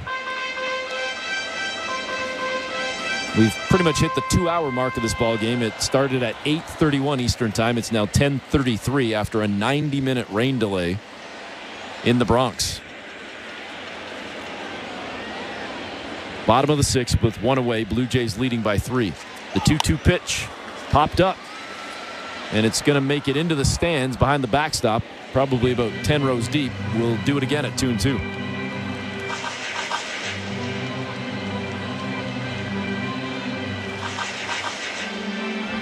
Blue Jays will go at it again tomorrow at 1 o'clock Eastern, and then Sunday at 1:30.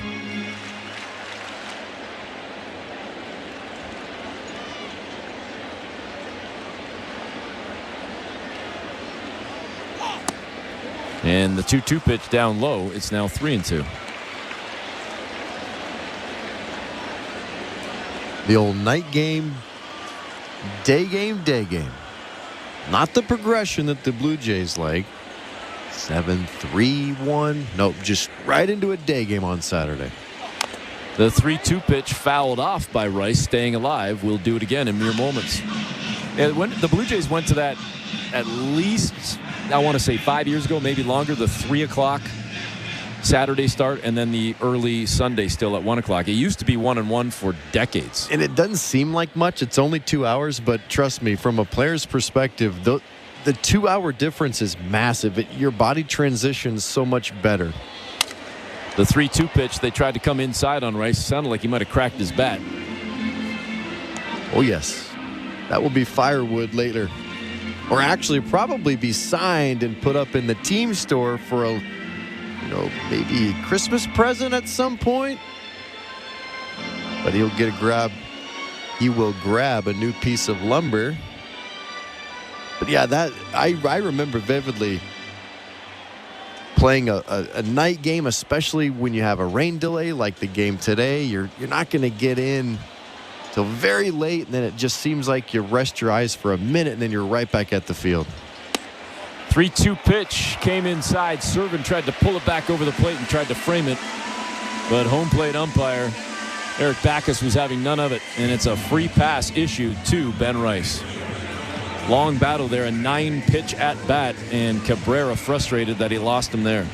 Made quite a few pitches on the edges, some really good cut fastballs, finishing down in a way that Rice was able to spoil. Battled the pitch that he broke his bat on to really buy that walk.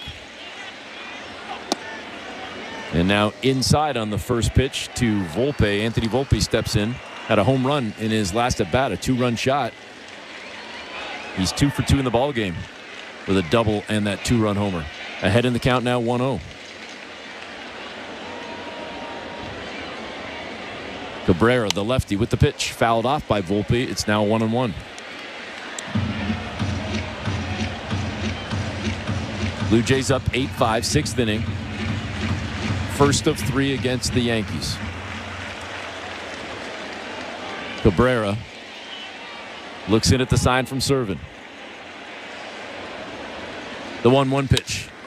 And this one is sent on a line to left field, and it's going to drop in front of Joey Loperfido for a single. Looked like Loperfido might have had some time to run in on that one. I don't know if he got a late jump, but he just sort of allowed that to fall in, and it's now 2 on with 1 out for the Yanks. Yeah, he made a decision really early to go ahead and pull up. It's a cut fastball moving down and into Volpe, and he hits it to left field, and Loperfido gets the right jump right out the gate. It would have been one of those plays that if he would have kept going with his momentum right out the gate, he probably could have made a diving attempt, but he made a decision to pull up. Looks like that'll be the end of the night for Cabrera. Which means it's a busy night for Show Ali as we send it back to our host at Baseball Control. Thank you very much, Eric and Caleb. Let's check out that St. Louis Bar and Grill out-of-town scoreboard. Eric mentioned the Blake Snell no-hitter, so the 18th no-hitter in Giants history. It's actually tied for the 3rd most no-hitters by a single team. Must be nice.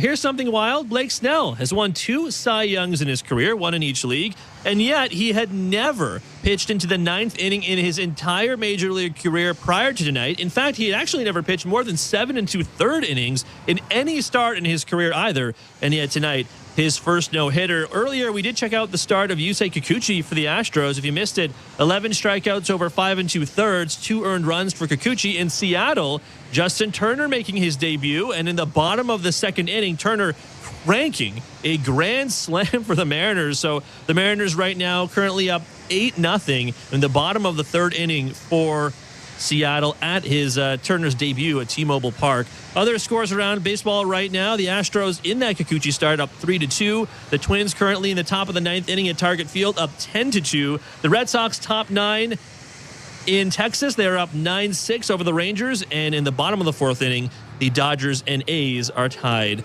at 2. Blue Jays baseball is brought to you by Crown Rust Protection. Let's get you back to the action. Here's Eric Smith and Caleb Joseph. Thank you very much, Show. Yankees, for the 2nd straight inning, are trying to put together a little rally here to come back in this ball game. They were down 7-2, cut it to 7-5. Jays got 1 back in the 6th to improve it to 8-5. But now New York with 2 on and only 1 out. Here in the 6th inning, looking to tack on 1 or 2 or more. So Brendan Little comes into the ball game. Another lefty, but a fresh left arm to go against the lefty bat of Alex Verdugo and potentially the lefty bat of Juan Soto as well, as we hit the top of the order for the Yankees. Little with a 4.32 ERA in 26 games this season.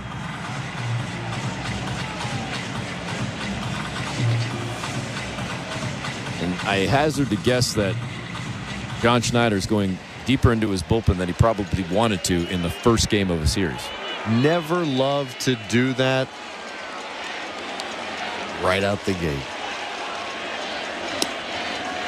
First pitch, no good. A little bit too far outside to Verdugo.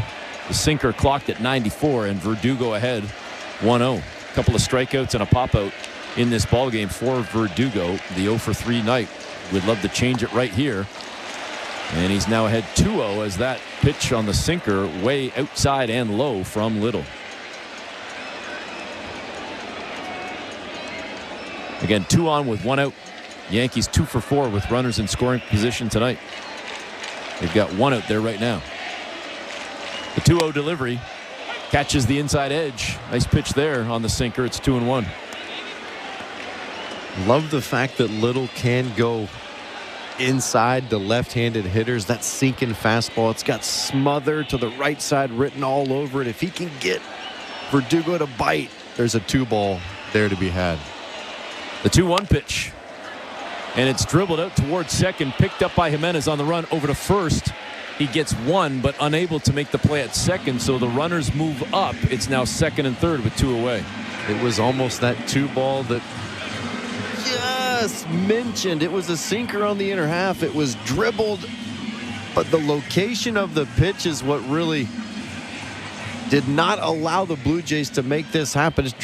It's hit right up the middle. Jimenez ranging to his left. He just grabs it too far past second base. Nobody there to flip to. Just got to take the safe out, go to first base. Tough luck because Little got the ground ball he was looking for. So another lefty-on-lefty battle right here with Little and Soto swinging at the first pitch, and he grounds it softly out to second. Schneider tosses it easily over to first, and that will do it for the Yankees. That's got to be one of the softest hit balls by Soto all season. And the Jays get out of a jam. We go to the 7th with Toronto up 8-5. You're listening to Blue Jays Baseball, brought to you by your local family-owned Crown Rust Control Centers. Streaming at sportsnet.ca and the Sportsnet Radio Network. At Crown Rust Control, protection runs deep because every Crown Rust Control Center is owned by a local family who cares beyond business. Your Crown Rust Control is 100% committed to their product, to you, to their community, which is your community. Protecting you and what matters to you is equally important as protecting your vehicle. Did you know your vehicle rusts faster in warm weather? Protect your vehicle today. For a special summer offer, find your local family-owned Crown Rust Control Center at crown.com. We're two men and a truck. So, you're moving to a new home, and all that's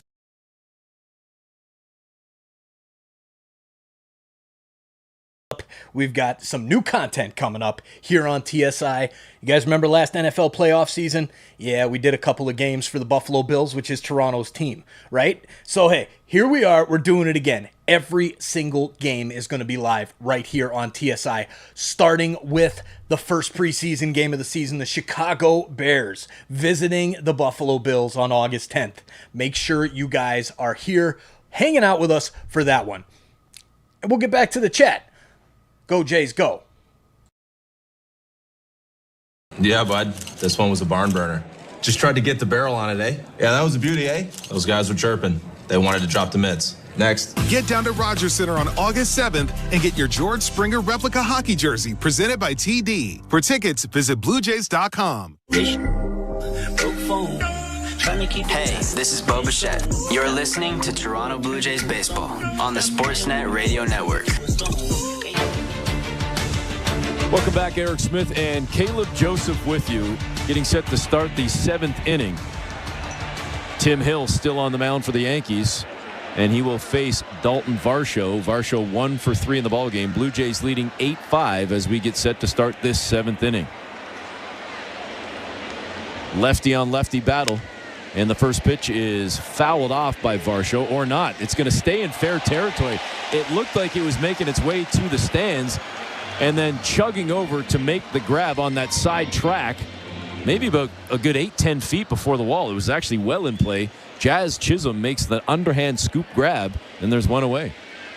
Yeah, that looked like a shortstop trying to play third base, not really used to those types of slicing balls from left-handed hitters. Kind of overran it, then stopped, and then tried to reach it out, and he finally gets the ball into that glove.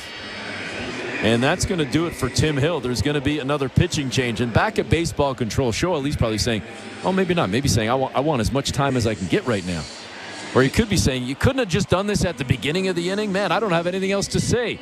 Another Olympic update? I don't know. What do we have on tap right now, Show Ali? We will check out some Olympics for sure. And right. Don't worry. After a 90-minute rain delay, I'm not super keen for as much airtime as possible. All right, on the Out of Town scoreboard, brought to you by St. Louis Bar and Grill. Some Olympic updates, as Eric said. Men's basketball, in case you missed this, Canada beats Spain 88-85. They eliminate Spain, the number 2 team in the world, from the Olympic tournament, and they finish atop their group undefeated at 3-0 in group play. So we now await their opponent. It does hinge, I suppose, on a few other games. Germany thrashed France earlier, so it means we now await USA-Puerto Rico, which goes tomorrow, Saturday. If the United States wins, it means a matchup with Victor Wembanyama and the host country, France. If Puerto Rico pulls off the upset, it means a date with Nikola Jokic and Serbia. So one of France or Serbia in the quarterfinals is what awaits Team Canada. Either way, that game will go on Tuesday. In the women's trampoline final, Sofiane Mito earning the bronze medal. It's now Canada's 6th Olympic medal in trampoline since the sport made its debut in the 2000 Sydney Olympics.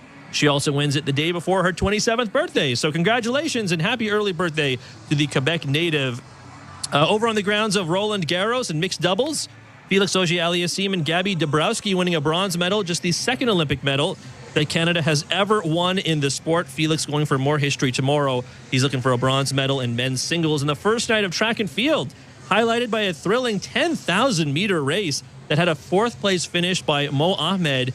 He finished just 0.6 seconds off the bronze medal. It was a result that matches Canada's best Olympic result ever in the men's 10,000-meter, which was previously achieved, get this, 112 years ago at the 1912 Stockholm Olympics. Blue Jays baseball is brought to you by Crown Rust Protection. Back to the action. Here's Eric and Caleb. Thanks very much, Show. Aniel De Los Santos comes into the ballgame now for the Yankees. The right-hander with the pitch to Ernie Clement. Fouled off by Clement. Now down in the count 0-1. 2 for 3 in the ballgame. Clement with 3 runs batted in. A double and a single. Looking for more right now with 1 out here in the 7th inning. Nobody on. De Los Santos with the pitch down low. Missing with the slider. It's 1-1. 8-5 Toronto leads. Again with 1 away in the 7th. The 1-1 pitch. And Clement sends it out to third, scooped up by Chisholm. Takes his time, couple of strides, throws to first, and gets Clement by a step. And there's 2 away. You're an infielder and you shift over from the middle of the diamond to the corners. The angles at which you play the game change dramatically. You're playing on an X scale at the corners, which means your first moves are going to have to be diagonal. Back and to the left, back and to the right. And for Chisholm, learning those angles is what's going to be the challenge as he's thrust into third base for the Yankees. 2 out. Davis Schneider checks in for the first time, or excuse me, for the first pitch. Ugh. Shaking the cobwebs here at 10:49 Eastern time. And it's a ball to Schneider, nearly hit him on the hands. The 1-0 down Main Street. It's good on the slider. It's 1-1. It's kind of those in-between grounders, moving to your left. Do I go in to get it? Do I go back to get the big hop? Those are the ones that you're really trying to iron out as you move over to third base. And now Schneider sends one into right field. It's actually traveling and tracking back, hits the base of the wall. And Davis turning the corner, sliding headfirst into second. The throw was pulled wide of the bag, so easily, safely at second is Davis Schneider.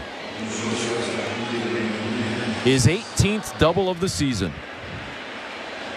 To be honest with you, Eric, I knew he was going to have a big game. You know why? Because it went back to the vintage look of the freshly shaved sides, but the neatly trimmed mustache. And I love the fact that he goes to right center field with a pitch that's moving down and into him. Whether this is on purpose, I'll never know, but when his direction is that way, he's really good. And now Leo Jimenez just got hit. First pitch came way inside, and it caught him in the left arm. And now 2 on for Brian Serven. 98-mile-an-hour fastball from De Los Santos. Well set up on the outer half to the right-handed hitting Jimenez, but this pitch is just lost arm side right out the gate, running in, and it hits right above the left elbow pad, getting that bicep. Had it been half a ball lower, would have hit the pad. That's going to leave a mark, I guarantee it. Now, what would this conversation be about right now is all 4 umpires just met at home plate. Well, a lot of times when a player is hit by the pitch, it ricochets and hits the home plate umpire. I guarantee you Backus took a ball. I can't get a second angle, but when all the umpires come in, typically it's because the home plate umpire gets hit. Yeah, ricocheted. Okay, we just got an overhead. Ricochet right onto the right hand of the umpire, so it hits Leo Jimenez's left bicep, ricochets, gets him right on the right kind of forearm, Weird, strange turn of events. I promise you, the worst thing you want to happen is for a home plate umpire to go down. That is awful because that sets in another delay. He looks fine, though. You got to go back to umpiring like T-ball and Little League ball where you got just that big pad I love that you thing. hide behind, right? Yes. The 1-0 count now to Servin as the slider was no good, and he jumps on the second pitch, sends it foul down the third base line, and it ricochets off the tarp. That ball girl's been doing a solid job down there. Now 1-1. No errors either. Yeah. Fielding Zach it cleanly. Warming in the Blue Jay bullpen. 1-1 is the count to Servin, who is working on a 2-for-3 night. Servin has pushed his average up to 130 in this ball game, Caleb. There you go. After starting the night at 050. I love the fact that you remember the old padded umpire like shield thing. They just put their hands in there and get behind like it and squat cushion down. Yeah, it was awesome. The 1-2 pitch coming to Servin. And he sends this one, almost into right field. But the length of Ben Rice, he makes the stab and takes one away from Servin. So we head to the bottom of the 7th. The Blue Jays still leading 8-5. You're listening to Blue Jays Baseball, brought to you by your local family-owned Crown Rust Control Center, streaming at sportsnet.ca and the Sportsnet Radio Network. At Crown Rust Control Center, protection runs deep because every Crown Rust Control Center is owned by a local family who cares beyond business. Your Crown Rust Control Center is 100% committed to their product, to you, to their community, which is your community. Protecting you and what matters to you is equally important as protecting your vehicle. Did you know your vehicle rusts faster in warm weather? Protect your vehicle today. For a special summer offer, find your local family-owned Crown Rust Control Center at crown.com. Witches, wizards, and muggles, come down to the core as Roger Center transforms into Hogwarts. Harry Potter-themed entertainment and activities around the ballpark. Magic moments create core memories. So fly down to Roger Center on Friday, August 9th, and get one of 4 Blue Jays Harry Potter Hogwarts House Raglan shirts. Harry Potter Night. For tickets, visit BlueJays.com. Mondays on City TV, Jen's journey for love continues. I'm gonna fall in love, and I'm gonna do it my way. On The Bachelorette. Jen is truly a woman of a man's dreams. I just feel so hopeful. But finding the one. I'm falling for you, and I'm not afraid to say it. What could go wrong? Will be easier said than done. This is all a show to you, bro. You stand no chance. Do you think you're ready for an engagement? I just don't want to choose the wrong person again. The Bachelorette. All new Mondays 8/7 Central on City TV. Or stream it on City TV Plus.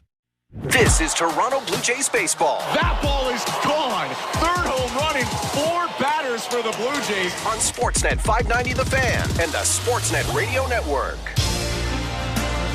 Welcome back to Blue Jays Baseball. Show Ali with you at Baseball Control. Jays lead the Yankees 8-5 as we head to the bottom of the 7th inning at Yankee Stadium in New York, the first of 3 between Toronto and New York this coming long weekend. Don't forget, we do have Jays Talk tonight. Blair and Barker have the post-game show after the final out. Jeff will throw out the numbers for you to call once this game is in the books. All right, let's check that out-of-town scoreboard brought to you by St. Louis Bar and Grill. Lots of Olympic events going on both tonight and tomorrow. Tomorrow, a huge game to keep in mind. The women's soccer team making their way to the quarters after this 6-point deduction brought on by DroneGate. The appeal was unsuccessful, but it doesn't matter. They won all 3 of their group stage games. They are now set to take on Germany. That game will go tomorrow at 1 p.m. Eastern, 10 a.m. Pacific. Canada wins tomorrow, and they will play for a medal, so we will certainly keep that atop the out-of-town scoreboard. Actually, kickoff of that game just after first pitch goes in New York for Game 2 of 3 of this series, which also goes at about 1:05 p.m. Eastern, 10:05 a.m. Pacific tomorrow on the Sportsnet Radio Network. Blue Jays Baseball is brought to you by Crown Rust Protection. The Blue Jays lead the Yankees 8-5 as we head to the bottom of the 7th inning at Yankee Stadium in New York. Here's Eric Smith and Caleb Joseph. Thanks very much, Joe. Welcome back, folks, to the bottom of the 7th inning right here on the Sportsnet Radio Network. Eric Smith and Caleb Joseph with you from the Timber Mart broadcast booth as we get set to start this bottom half of the frame after God Bless America in Yankee Stadium.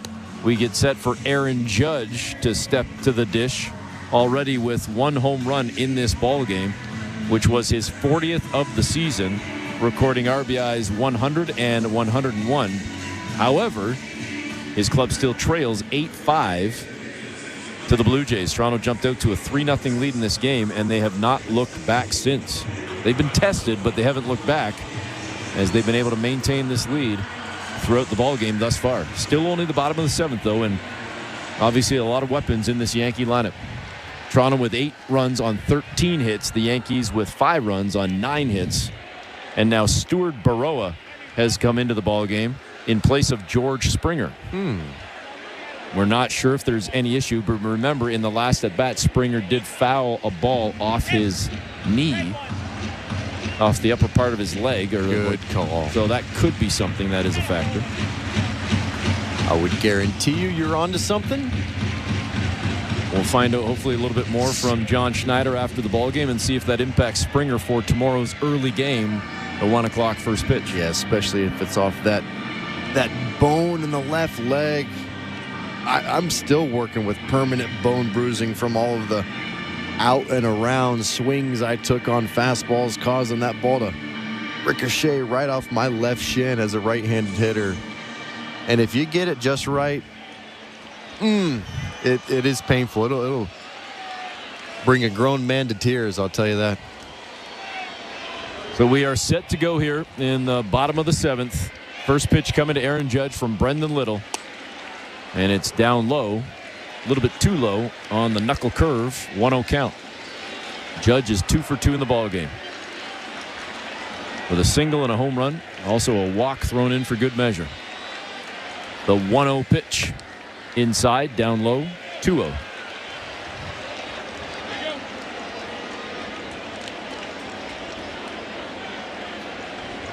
Judge batting .320 now with the 2 hits in this ball game. That average climbing. Now 2-1 as Little catches the inside edge with a sinker. I mean, there's absolutely no doubt. There's nobody else even in the conversation right now for the MVP. Right? Totally agree.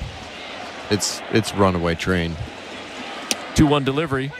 High in the zone, but it caught the edge. The fans don't like it, but it certainly looked pretty good. And it's now 2-2.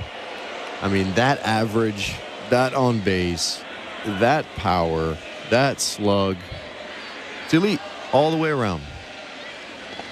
And the 2-2 pitch down in the dirt. Now 3-2.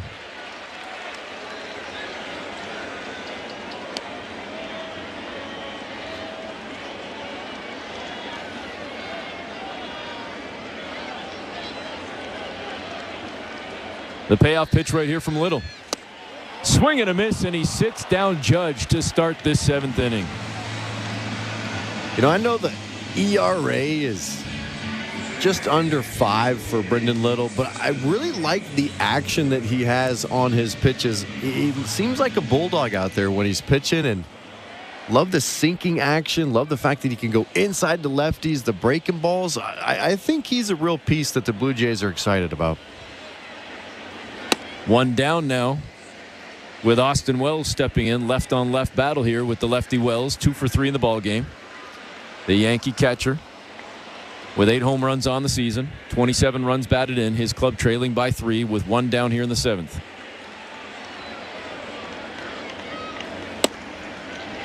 And the next pitch down Main Street. 1-1. That sinker clocked at 95.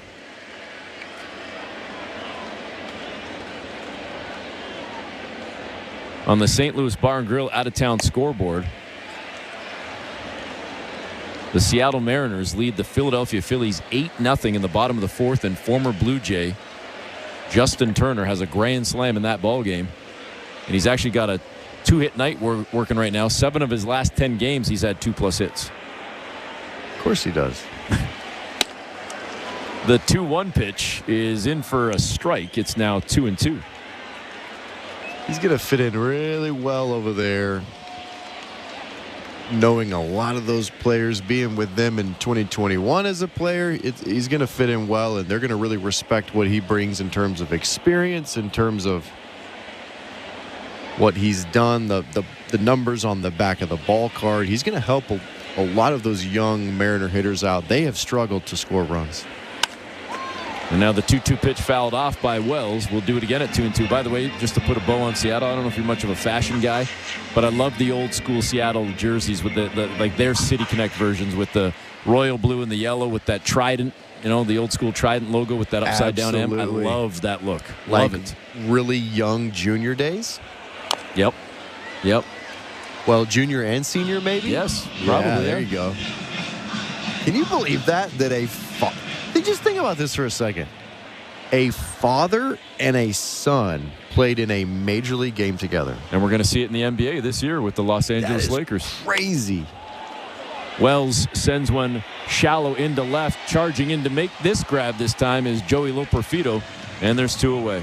I mean, I thought it was crazy that I played on the same team with my brother. I thought, wow, that's pretty amazing that 2 brothers can play in the big leagues together. But, like, father, son, that, like, maybe the last time it happens, considering how young sports teams are moving, and it just doesn't seem like many people at an older age can have a son that can meet them there while they're still playing in the big leagues, if that makes any sense. No, I hear you. Well, and even think of, in any sport, the all-time greats. With due respect, their kids might be good high school players, college players, but are they good enough to really even make it to the next step, the next level? The 1-0 pitch to Giancarlo Stanton is no good. It's 2-0. The sinker outside for Brendan Little.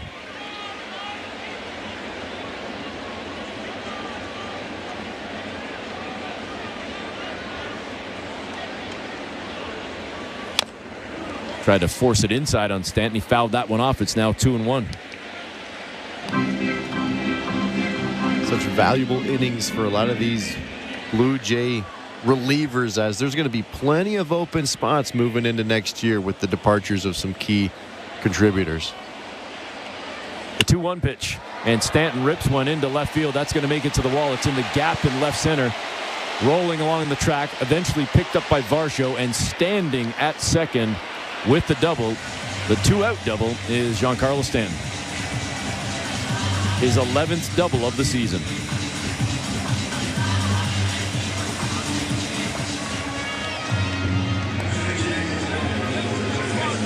So this will keep the inning going for the Yankees. See if they can put together a little 2-out rally here as Jazz Chisholm will come to the plate.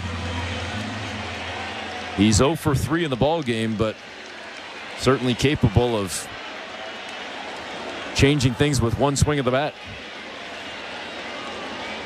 The first pitch from Little, and Chisholm fouls it off his leg and goes down in a heap. We've seen at least 3-4 of those tonight. Yeah, this is kind of a running theme. I was always told that if you're fouling pitches off of your legs, and this is was that the back foot? It was. Oh, my laundry. Okay. So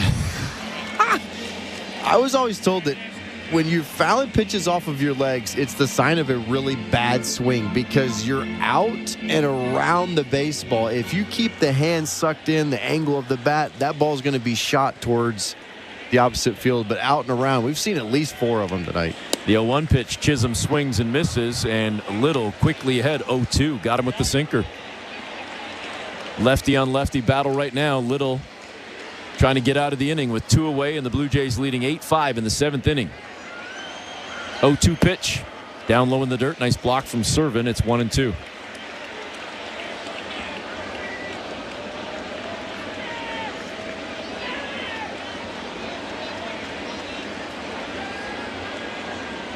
Little has thrown 25 pitches right now. Looking to get out of the inning right here. And he will. He just punched out Jazz Chisholm. Chisholm's second strikeout of the game, and the Blue Jays head to the 8th inning with an 8-5 lead. You're listening to Blue Jays Baseball, brought to you by your local family-owned Crown Rust Control Center, streaming at sportsnet.ca and the Sportsnet Radio Network. The 2024 Training Camp Tour is here. Focus on the football, fellas. Focus, focus. And SiriusXM NFL Radio brings you down to the field for an all-access pass to your favorite team. You do your best to put yourself in position to get the result you want. Everything you need to get ready for the season, with updates on position battles and exclusive interviews from all 32 teams. Hear every stop of the 2024 Training Camp Tour on NFL Radio Channel 88 and the all-new SiriusXM app. You love listening to baseball. You love talking about baseball, and so do we. That's why SiriusXM has the only channel on the radio dedicated to baseball 24/7. It's MLB Network Radio, SiriusXM Channel 89. News, opinions, passionate baseball talk from former players and GMs, plus interviews with players, managers, and executives, original specials, and much, much, much more. All baseball, every day, on your radio. If you can hear me right now, you've got MLB Network Radio, SiriusXM Channel 89, and on the SiriusXM app. The most important person in sports is you, the fan. Let me tell you something. I'm a real fan. And your place for sports talk is Mad Dog Sports Radio, where your voice is heard all day long. I couldn't wait to get into the truck, turn on 82. Share the thrill of victory. The joy, the jubilation. I can't stop smiling. And the agony of defeat. When is this franchise going to realize people really care about this? Passionate sports fans call 888-MAD-DOG-6. You gotta love sports. Mad Dog Sports Radio, Channel 82, or anytime on the SiriusXM app. In season or out of season, the number one place for college sports is SiriusXM College Sports Radio, Channel 84. At Radio Network. Welcome back. Eric Smith and Caleb Joseph with you. Getting set to start the 8th inning. First pitch will feel like puck drop on Wednesday, August 7th. The first 15,000 at the ballpark will receive an exclusive George Springer replica hockey jersey presented by TD. Visit BlueJays.com/promotions to get your tickets. You going to be there for that one on Wednesday, the 7th of August? I think you are. I'm getting one of those whether or not I'm there or not. I'll find somebody. Maybe you can grab one for me if I'm not there. Well, I'll have to get 2 or 3 then, because I've already got LaRue on tap telling me I've got to get one for him because he's off that night, I think. Love it. That'll be fun. I love these promotions. Well, and the thing with that I like about the hockey jersey, I was talking to LaRue about this a couple of games ago. It's a legit jersey. Like, it's stitched lettering. It's not some iron-on cheap job. It's legit. Nice. Stuart Baroa, first at bat of the game, hot shot down to first. Rice with a diving stab, and then quickly with the underhand toss to the covering De Los Santos at first, and they get the out just ahead of Stuart Baroa, who slid feet first into first base. You rarely see that. Yeah, you really don't see that very often. Fully extended Ben Rice moving to his right. The ball was almost behind him as the right-handed first baseman reaching back across to grab it. Speed of the ball, speed of the runner suggested he had to get on his horse. Perfect flip to De Los Santos to record the out. And now Joey Loperfido steps in. Loperfido started the ball game with a triple, then had a single in his next at bat, but it's back-to-back strikeouts. This is his 5th at bat of the ball game, working on a 2-for-4 night. The 1-0 pitch to Loperfido way outside as De Los Santos misses. It's 2-0.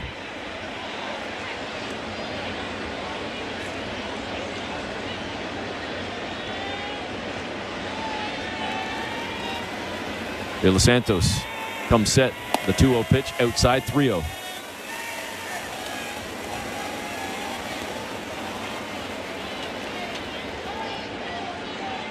Loperfido up to 243 his average with Houston, and now of course Toronto, his second game in a Blue Jay uniform. The 3-0 delivery, and it's in for a strike, taking the whole way. The fastball clocked at 96. He's got a little Kyle Tucker in him, the right fielder for the Houston Astros. Of course, that's where he just came from, but it's a very similar setup. It's kind of a little bit of a closed-off stance once he lands, and the high kind of hands a little bit outward. And he swings at the 3-1, slaps one foul down the left field side. Got a piece of that fastball, but obviously not enough. It's 3-2. And if he hits anything like Kyle Tucker, I think the Blue Jays will be thrilled. I do like kind of what I've seen so far. It looks like he's got a little power. Not a huge player, but looks like he really torques his body in a way that he can produce some power. 3-2 pitch. Outside edge. Looked like it might have been outside the zone. but they punch out low Perfito. Eric Backus says, yep, I saw enough of it. And it's a strikeout looking. There's 2 away. Yeah, probably a really good take from Lo Perfino, but there might be one stitch of the baseball that might have caught that backdoor slider. Good frame job by Wells to kind of move and massage that pitch slightly back into the zone, get the call. And first pitch swinging, Vladimir Guerrero Jr. sends one into left field, a lazy fly ball underneath it to make the grab, Alex Verdugo. And that will do it as the Jays go down 1-2-3. On to the bottom of the 8th we go. Blue Jays still leading 8-5. You're listening to Blue Jays Baseball, brought to you by your local family-owned Crown Rust Control Center, streaming at sportsnet.ca and the Sportsnet Radio Network. Yeah, go. Yeah. We're 2 men in a truck, the movers who care. You never know when cardiac arrest can happen.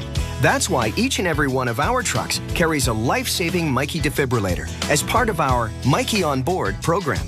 Whether we're on the highway or in front of your house, we're prepared to help anyone whose heart may skip a beat. The Mikey Network has saved many lives, making Mikey's accessible to the public.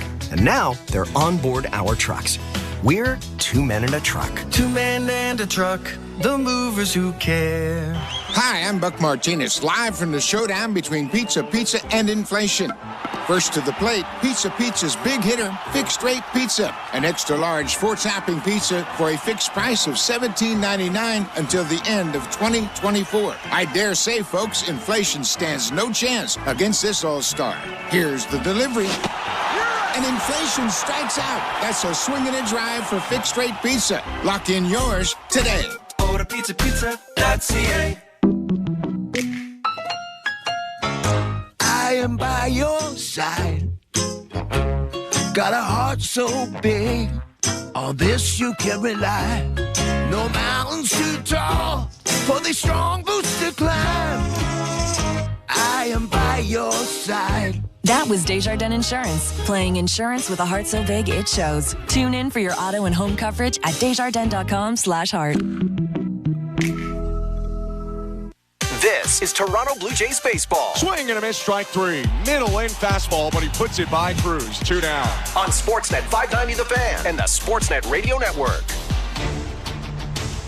This copyrighted broadcast is presented by authority of Rogers Blue Jays Baseball Partnership and may not be reproduced or retransmitted in any form, and the accounts and descriptions of this game may not be disseminated without the express written consent of Rogers Blue Jays Baseball Partnership or the Sportsnet Radio Network. 8th inning, bottom of the 8th inning, Zach Pop now into the ball game for the Jays as he gets set to face Oswaldo Cabrera, the first batter of the Yankee 8th inning. The number 7 hitter came in for Gleyber Torres, who started this ball game, and that one from Pop way outside, 1-0 count.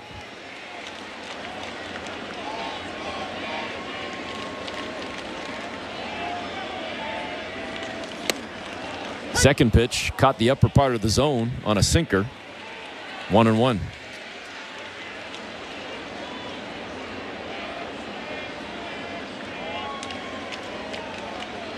Blue Jays up 8-5 here in the bottom of the 8th. Second pitch fouled off down the first base side toward the dugout, and now Pop gets ahead 1-2.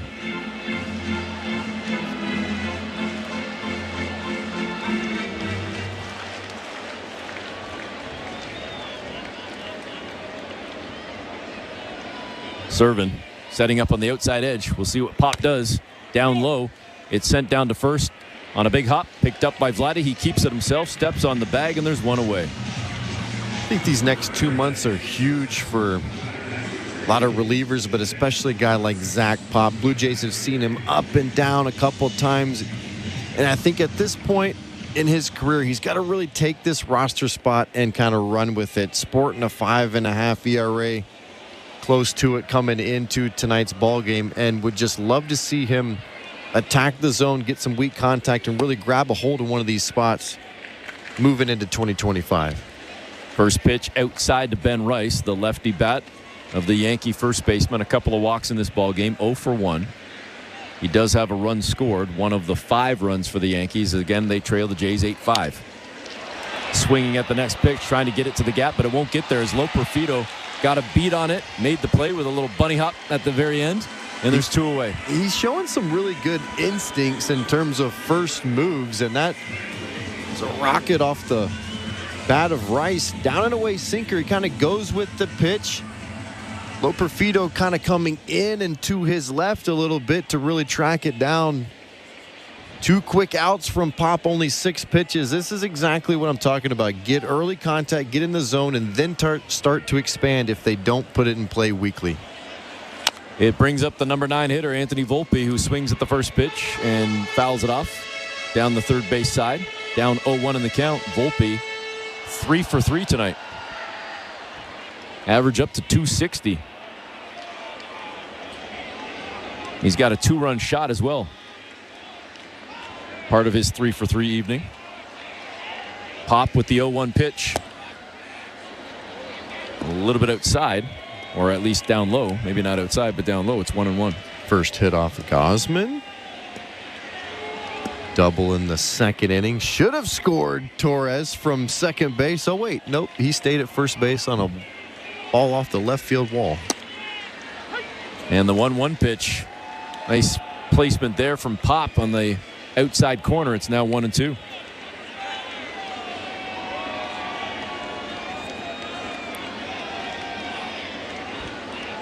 Volpe steps out for a second, adjusts his shoe and his padding, regrips and steps back in. 2 out here in the 8th inning. 1-2 pitch, and Pop just struck him out. We go to the 9th. The Blue Jays leading 8-5 as Volpe slams his helmet down into the ground. You're listening to Blue Jays Baseball, brought to you by your local family-owned Crown Rust Control Center, streaming at sportsnet.ca and the Sportsnet Radio Network. SiriusXM NFL Radio's training camp tour is on the road, getting you ready for the season. Here our experts break down every team and interview the coaches and star players. Quarterback for the New York Jets, Aaron Rodgers. I expect to play at a high level. Nobody brings you closer to your team than NFL Radio Channel 88.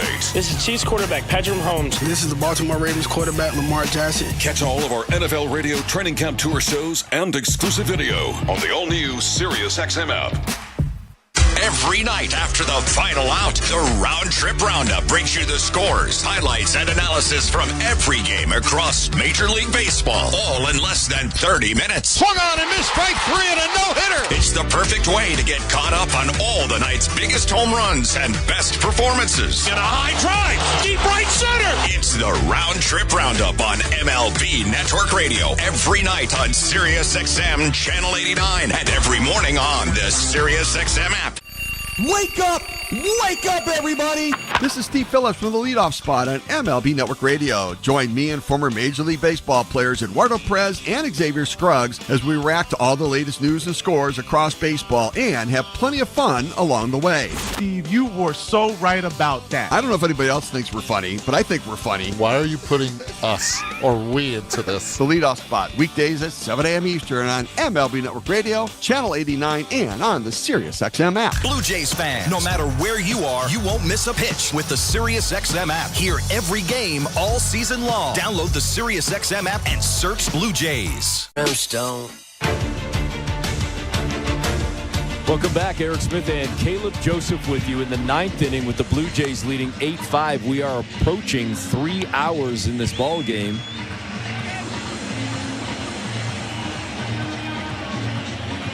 As the Blue Jays lead 8-5, this game started at 8:31 Eastern Time. It was supposed to start at 7, but we had a 90-minute rain delay. Jake Cousins now coming into the ball game to start this 9th for the Yankees. Blue Jays looking to win the first game of the series and maybe take a little momentum into Saturday and Sunday after losing 3 of 4 in Baltimore.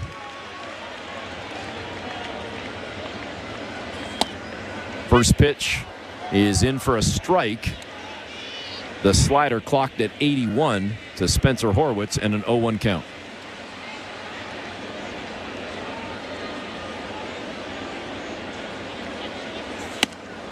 And the second pitch, a little bit high, but it caught the upper edge of the zone, so it's a quick 0-2 count now to Horwitz.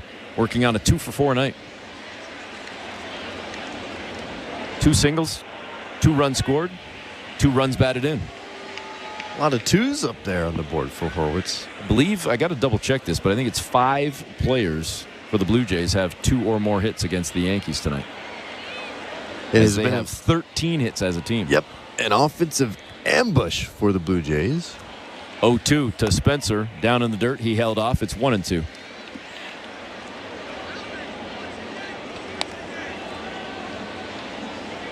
The average back up over 280, 282 to be exact for Spencer. We talked earlier in the ballgame how he's been in a little bit of a funk for the last couple of weeks, but certainly looking good tonight. 2 for 4, and now working the count to 2-2. And there's always that adjustment period when you have success in the big leagues. You start to draw a lot more attention to yourself, and teams start to really hone into what they need to do to execute to get you out. Cousins with the pitch. Horwitz did a nice job holding off. They even checked down at third and third base umpire Mike Estabrook says nope, that was clean. And Horwitz battles back to 3-2. Cousins comes set. Here's the pitch. And this one sent foul down the first base side. We'll do it again at 3-2. And it's all about how quickly you can make the adjustment as a younger player. You're going to come in, you're going to have your strengths, you're going to show that you can do certain things. The league is going to adjust, start to kind of pitch to some weaknesses, and it doesn't mean you switch your whole game plan around to cover your weakness. You just have to survive on your weakness, and I think that's what he's going through right now. Swing and a miss. Spencer Horwitz sits down. A strikeout to start the ninth. There's one away. Kind of that second go around that you're always looking for as an executive, as a manager. You're looking how is the player going to respond when he's going through a bit of a tough patch, a tough spell, and Horwitz is kind of in the middle of it. Looks like he's showing signs of getting out of it. Dalton Varsho comes up 1 for 4 on the night. The average is dipped down to 199. He singled in the first and scored. And as always, has played a very strong center field for the Jays. Now down 0-2 though, as he swings wildly at the slider that came inside down in the dirt. Clocked at 82. Nasty pitch there from Cousins. And now a pitch away from striking out here, Dalton Varsho. With one down in the ninth. Blue Jays leading by 3. And that's going to do it for Varsho. He does strike out. There's 2 down. Yeah, it's been a struggle for Varsho, especially lately. You just can tell he's kind of caught in between, late on the fastball, early on the breaking pitch, and especially when you're unable to really get on time for a good heater, you start having to cheat for the breaking balls, and you get really susceptible, and you start getting these really in-between type of swings. That's exactly where Varsho's at. Ernie Clement steps in 2 for 4 tonight. One of those 5 players I talked about with 2+ hits against the Yankees. Chad Green in the bullpen. Looks like he's going to come in the 9th inning for the Blue Jays. As Clement looks at a pitch, a sinker on the first one, and then gets caught. No, he didn't. Wow. All right. Don't make me an umpire.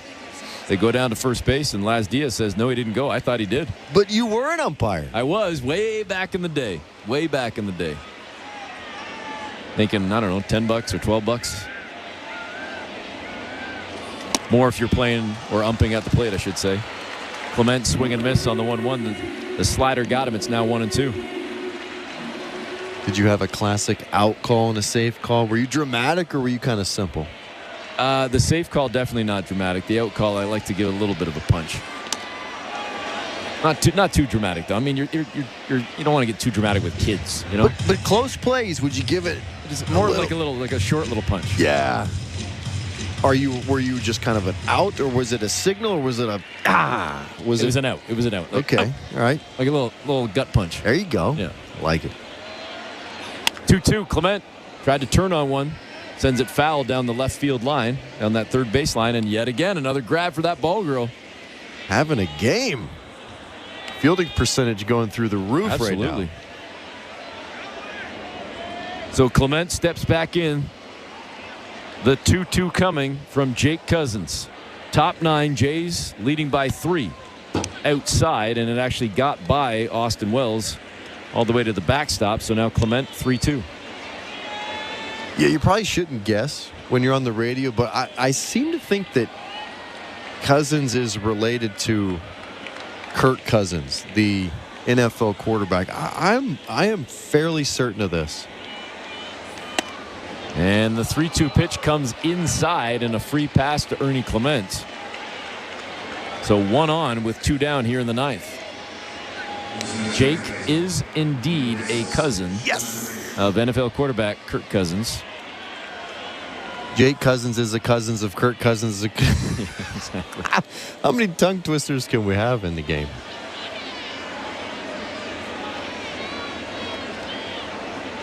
Good genetics in that kind of gene tree.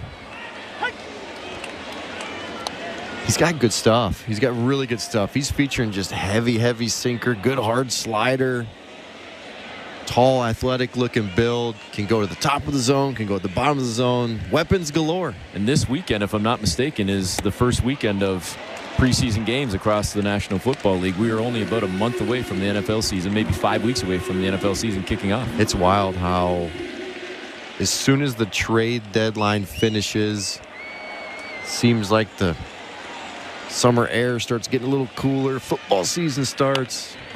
David Schneider slaps at the 0-2 pitch, a little dribbler out to the mound, picked up by Cousins, and he throws the touchdown over to first to record the 3rd out. Nice. And that will do it for the Blue Jays. We go to the bottom of the 9th. Toronto leading by 3.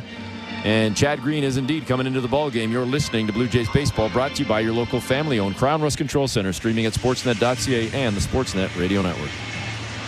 At Crown Rust Control, protection runs deep because every Crown Rust Control Center is owned by a local family who cares beyond business. Your Crown Rust Control is 100% committed to their product, to you, to their community, which is your community. Protecting you and what matters to you is equally important as protecting your vehicle. Did you know your vehicle rusts faster in warm weather? Protect your vehicle today. For a special summer offer, find your local family-owned Crown Rust Control Center at crown.com. Hi, I'm Buck Martinez, live from the showdown. Hey, what's up, insiders? Just checking out the social media pages, Instagram, TikTok, Twitter, X, whatever you call it. Make sure you guys check us out. Hit that handle up down there on whatever social media network you have, whether it be Instagram, Twitter, TikTok. Go find us and make sure you hit that follow button. We're doing a lot more stuff with the shorts and some highlights and videos. So make sure to go check out our social media pages and drop a follow. Putting a big focus on that one to help continue to grow this amazing community. Appreciate all of you guys hanging out with us. We'll see you back in the chat. The Jays leading the Yankees 8-5 as we head to the bottom of the 9th inning at Yankee Stadium in the Bronx. Don't forget, we do have Jays Talk this evening. Blair and Barker have the postgame show after the final out. Jeff will throw out the numbers for you to call once this game is in the books. Blue Jays baseball brought to you by Crown Rust Protection. Jays up 8-5, bottom 9 in New York. Former Yankees closer and certainly now Blue Jays reliever Chad Green in to try and close things out for Toronto. Here's Eric Smith and Caleb Joseph. All right, thanks very much, Joe. Chad Green comes in with that 1.67 ERA. And if you're a Yankee fan trying to come back from an 8-5 deficit, if you're trying to latch on to something, you're saying, well, at least it's the top of the order. Verdugo, Soto, Judge due up for the Yankees. With, again, New York trailing by 3. Chad Green, a perfect 7 for 7 in save opportunities this year. And the first pitch to Verdugo is in for a strike on the inside edge on a fastball clocked at 96. Yeah, if you're a Yankee fan, you're thinking bloop, a walk, and a blast. Ties it up. The 0-1 up high. It's 1-1. Another fastball at 96.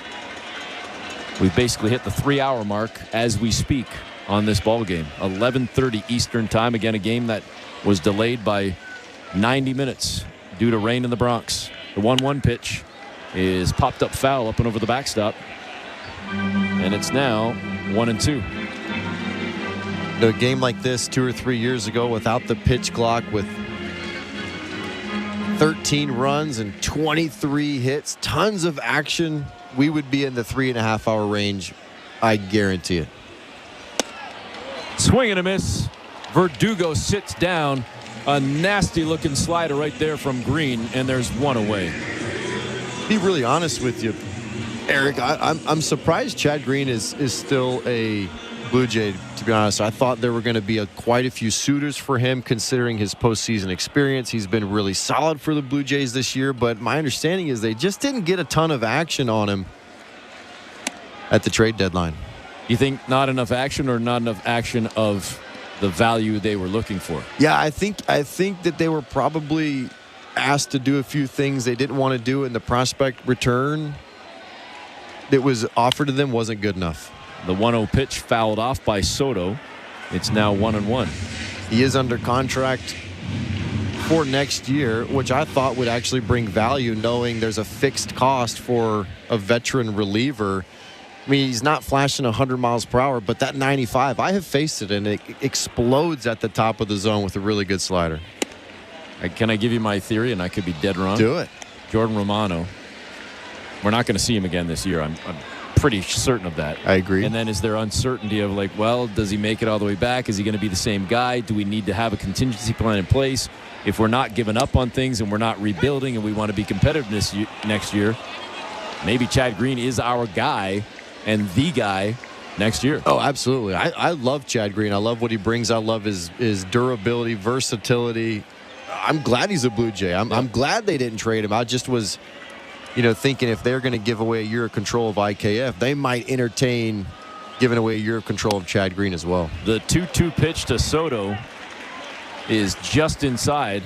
Tried to catch him with the slider, and it's now 3-2. A big pitch coming right here, of course, with Aaron Judge sitting on deck. 3-2 to Soto. Inside edge, got him with a strike, caught him looking. Back-to-back strikeouts in the ninth. There's 2 away. A really nifty pitch here, as it looks like a slider that is acting more of a cut fastball. It's up in the zone, and Soto gives up on it right out the gate. It's up and in, moving right at kind of that top corner of the strike zone. I think Chad probably wanted it moving down, but it acted as a really nice Mariano Rivera type cutter. And he comes back with a four-seam fastball clocked at 97 on the inside edge on the first pitch to Judge. It's a strike, 0-1. Outside now, missing with the slider. It's 1-1. Judge, in his first at-bat of the ball game, had a 2-run home run, his 40th homer of the season, and he has eclipsed 100. In fact, 101 runs batted in, but his team down 8-5 to the Jays with 2 outs here in the ninth. Slider outside. It's 2-1.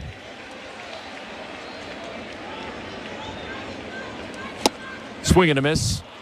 And the Yankees down to their final strike. A 2-2 count to Aaron Judge.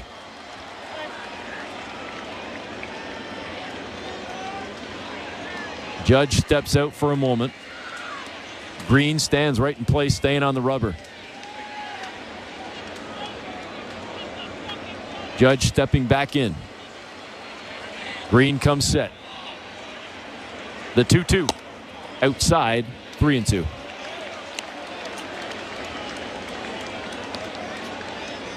Austin Wells on deck. The left-handed batting catcher. Here's the payoff pitch right here, 3-2. Down Main Street for a strike, and Chad Green strikes out the side to sit down the Yankees in Game 1 of this series, and the Blue Jays win 8-5. That's how you slam the door.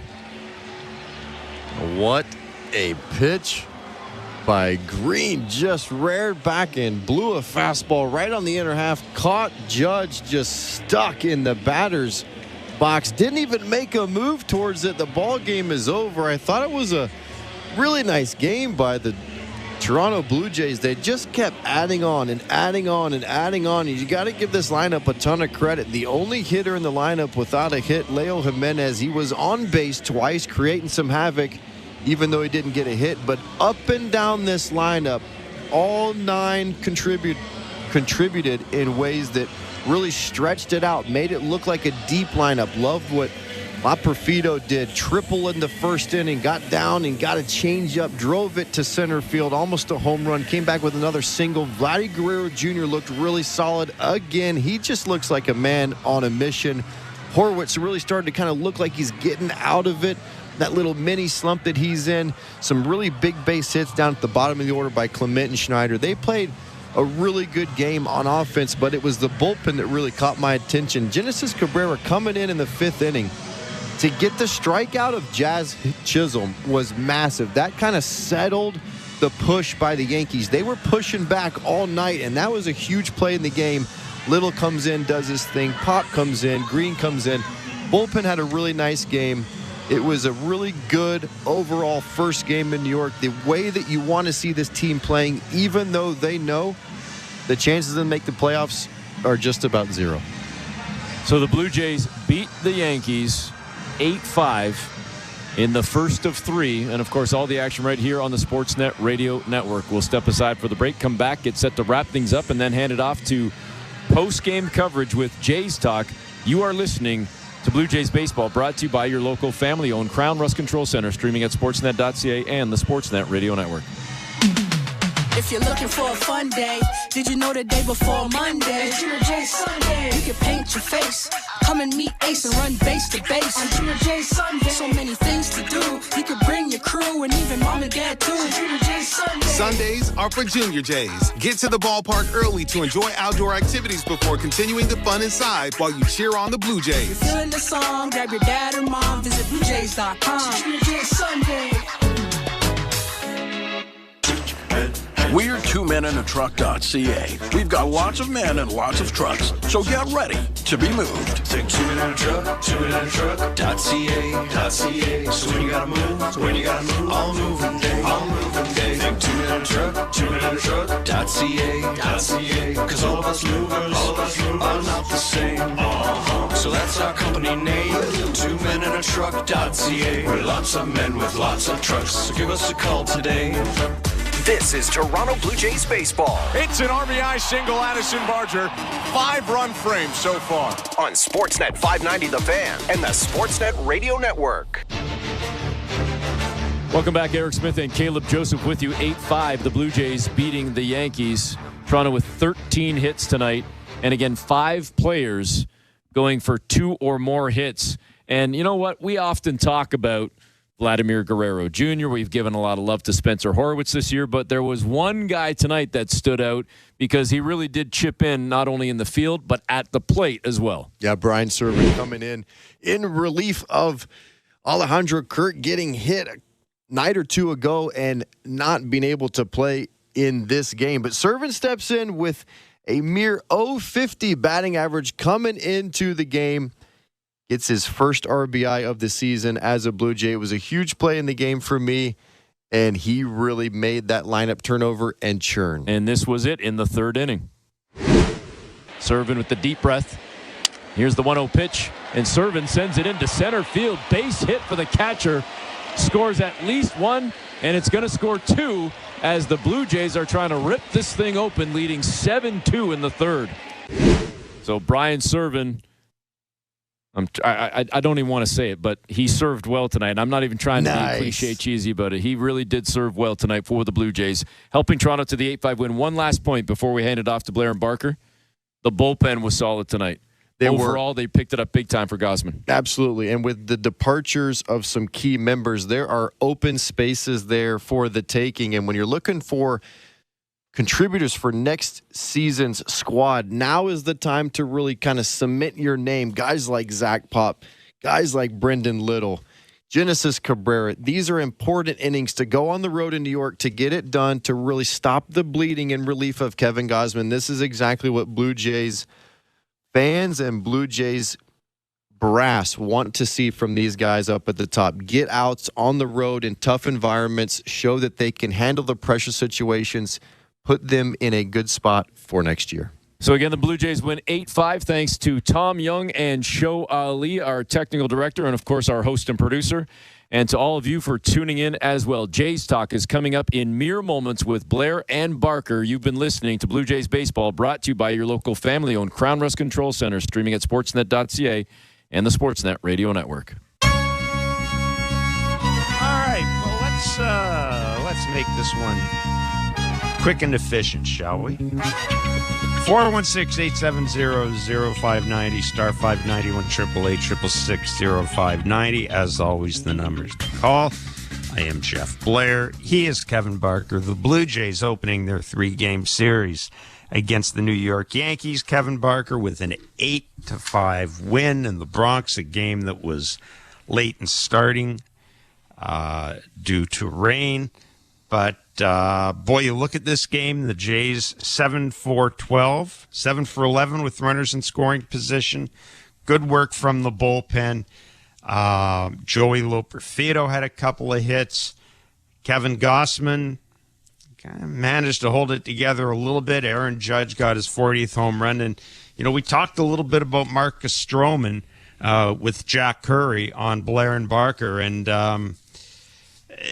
look, I still think if the Yankees have an Achilles heel here, Kevin, I still think it might be the starting pitching. I just don't think it's that deep.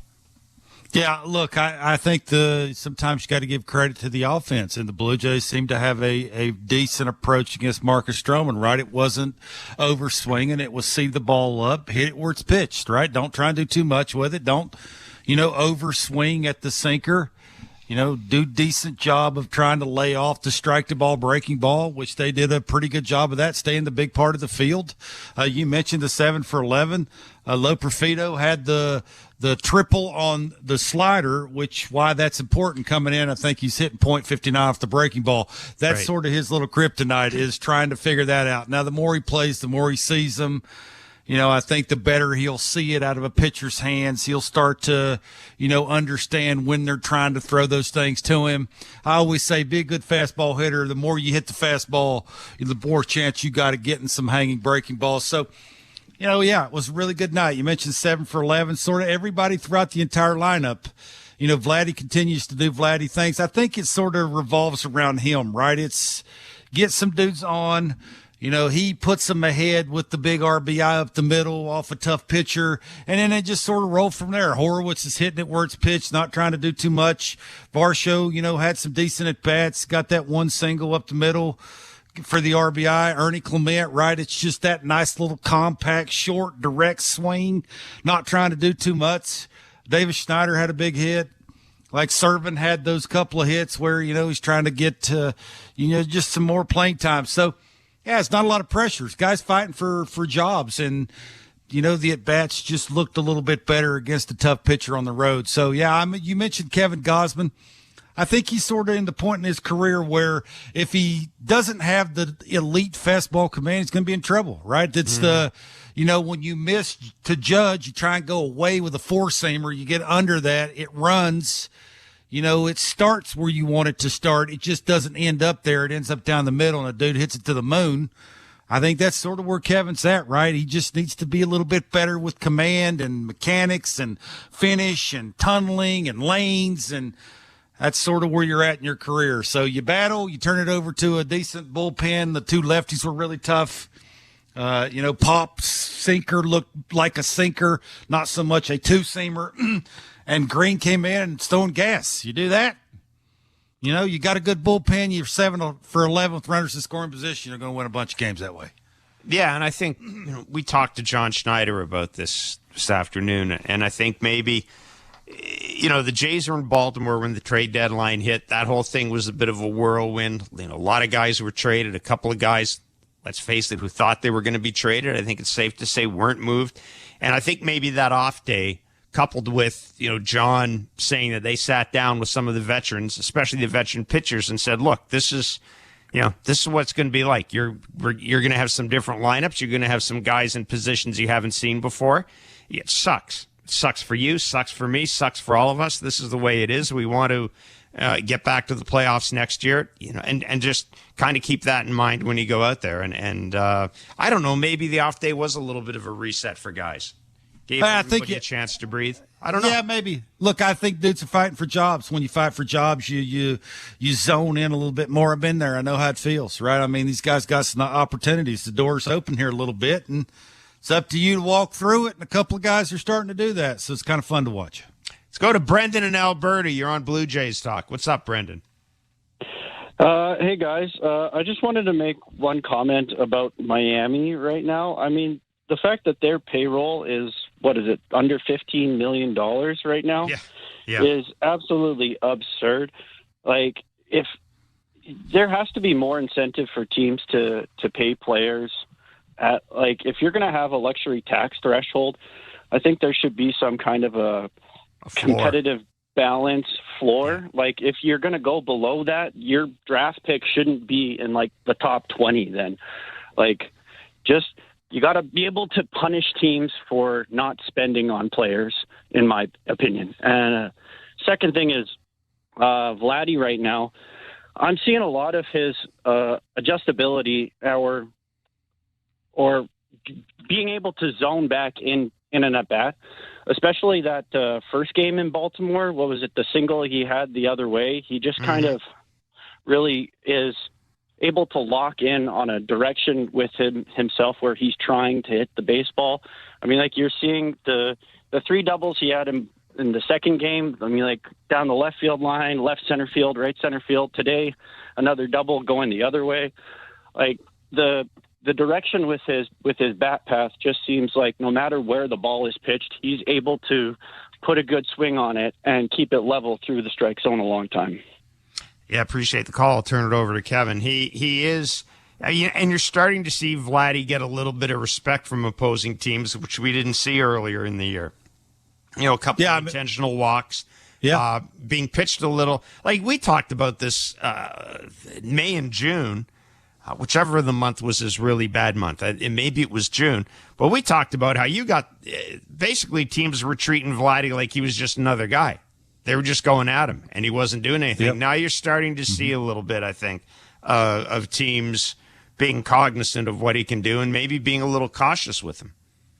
Yeah, I think timing and confidence is a big deal for Vladdy, right? When the gather of that lower half is on point with the movement of the hands, and he can get a little bit of separation when he makes his positive move towards the baseball, that allows him to hit it where it's pitched. It's away. I'm going to hit it to right field. If it's down the middle, he can do numerous things with that depending on the velocity of the pitch. So, yeah, I just think it's nice when you got the little pause, right foot hits the ground, you got a little point there, a little separation and enough timing that allows you to see the ball out of the guy's hand, gives you just that little split second to make up your mind whether you want to make a positive move towards the baseball or you're taking it to live to swing at another pitch. So, yeah, I mean, it's, again, we've been saying this, or at least I have, about the talent. I mean, he is just, it's oozing out of the pores. It was just putting it all, putting it all together and just not trying too hard. And that's sort of, Vladdy cares. And,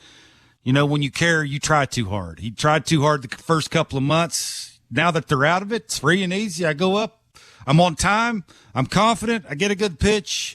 Because I'm oozing talent, I hit the ball harder than most humans can hit it. So hopefully keep it going, because it is, Jeff, got to be honest with you, even if they started losing a few games, if Vladdy keeps doing this, at least they're fun to watch. Well, when listen, he's if thumping Vladdy baseballs, it's fun.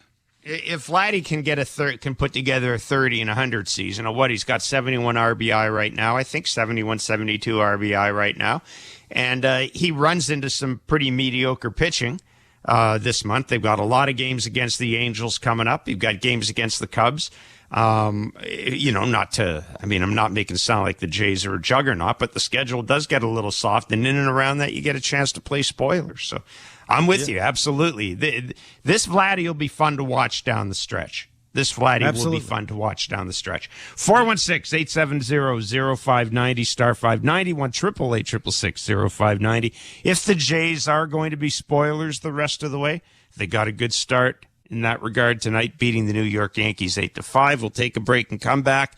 Get you caught up on some of the doings around Major League Baseball tonight. Some intriguing storylines involving a couple of former Blue Jays players who were just traded. And Blake Snell tossed a no-hitter, the guy that couldn't pitch a complete game in the World Series, gets a chance to throw a no-hitter. We'll talk about that when we come back. It's Blue Jays Talk on the Sportsnet Radio Network.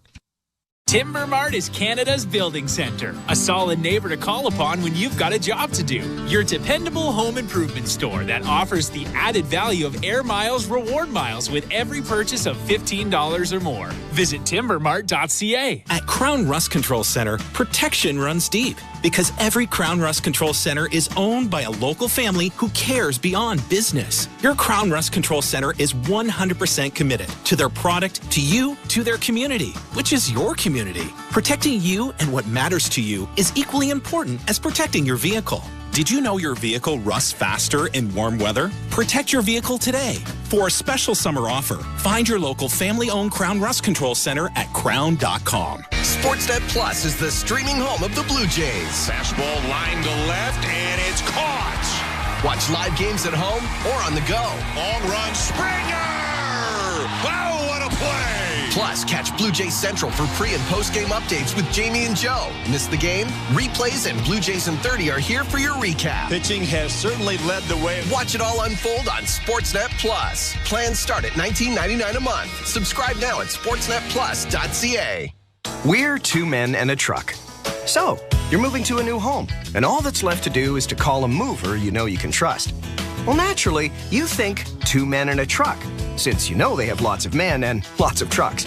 They'll wrap, pack, and move everything you own. With a 96% referral rating and the professionalism you can trust, the choice is simple. For a free in-home estimate, call today. We're two men and a truck. Two men and a truck, the movers who care. Hi, I'm Buck Martinez, live from the showdown between Pizza and inflation. First to the plate, Pizza's big hitter, fixed rate pizza. An extra large 4-topping pizza for a fixed price of $17.99 until the end of 2024. I dare say, folks, inflation stands no chance against this all-star. Here's the delivery. And inflation strikes out. That's a swing and a drive for fixed rate pizza. Lock in yours today. Order pizza.ca. George Springer takes his love for hockey seriously. It's even starting to show in his post-game press conferences. All right, first. Hey, George, big catch by Dalton there in the 8th. You know, Varshy's a grinder. Really felt like a team effort tonight. 26 guys. Takes all 26 guys. Yeah, bud. This one was a barn burner. Just tried to get the barrel on it, eh? Yeah, that was a beauty, eh? Those guys were chirping. They wanted to drop the mitts. Next. Get down to Rogers Center on August 7th and get your George Springer replica hockey jersey presented by TD. For tickets, visit BlueJays.com. Timber Mart always has plans to help you with your plans. Your home, your cottage, your garage, whatever needs your attention first, check the most visited spot on our website for ready-to-order plans to get the job done with Canada's building center. Visit timbermart.ca. This is Toronto Blue Jays baseball. Swanson staring at second, comes home with a 2-2. Swing and a miss, strike 3. On Sportsnet 590 The Fan and the Sportsnet Radio Network. He's taking aggressive swings. You know, it's pretty evident he's an aggressive hitter and he's swinging early. And I just think he's doing a good job of recognizing that and kind of getting pitches a little bit more in the zone. And he's got a good swing. You know, he's done a lot of work with that swing over the last year or so. And I think, you know, he makes so much contact, and it's just about getting the ball in the zone. So there has been a little bit of an adjustment when he's playing a little bit more, and I think he's doing a really good job. But that's a huge hit in the first to kind of get 3 there off Stroh. I thought we made him work really, really hard and had a good plan against him. It's John Schneider talking about Ernie Clement, who hit his 16th double of the year to left field, and in that 3-run first inning for the Blue Jays, scored 2 runs. And we've talked about it. The Jays came through with runners in scoring position tonight. Ernie Clement. Look, if you've heard our show, if you've heard Blue Jays talk, you know what we think about Ernie Clement. Ernie Clement to me has got a spot in my bench next year. It's very simple. There's for all the reasons you pointed out when you first saw him, Kevin. Easy to maintain swing. It looks to me like he just knows who he is. And I don't mind it when the ball's hit. He had a little hiccup defensively at one point this year. I don't mind that anymore when the ball's hit him. Yeah, I think John's talking about now that he can get barrel to different quadrants, which he went through a little bit of the defensive woe. He went through it where they'd made adjustments. They were flipping him a bunch of breaking balls. Now he, in certain counts, will go up and sit breaking ball, right? You got to sit spin. John was talking about you get him in the zone a little bit more. You don't chase. You're getting some leverage counts to where the little short, easy, compact swing, the direction keeps you in the big part of the field, and because you can create backspin, and, he ain't got tremendous power, but he can backspin a baseball. And when you can do that with that level little approach that he has, short and quick, get the velocity, lay off a breaking ball because you can let it travel because of the compact swing, I'm with you. He can do multiple things. John Schneider also mentioning that George Springer is day-to-day after fouling that ball off his shin.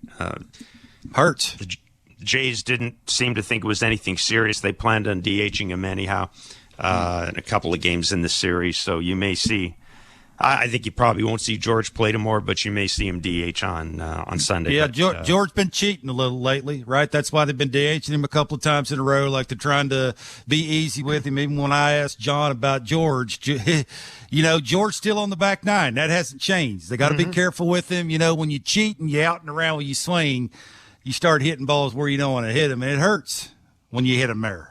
8-5, the Blue Jays beat the Yankees. Taking a look around Major League Baseball tonight, Justin Turner announced his announced his presence with the Seattle Mariners tonight. He hit a grand slam for the Mariners.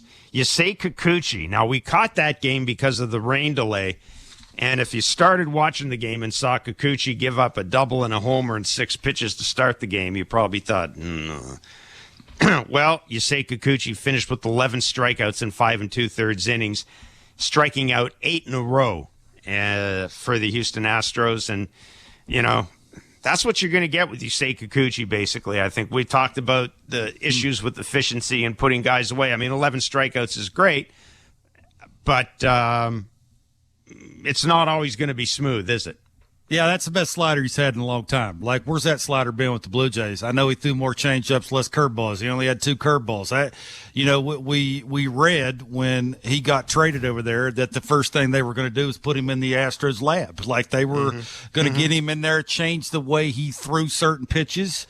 It was obvious that they've done that. They've eliminated the curve. Curve's been getting hammered. Like, you just didn't have a good feel for it. Don't force it. So what do? You throw changeups, right? You sort of get the good feel out, because if you're going to throw a good changeup, you want to have it have good run, good sink to it, and the good mile per hour difference. You really got to get it out there. What's that do to your slider? It gets you out there. It gets you extended. It gets you in your lane.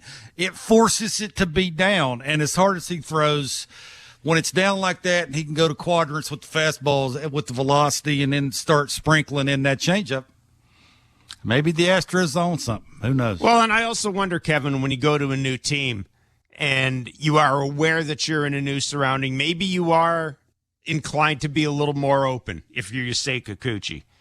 You got a new voice, a new pitching coach. Maybe you're inclined to be more open. I mean, Clearly, the Astros got you for a reason. If the Astros go to Yusei Kikuchi and say, "I think this will make you better," just checking out the social media pages, maybe Instagram, it's easier TikTok, for him to do that. Yusei's not dumb either. Astros looking for pitching next year. You got 10 starts. Yep. They're excellent. Maybe they sign you. 8-5, the Blue Jays have taken this first game of a 3-game series against the New York Yankees. Game 2 tomorrow, Game 3 on Sunday. Thank you for listening to Blue Jays Baseball, brought to you by the local family-owned Crown Rust Control Centers in Gatineau, Aylmer, and Gatineau, Hull. Protect your vehicle from rust today. Find your local family-owned Crown at crown.com, Canada's #1 rust protection.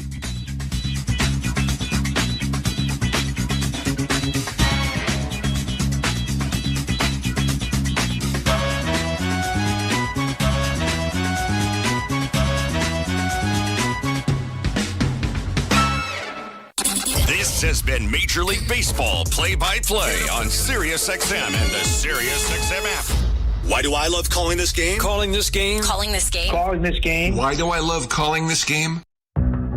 It's because I get a chance to bring some joy into people's lives. Anything can happen on a baseball field. We've got a new game. It's perfectly unscripted theater. Everybody on their feet. Because you never know what you're going to see on a given day. It is Bedlam in the bank as Bryce Harper has put the Phillies on top. There's just something about baseball on the radio. Something about the way wood hits leather.